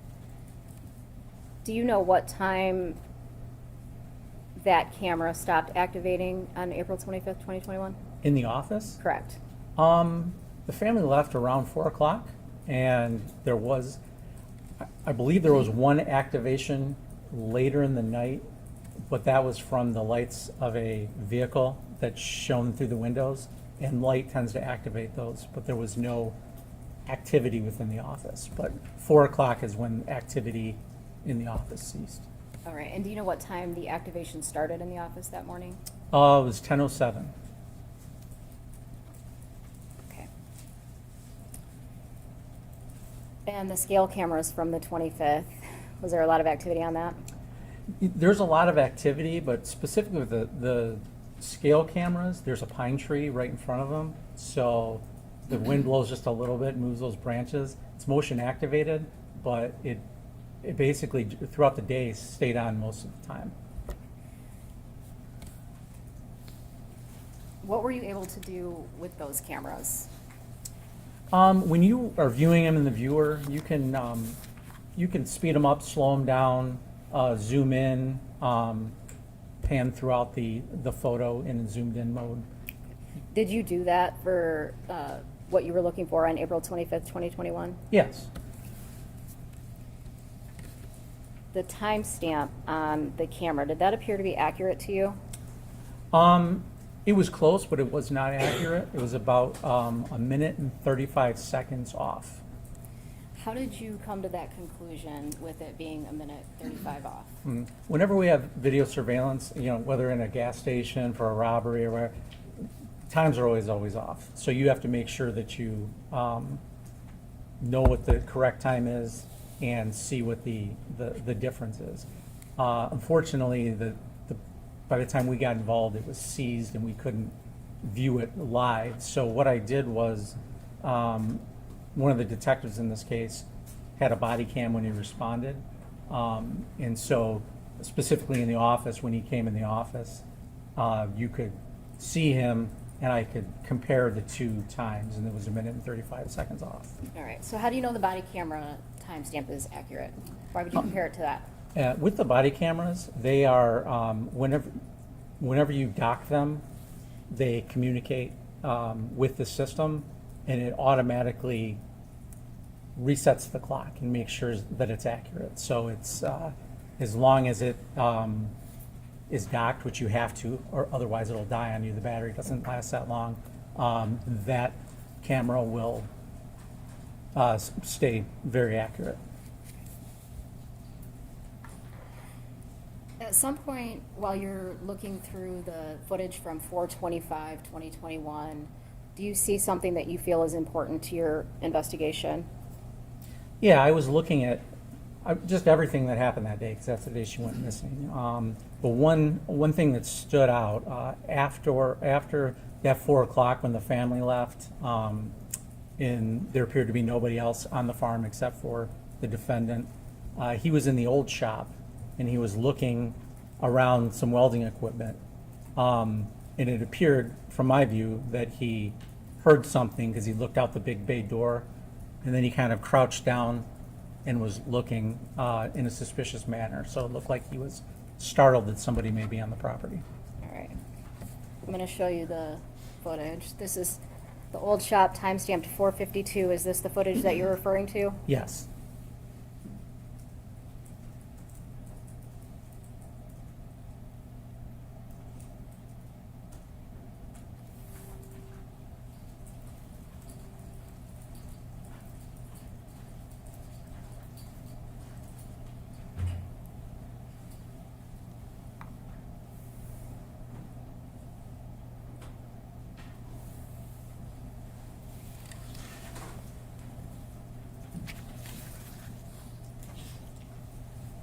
So what did you do with this information?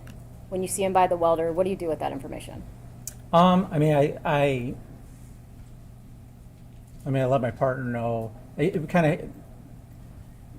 There was other things that led us to believe there was a theory that there was some welding perhaps involved in whatever happened. Okay. So I also looked at the other videos to see if there's anything else that I could find that was Okay. to do with welding. All right. Did you eventually find Dee Warner's body? Eventually, yes. Okay, and that was in August of 2024? Correct. And before you found her body, you had noticed other things on the footage from April 25th, 2021 that weren't necessarily important to you at the time, right? Yeah, there was, when you view something without context, it may be there, but you don't necessarily see it until you receive that context.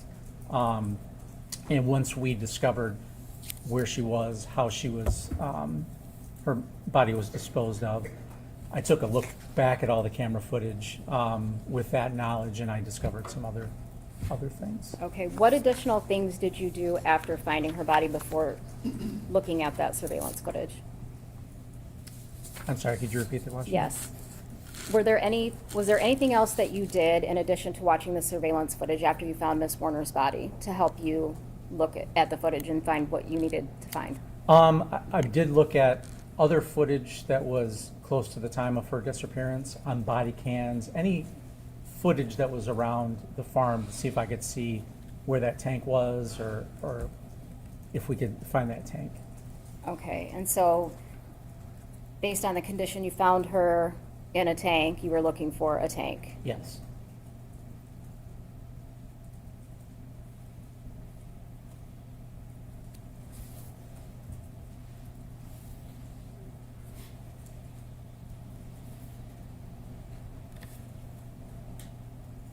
All right, I'm gonna play People's Exhibit 211, just a small portion of it.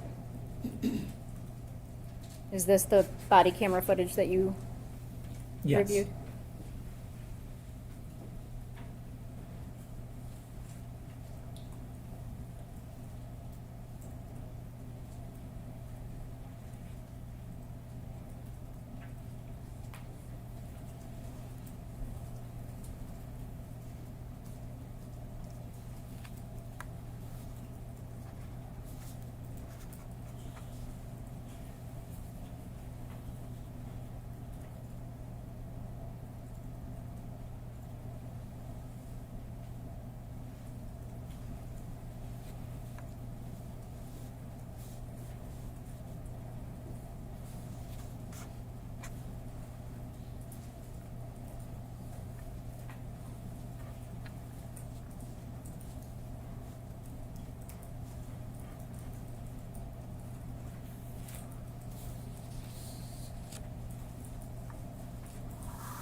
All right, and is that the footage that you were referring to that you watched? Yes. Okay.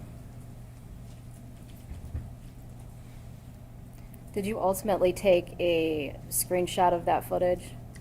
I did. I was able to pause it and at different locations and get a better look at the tank in the still frame. All right, I'm gonna show you People's Exhibit 79. And is that what you're referring to? Yes. Okay. I'm gonna have you take, there should be a pointer up there with an orange tip, maybe? Maybe not? Oh. Oh, there it is.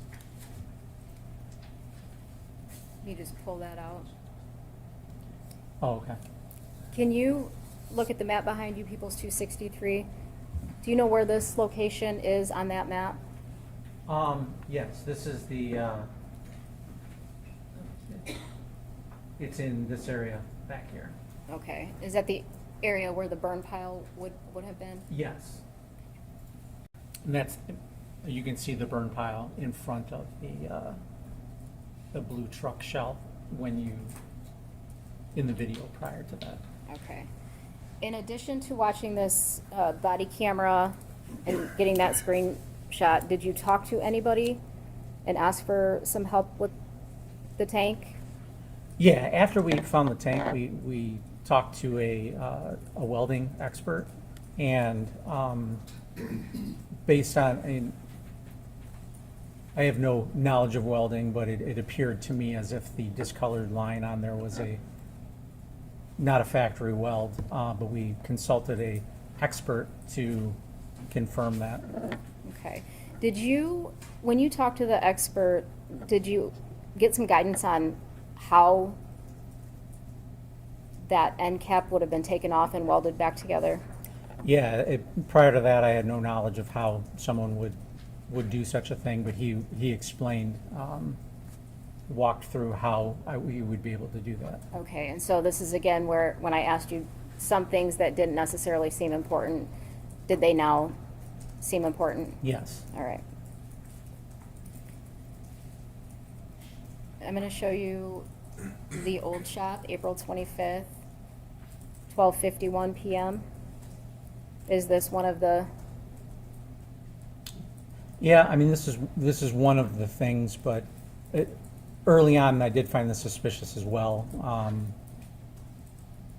I see in putting an angle grinder and blades for the angle grinder into the Kubota, and I know that's a cutting instrument. so you knew it was suspicious, you just didn't know how it, Right, yes.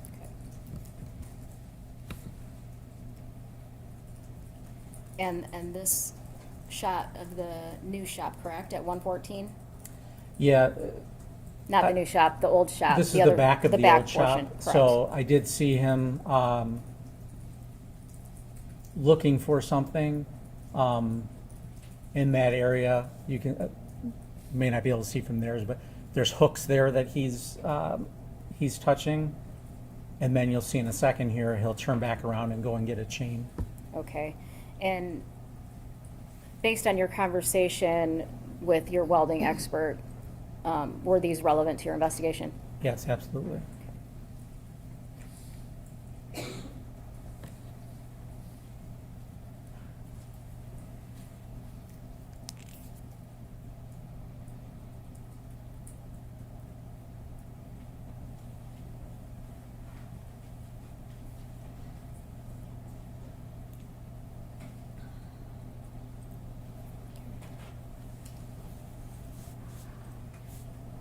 Did you observe any signs of a welder on the property? Yeah, there were multiple welders on the property that you could see on camera as well. One in particular stood out after further review. All right, and which one, what area on the map would that have been? That would be in the new shop Okay, right here, all right. where there was one interior camera. All right, I'm gonna show you the new shop at 3:12 PM.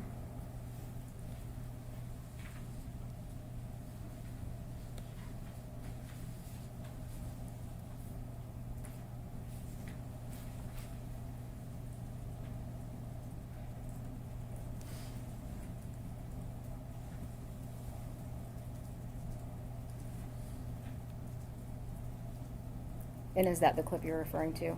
Yes, that was just two clips that were shown.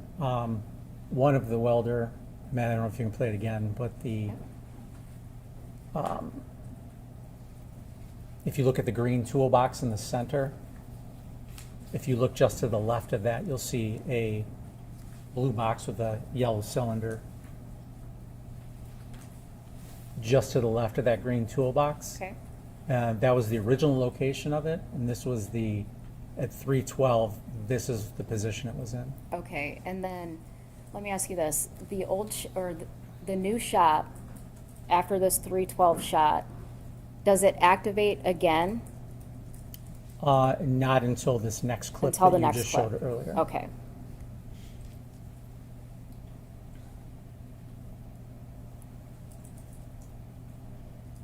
So the next time it activates is 6:43 p.m., and you can see that the welder is now in front of the green toolbox, and the defendant is walking away.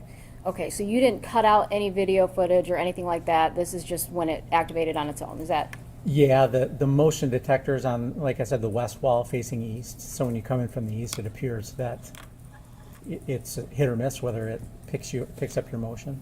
Okay.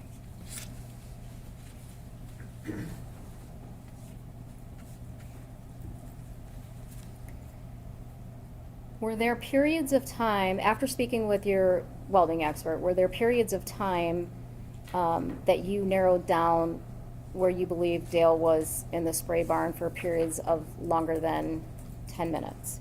Yes. All right. What periods were those?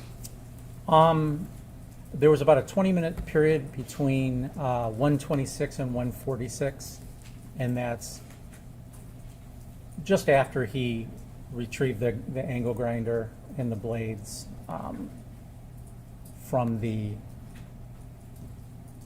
Okay, so this is the scale camera at 1:26 p.m. Yeah, so we see him at 1:26 heading on the Kubota. And if you look right between the silo and the tree, I know it's a rough angle, but you see it heading right towards the wet barn at 1:26.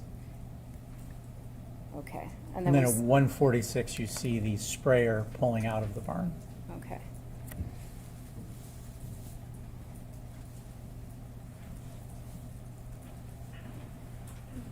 What's the next clip that you were referring to that you could place them in or around the spray barn for longer than 10 minutes? The next longest period that he was in there was for 48 minutes, from 3:41 p.m. to 4:29 p.m.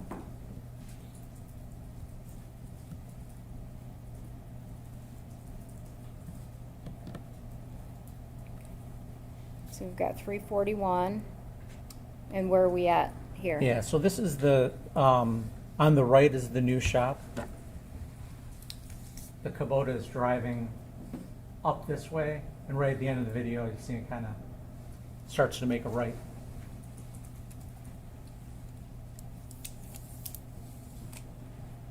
Okay. And then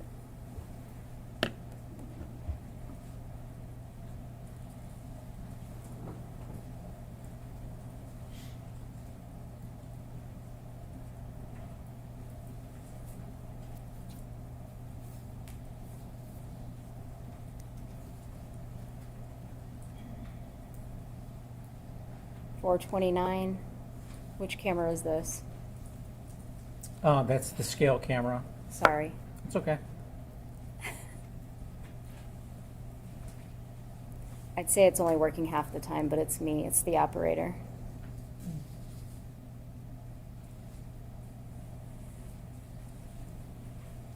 All right, now we're at 429. Which camera are we on? This is the scale camera. Okay.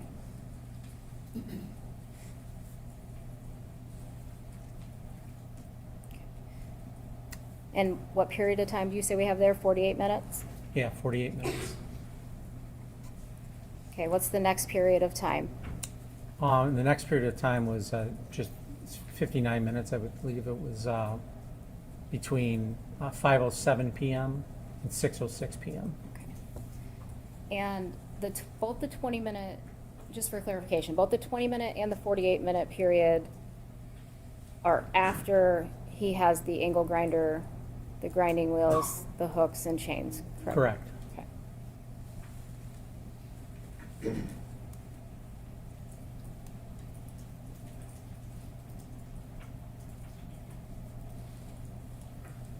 All right, and then you indicated 5:07 to, To 6:06. okay.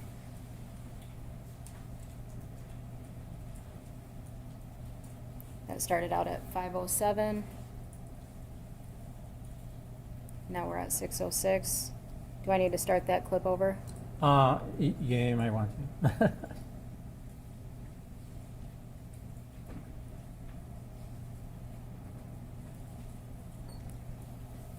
5:07 at the scale cameras. Yep, 5:07 scale cameras heading towards the wet barn, And there we have 6:06. and then 6:06 heading back. All right, now we're at 6:06 on the Kubota. 6:07 on the JCB. Correct. All right, so that was how many minutes? 59 minutes.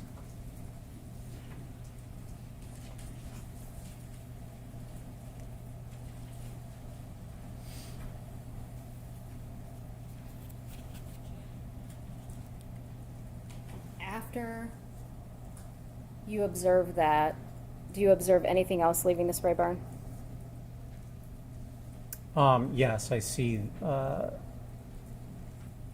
the front end loader leaving the spray barn on a couple different occasions. All right.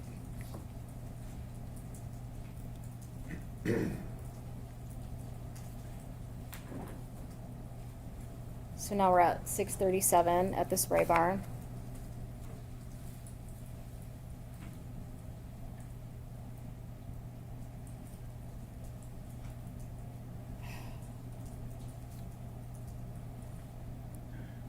Did you observe anything? Yeah, it's tough to see. I mean, you can see, it's tough to see from this distance, but you can see the front end loader heading west with something white in the bucket. Okay. So I'm going to rewind this again. The front end loader appeared to have something white in the bucket. Correct.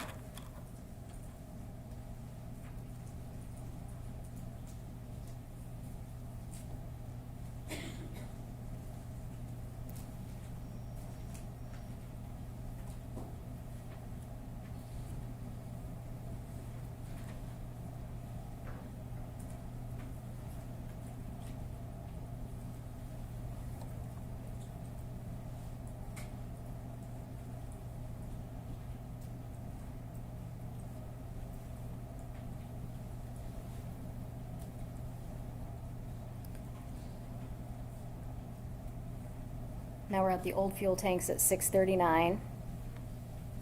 And which direction is the JCB heading?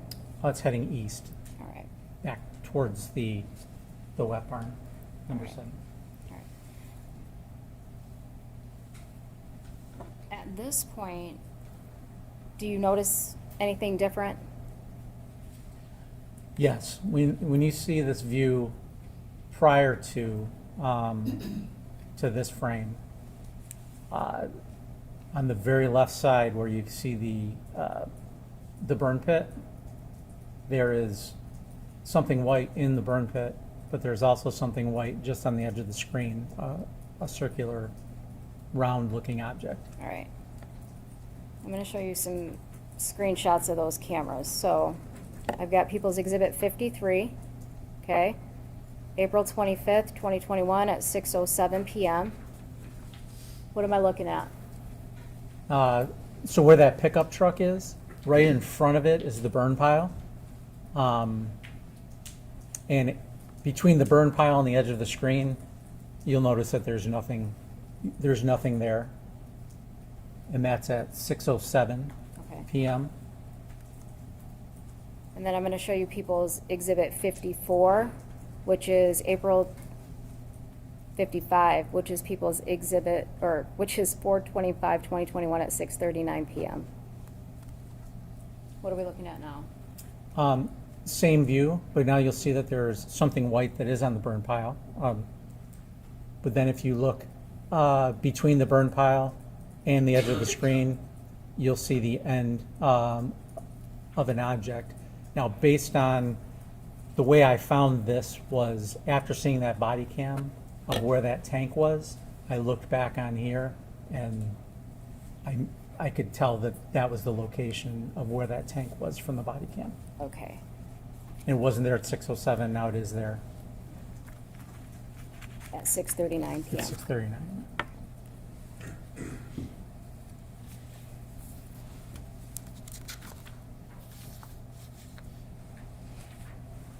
When you were watching the footage from April 25th, 2021, did you observe Dale Warner on the farm?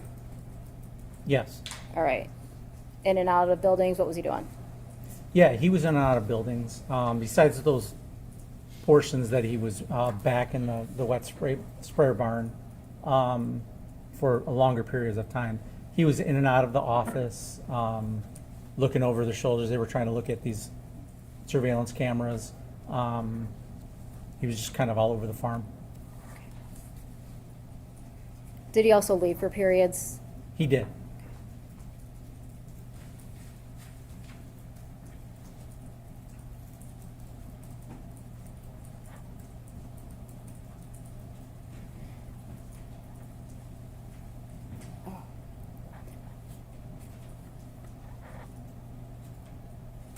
Did you attempt to go back over the defendant's timeline again for when he left the property that day after discovering all this information? Or before? I did it before of when he was on the property and when he had left the property. All right. I'm going to show you April 25th, 2021 at 7:47 a.m. And does that appear to be the first time?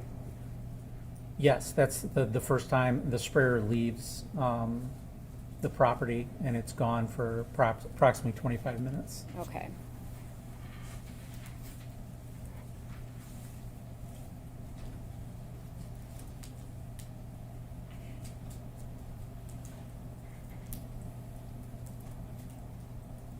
And then again,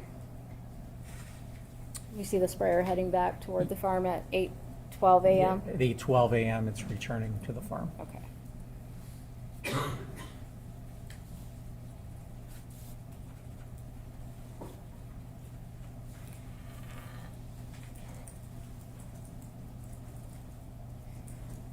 And then that sprayer leaves again. Then at 8:46, the sprayer leaves again, 8:46 a.m. Okay. So from 8:12 to 8:46, sprayer appears to be on the property. Correct.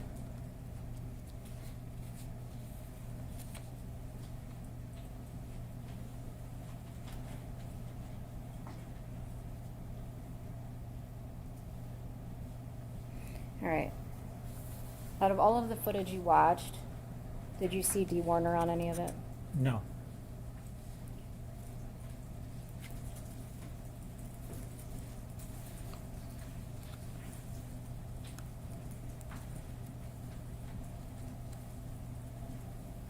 Did you also watch footage from April 27th, 2021?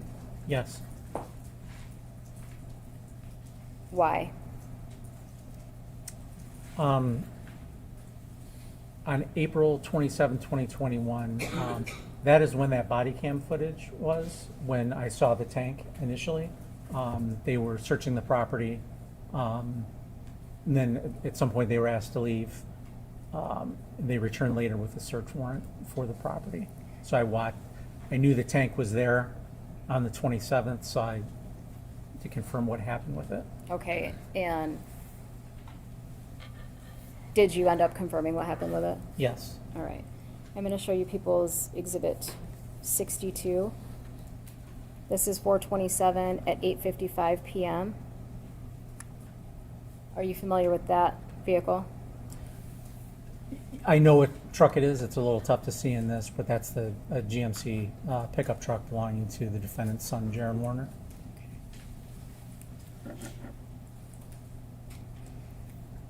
And you said you watched this to determine what happened to that tank that night. Correct.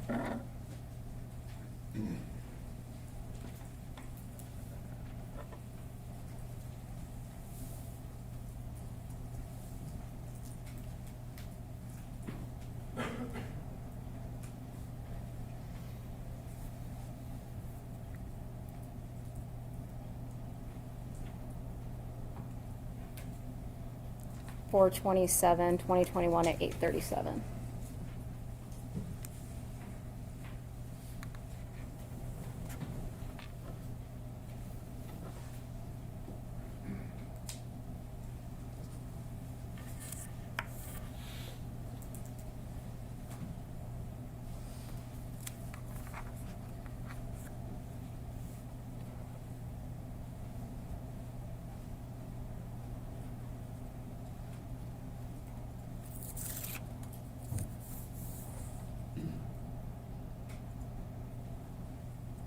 Again, that's the still we just looked at from 8:55? Yes, that's correct? Jaron Warner's truck pulling in. Okay.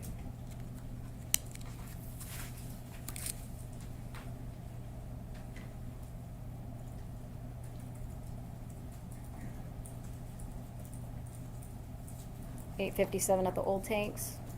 Yes, that's At the the old same, shop fuel tanks, I'm sorry. the same truck going into the dry barn where the drone operators are when they return for the search warrant. The dry barn that's right here. And he's driving back this way.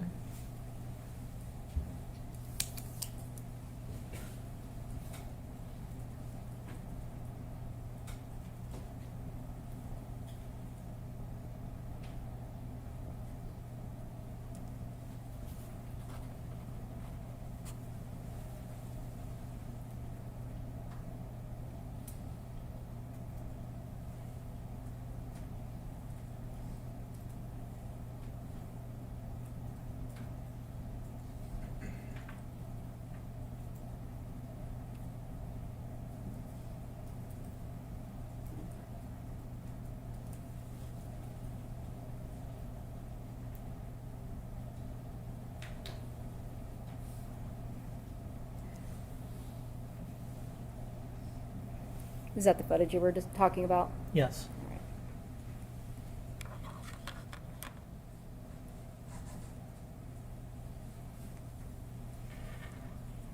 right. On April 25th, I'm going to go back to April 25th, 2021 briefly. Were you able to identify the people that you observed on the footage? Yes. Okay.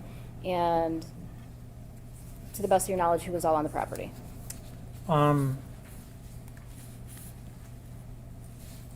The people who responded because Dee was missing were daughter Raquel, son Zach, son TJ, or cousin Parker, Shelley Hardy, who's her sister-in-law. They were all in the office area. Ivan Boyd and his brother were in the old shop working. A couple of truck drivers came in, then left, dropped their trucks off, and then left. Okay, did you observe them stay for any period of time? No, All right. they just basically dropped and went. Okay, and those truck drivers, we'll strike that. Did you see Todd Narick on the property that day? I did. All right. Anybody else? There was another driver who dropped a load off. I can't remember his name off the top of my head. Okay. He's here very briefly. Did you do anything else after finding Dee Warner's body? Yeah, after we found her body, based on the condition we found her in, we executed a search warrant, another search warrant on the farm to look for evidence associated with how she was disposed of. All right, and do you recall when you did that?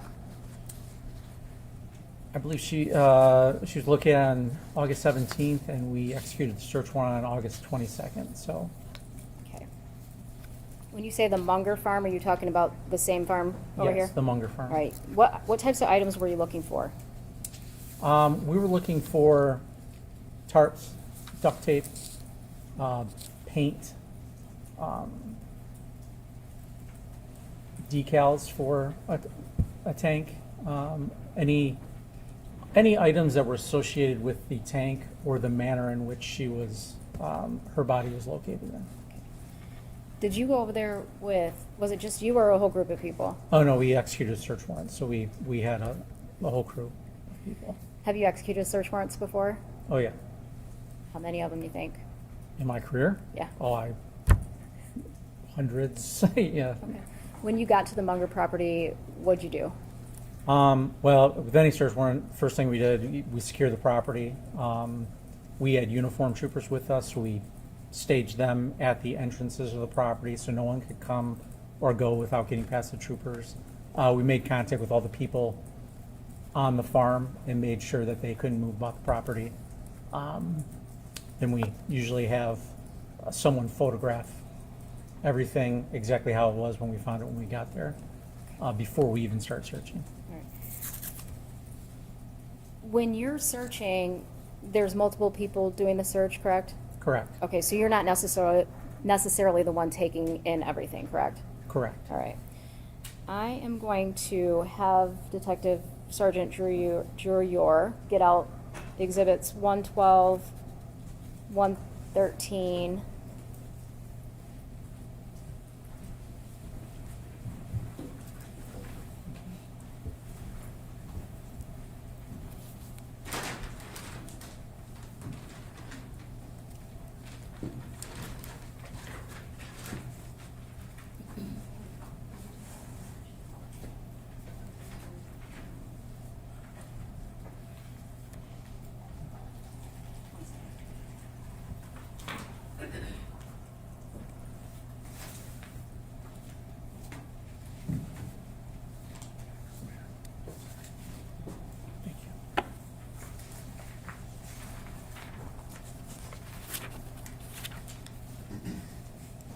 exhibits 112, 113, 236,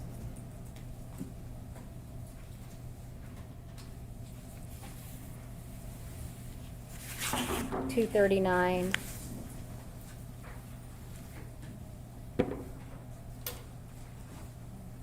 don't spill anything. I promise. Okay. I'm gonna have you grab the paint samples first. Okay. Okay. Find the one labeled, the stick labeled one. Okay. So did you, at some point after executing the search warrant, come back and take some samples? Yes, we had the lab come out and take paint samples off the tank itself. And then they requested any paint that we found on the property to take samples of that, submit it to the lab so they could do comparison. Okay, so paint was seized from the Munger property and placed in the property room with MSP? Correct. All right, and how many samples did you take? Well, there were 3 white paint cans, and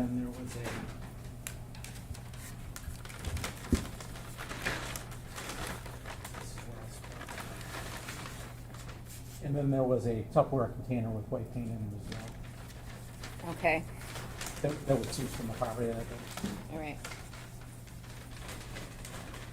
And so the paint samples that you took were from the items that are up here on the counter?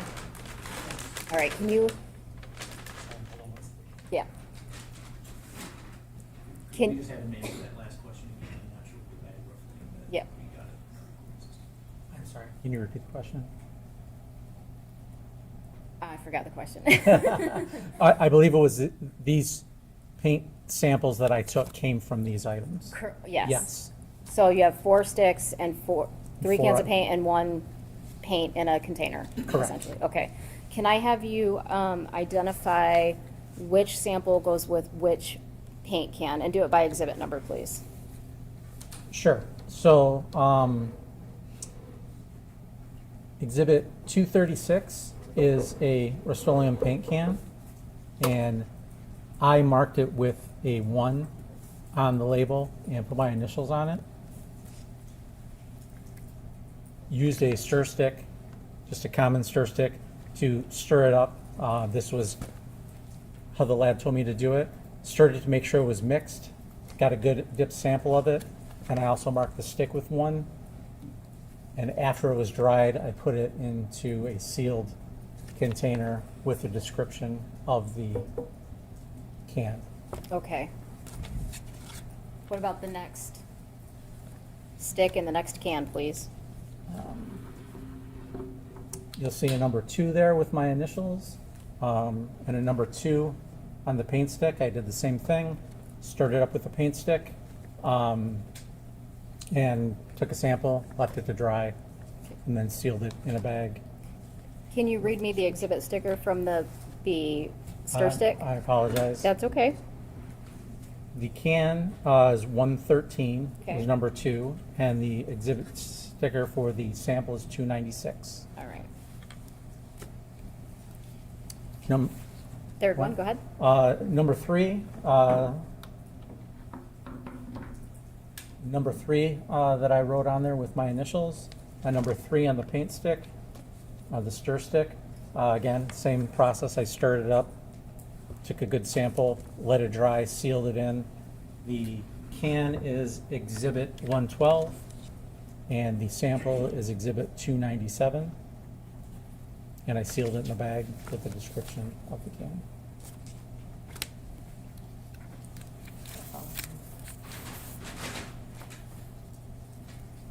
The container with the paint is exhibit 299. Again, I opened that. Mark number 4 on the paint stick. And again, I stirred it up, took a sample. After it dried, I sealed it in a bag with a description of where it came from. What did you do with those samples once you took them from the can? Once I took them from the can, I took them to the Michigan State Police East Lansing Crime Lab and dropped them off because they already had their paint samples there. So, Okay. And then you retired shortly after, correct? and then that was one of my last duties before I retired. Yes. Okay.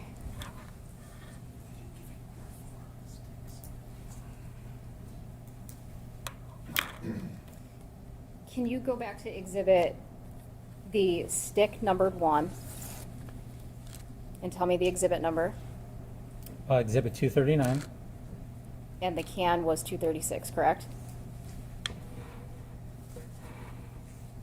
Yes. All right, and the stick that's labeled 4, I have the can, go ahead, I'm sorry. Yeah.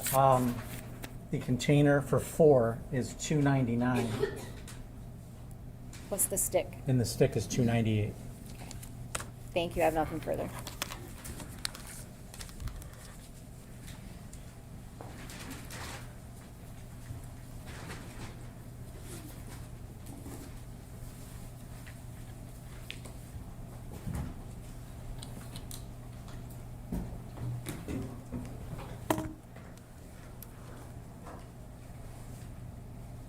good.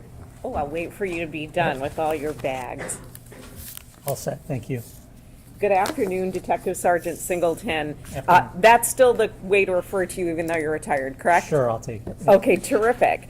Now, you indicated you began working on the case in roughly March of 2022, Correct. and that was part of a task force? Yes, it was, they brought us on to assist, and also the FBI, who had been assisting as well. So it was the Lenawee County Sheriff's Department, Michigan State Police, and then the FBI. Is that accurate? Yeah, I mean, it was a loose task force. It was us coming to assist them, basically. I'm sorry, what did you say? It was us coming to assist them, basically. I mean, I guess they call it task force, but And then officially, the Michigan State Police took over on or about August 9th, 2022? that's correct. And that was you and Detective Lieutenant Dreyer? Correct. Did the two of you work at partners? Did you work at his direction? Did he work at yours? How did that work? Lieutenant Dreyer is the officer in charge, and I work in his direction. Okay. Now, I want to get to when you talked about the kind of this theory of welding. When did that come up? So let me walk back, if you don't mind. Sure. When you start in March of 2022, is that when you start reviewing the surveillance footage, the body camera footage, or is that once you start in August of 2022? No, it was in March of Okay. 2022 when I started reviewing everything, so that included the surveillance video. So, And were you working on this full time? yes, at that time I was. So then when you said, essentially, there's a welding theory, a theory of welding that comes up. So when does that come up? It was fairly early on. I mean, based on that video where he was checking the welder and he was it appeared to be a little frightened at a sound or something of that nature, we started to see that he was making contact with things that were associated with welding. So the official theory, I mean, at that point we said, there's something with welding here, but we just weren't sure what yet. So it was still early. So is that maybe like March or April of 2022? There's something with welding, but you're not sure what it is? I don't know if it was that early, but it was probably like April, May. Yeah. Okay. Would you pull up that snip, Ms. Saylor, of Mr. Warner? I want to ask you a question about this. This is when he's in the shop.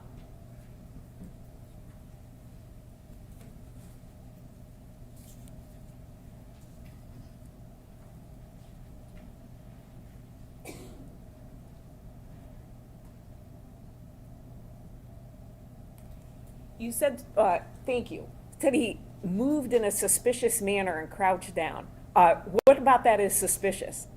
To me, it just looked like as he was looking at the welder, he heard something. I knew that nobody else was on the property at that point, and he just seemed startled and was looking out and trying to duck out of view. Duck out of view. Would you play that again?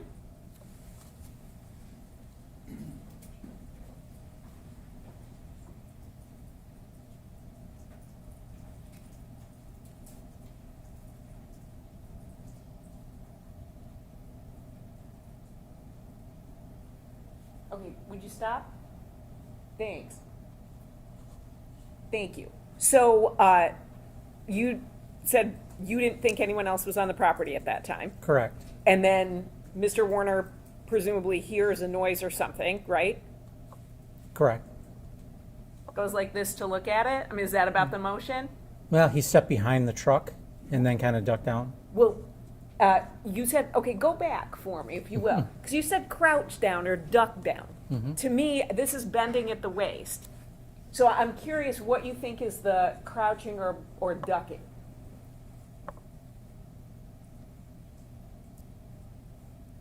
And would you stop right there? Do you think he's fully behind that truck? I don't know what he's looking at, but he made a definite sidestep behind the truck. I don't know what he was doing, but it struck me as he seemed startled by something outside. Okay, so you watch that. I just want to make sure. You view that as him being startled, crouching down, ducking down behind a truck. Yeah. Okay, and then he goes back to doing whatever he's doing. Yeah, it just, at the time, it struck me. I mean, at that time, it was early on in the investigation. We didn't know what happened. I was still investigating, everything. So, but that just stood out to me in the video.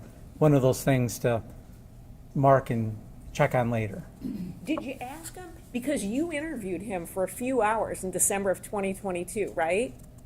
Yes. And that was with Detective Lieutenant Druyer, correct? Correct. And his lawyer was there at the time? Correct. Did you talk to him at any other time? I mean, when we were doing search warrants on the property, we had casual contact with each other during those search warrants. Did you ever ask him to come in for an interview and he didn't? No, not to come in for an interview, no. So you've got this, what you deem to be suspicious crouching from a startling noise, and then you sort of said, boy, I wonder about that. Did you ask him in December, hey, listen, I'm going to show you this. What were you doing? Yeah, no, we did not ask him that. There was so much in that 2 hours that we did cover. That is not something that that we asked him at that time. So you just ran out of time? No, it was just, there was other important matters. Like I said, this just struck me as initially, it was just kind of a light bulb, like, maybe I better check on that later. It wasn't the aha moment we were looking for or anything like that. Right, you'd agree it's not the aha moment, correct? It's a moment that caused me to look further into that theory. And a moment that you never bothered to ask him about, or his lawyer at the time, Mr. Lee, right? Objection, it's getting argumentative and asked and answered. It's cross-examination. But that doesn't allow you to be argumentative, So, and he has that, you have asked that question already. okay. So welding theory comes up in about April of 2022. Did you ever, moving on from asking him about the crouching, did you ever ask him about, were you welding? And if so, what were you doing? Like I said, back then, initially, when I saw that, that's kind of when it appeared. We didn't have, obviously, the tank, the body, how it was disposed of, things like that. So we didn't ask him everything about everything at that point during that interview. So is the answer to my question, you never asked him about what he was doing as it relates to possibly welding, doing as it relates to looking at tools, taking tools, anything like that on April 25th, 2021? No, the welding theory didn't come to fruition until we found the body. So it was not something that we were actively looking at that point. So again, is the answer no? You never asked him about it? No. And then so the theory comes about in April of 2022. You don't ask about it. When do you look at that? Are you the one who looked at the body camera and said, boy, I think that's a non-factory weld? I had seen the photos of the tank that her body was recovered in, and I saw the photos of it prior to that. So when I saw that body cam, it definitely appeared to me as the same tank, but I am no expert in welding. But it appeared to me it was discolored. The line was discolored. So it piqued my curiosity. When? So I'm not asking about after she was discovered and you saw that tank. So you have a welding theory beginning of August of 2022. You're watching the body camera of Detective Greca on April 27, 2021, correct? Oh, okay, yes. Right. When do you look at that and think that looks like a repair weld? That's actually the term used by Mr. Schmidt, the welding gentleman. So when do you think that looks like a repair weld? Like I said, like I testified earlier, when you have context later, after we found the tank, and then I rewatched the video, that's when it kind of like, oh, that appears to me. And I don't know repair welds from a regular weld, but it didn't look like a normal tank that I'd seen before. But so how would you think to look at the tanks? If you're saying it only kind of, that light bulb moment, according to you, is after the tank is found and she's in it?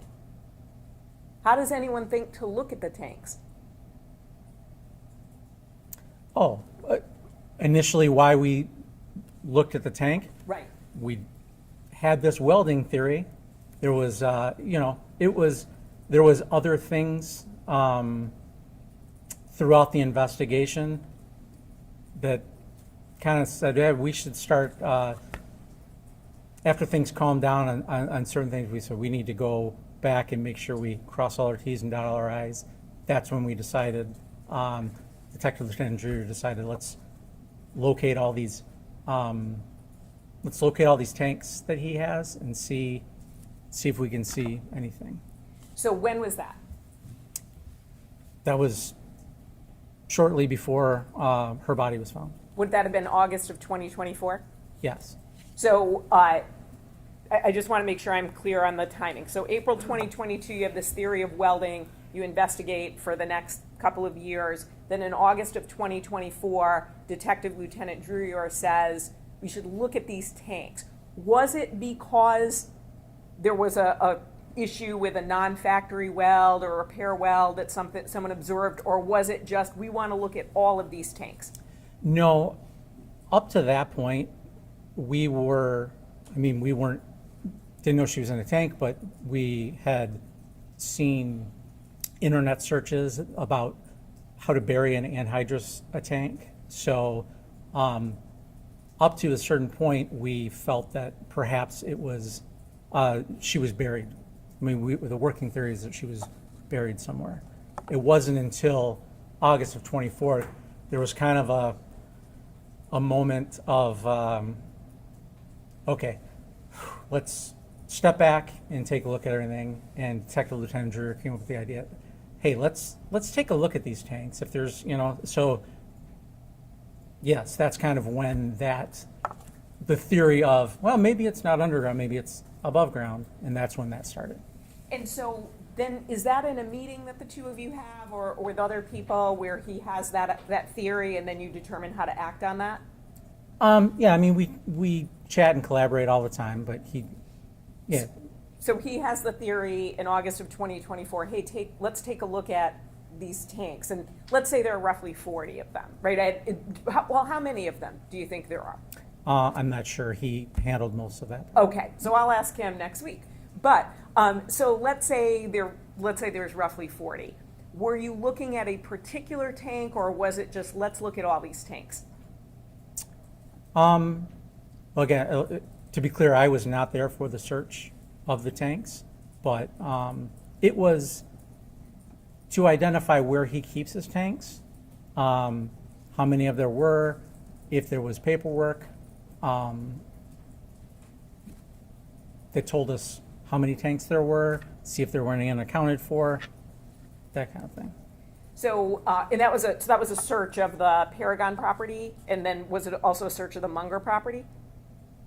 Again, I was out of town during Okay. that time, so I'm not exactly sure. I know there were a couple different properties where these tanks were held. So, to your knowledge, there was a search of all the various properties where tanks were held. Correct. And it was not sort of in search of a particular tank, but it was looking at all the tanks to see if there was something that was unusual. And if that's not fair or that's not accurate, let me know. No, my understanding, it was a search for, to take a look at all the tanks in general.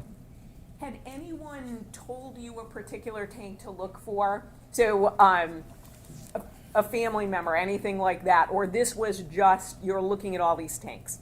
No, it was just that we decided at that point to take a look at these tanks. And you indicated, so when you were looking at that repair weld, that non-factory weld, you're looking at the body camera after the tank was found, and then that's when you're like, okay, I think that might be the tank. Is that fair to say? That's fair to say, yes. Thank you.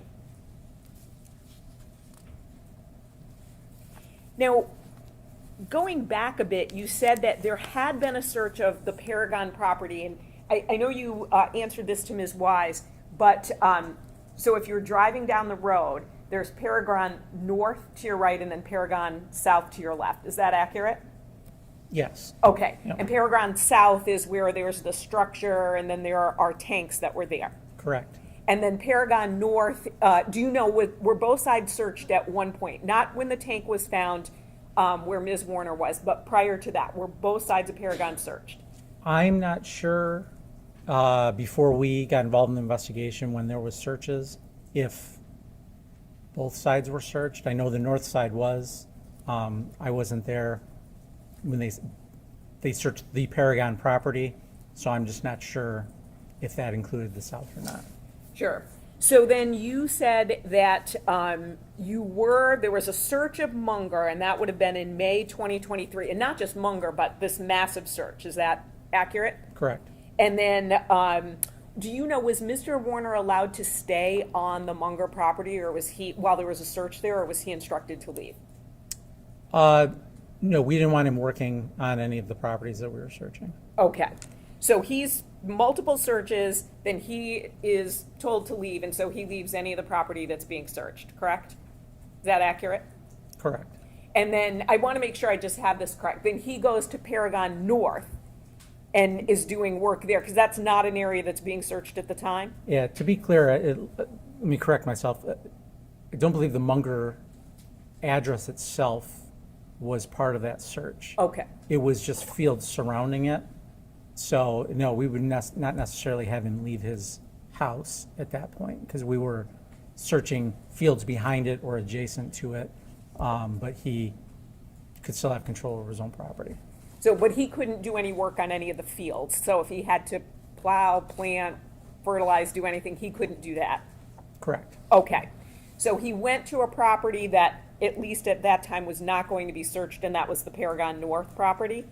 He had no way of knowing what Right. was going to be searched and what was not going to be searched. Okay, so he had no way of knowing what was going to be searched or what wasn't going to be searched? No. So he goes to do work on the Paragon North property, and then that's when a search warrant was ultimately obtained for that property. Is that accurate? Yeah, it was on our radar, but because it had been searched before, we weren't sure if we were going to search it again, but because that's where he responded to when we were searching, it was just one more thing that kind of pushed it over the edge that we should probably search that. And when that property was searched, you said it was excavated. So is that like a big, huge machine and they're like digging up dirt and looking under the ground? Yes. And nothing was found there, correct? Correct. Now, you had indicated that Mr. Warner asked sort of, what are you doing, right? You have to answer yes or no sorry, for yes. the record. No, that's okay. You've been doing great.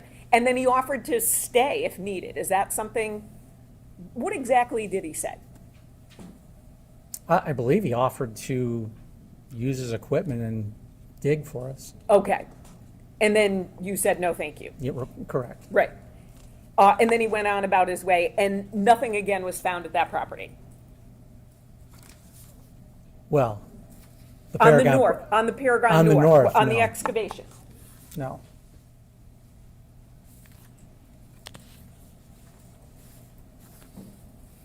When you said that you had noticed on the surveillance camera he got, for example, an angle grinder, things like that, did you know that based on just your experience, or did somebody have to tell you what that was? The angle grinder I knew. Some of the other stuff I wasn't quite familiar with. I'm not a farm guy. I'm not a welding guy. But I knew an angle grinder. I've used an angle grinder before. I know the purposes of it and what you can do with it. Thank you.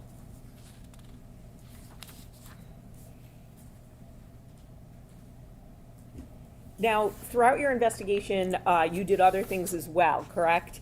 Correct. I mean, lots of other things. Correct. So, and we only talked about just a few of them. But so, for example, when Ms. Warner's body was found, her fingernail clippings were taken, correct? I assume so, yes. Would you like to see a report that says so if you need to refresh your memory? For sure, yes. Thank you.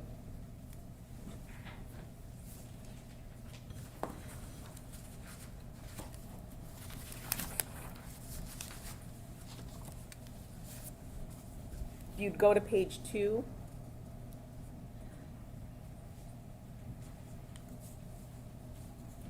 her fingernail clippings were taken, correct? Correct.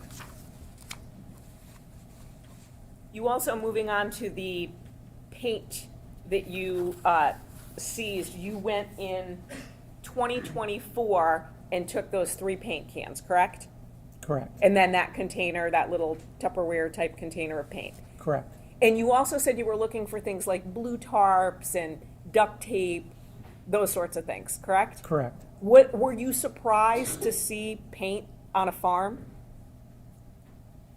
No, not necessarily. Would you be surprised if you had found duct tape, tarps, anything like that on a farm? No, I wasn't surprised that we'd find them. Did you know, or do you know, when that paint was purchased? I do not. Because you were seizing it in 2024, correct? Correct. And do you know where anything else was purchased? Tarps, duct tape, anything like that that you were looking for? No.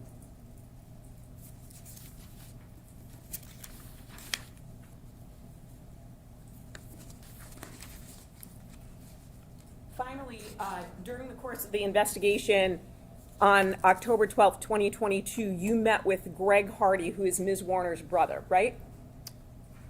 October 12th, 2022. I mean, I would take your word for it. Okay, Yes. if you want to see, do you want to see a report? No, I take your word for it. Okay. That was a date. I did meet with him, yes. And you're, I'm correct, Mr. Hardy, Greg Hardy is Ms. Warner's brother, correct? Correct. Now, he had provided a thumb drive with some recordings on it, right? Correct. Do you remember the incident I'm talking about? Yes. And you took that thumb drive because you thought it might be important to the investigation? Correct. He had indicated essentially he hired somebody to do some interviews and he was handing that to law enforcement, correct? Correct. And again, you took it. Did you download it or anything at that time, or you didn't have time? No, when I met him, he handed me a thumb drive. Okay. With the audio interviews on them. And then what did Mr. Hardy do after that? He wanted to sit down and talk to me further. Did he ultimately revoke consent for you to be able to, the police to view those interviews? Yes. How did he do that? He sent me a text message saying that he wants his thumb drive. He changed his mind. He wants his thumb drive back, and that we didn't have permission to take them or to listen to them. Did you give him that thumb drive back? No. Did you keep that text message from Mr. Hardy? I memorialized it in my report. I put it in my report that that occurred, and then I obtained a search warrant to search the thumb drive anyway, make a copy of it, and then kept that for evidence. Did you tell him why you weren't going to give it back to him?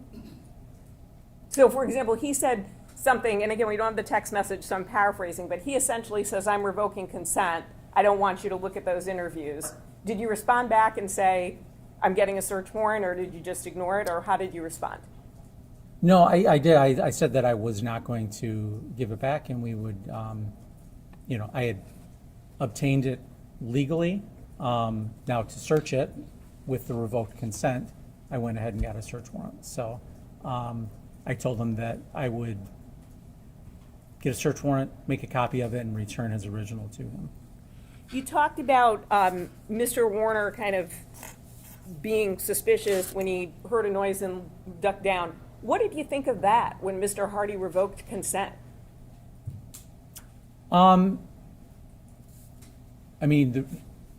Prior to that, when we were discussing at his farm after he gave it to me, we had a little disagreement about the certain aspects of the investigation, I believe. I don't recall exactly what it was about.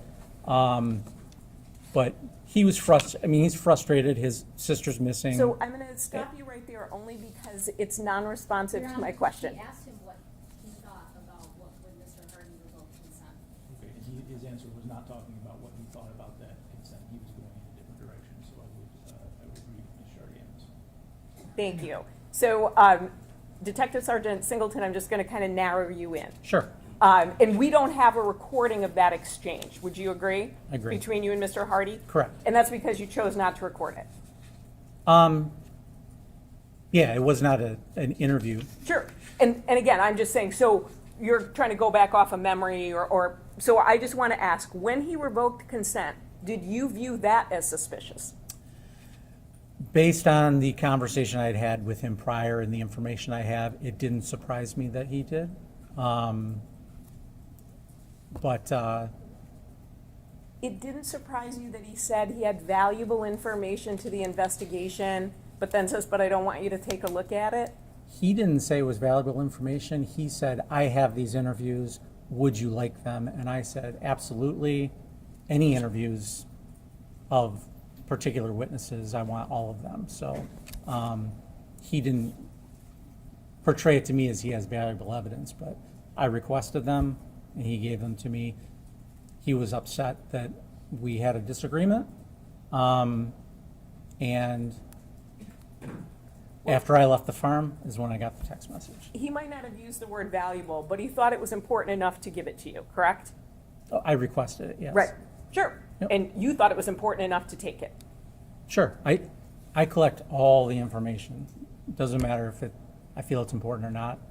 If there's information, especially witness interviews, I'll take it. And then he's the one who said, I don't want you to look at it, prompting you to get the search warrant. Asked and answered. I'm just trying to get that timeline go. So then he's the one who said, I don't want you to look at it, and that prompted you to get the search warrant. Correct. I have no additional questions. Thank you, sir. Thank you.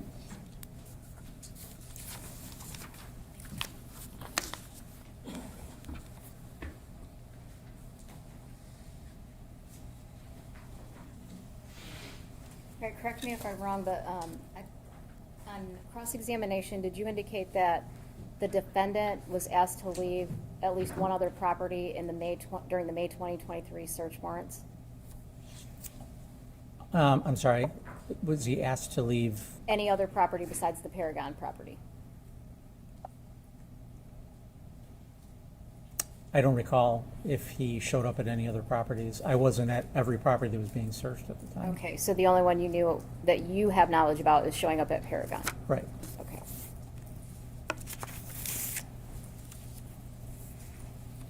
You indicated that you had a welding theory kind of early on based on the welding stuff, and you indicated an internet search? Correct. Okay. And all of the searches that you did on the properties associated with the defendant, were those focused underground? Yeah, for the most part, based on those internet searches, how to bury an anhydrous ammonia tank. After she was missing, our working theory was that she was buried somewhere. If that search was actually not how to bury it, but what to do with an old tank, do you recall that search? No. Okay. If we had somebody that has already testified that that was the search, did you watch any videos associated with that? No, the finding of that issue Was Detective Drury? was Detective Drury. Okay, so you're not the one that found that, that That was found the just... text, I was shown it later. Okay, all right. Or the search, I'm sorry. That's okay, I just wanted clarification. Prior to being involved in this case, did you know Dale Warner? No, Did you know Dee Warner? no, Did you know Greg Hardy? no, Did you know any of the Hardy family? no.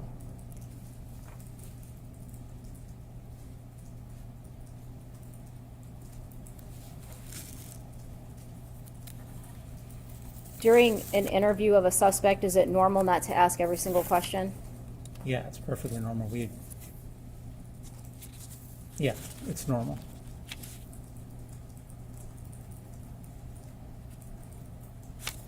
Nothing further. Nothing additional. Thank you. All right, thank you. And are we excusing Detective Singleton from this? Yes, Your Honor. Yes, Your Honor. Thank you. Okay, thanks. You also, you go through the- Oh, yep.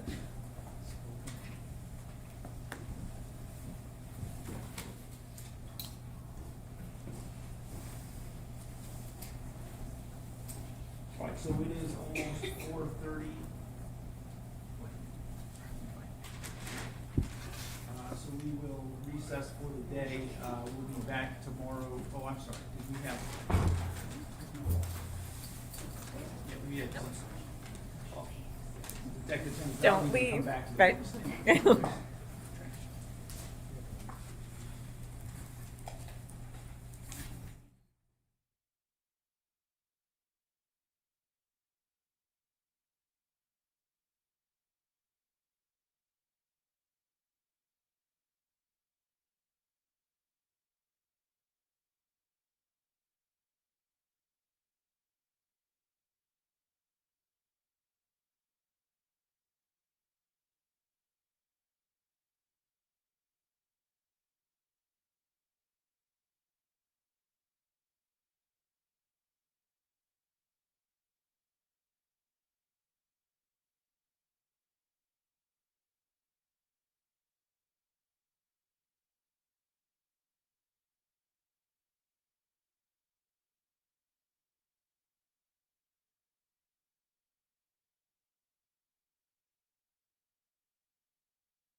So we have a few questions from the jury.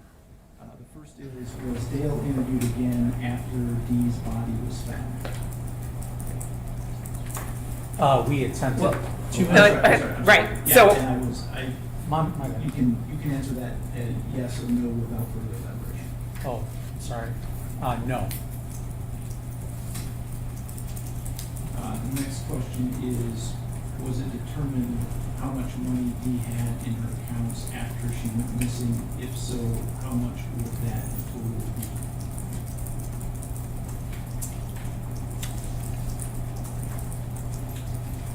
be? That's hard. I did look at that. I did note that. From the top of my head, I can't recall.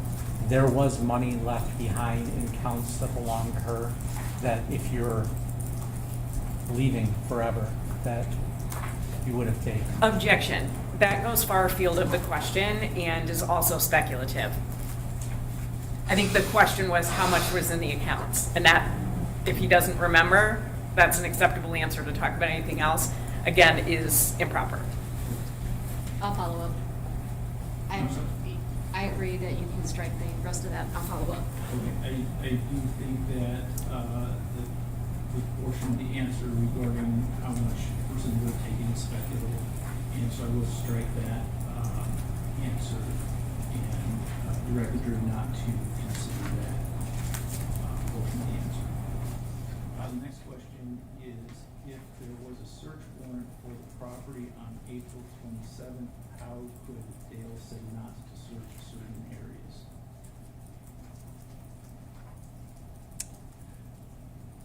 So to clarify, the sheriff's department went to the property and was conducting a search earlier in the day. That's where that body cam was from. Then they were bringing the drone and dogs out. And when that occurred, Mr. Warner revoked consent to search that property. So the law enforcement left. When you're on consent, he can consent for you not to search certain things. They left, got a search warrant, came back to the property, then there's no limiting of anything. So they could search anything they wanted. Okay, and for the last question, I want you to limit the answer to the time of her disappearance. And the question is, was there a life insurance policy in Dee's name? If so, do you know the amount?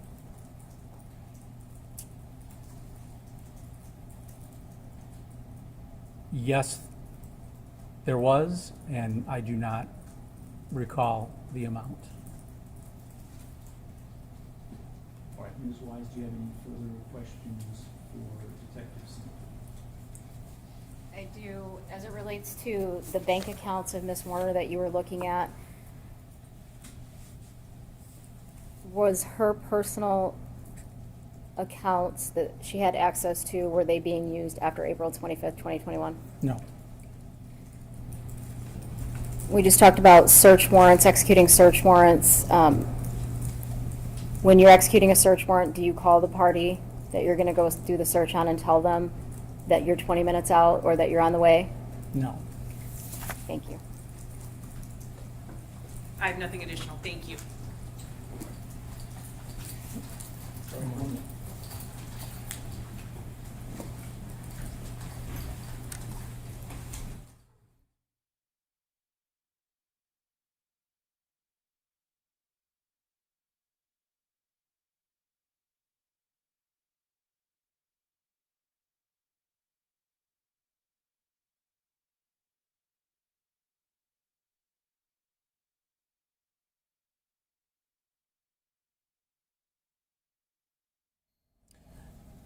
Yes, the lab came out after we seized the tank, and they took scrapings of the tank in certain locations.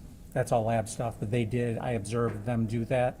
And then that's when they requested that I take samples from the ones that we'd seized at the property. Anything further, Ms. Wise? No, Your Honor. Sure. No, thank you. Okay. Looks like we have no other questions from the jurors, so you are excused at this point. Thank you, sir. Thank you for your time. And ladies and gentlemen, we will be breaking at this point. We will resume tomorrow morning, hopefully at 9 a.m. My goal is to start at least one day at 9 a.m. So we'll do our best. So if you'll be here shortly before 9 a.m., we'll do our best to get started at 9. And during the trial, do not read, listen to, or watch any news reports about the case. Under the law, the evidence that you consider to decide the case must meet certain standards. For example, witnesses must swear to tell the truth, and the lawyers must be able to cross-examine them. Because news reports do not have to meet these standards, they could give you incorrect or misleading information that might unfairly favor one side. So to be fair to both sides, you must follow that instruction. Thank you for your time. We'll see you tomorrow morning at 9.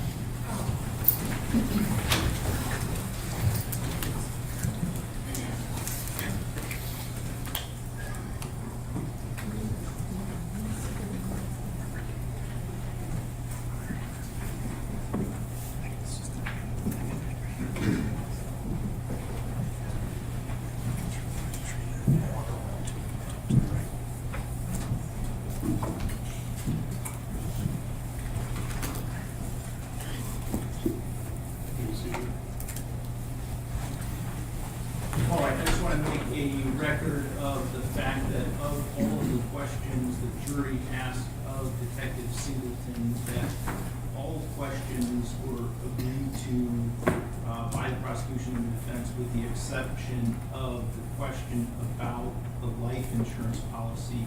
And Ms. Chartier, you had an objection to that, and I want to give you an opportunity to make a record of that. Thank you. My concern was the relevance. My concern was that opening up the door to civil matters that Mr. Head is handling.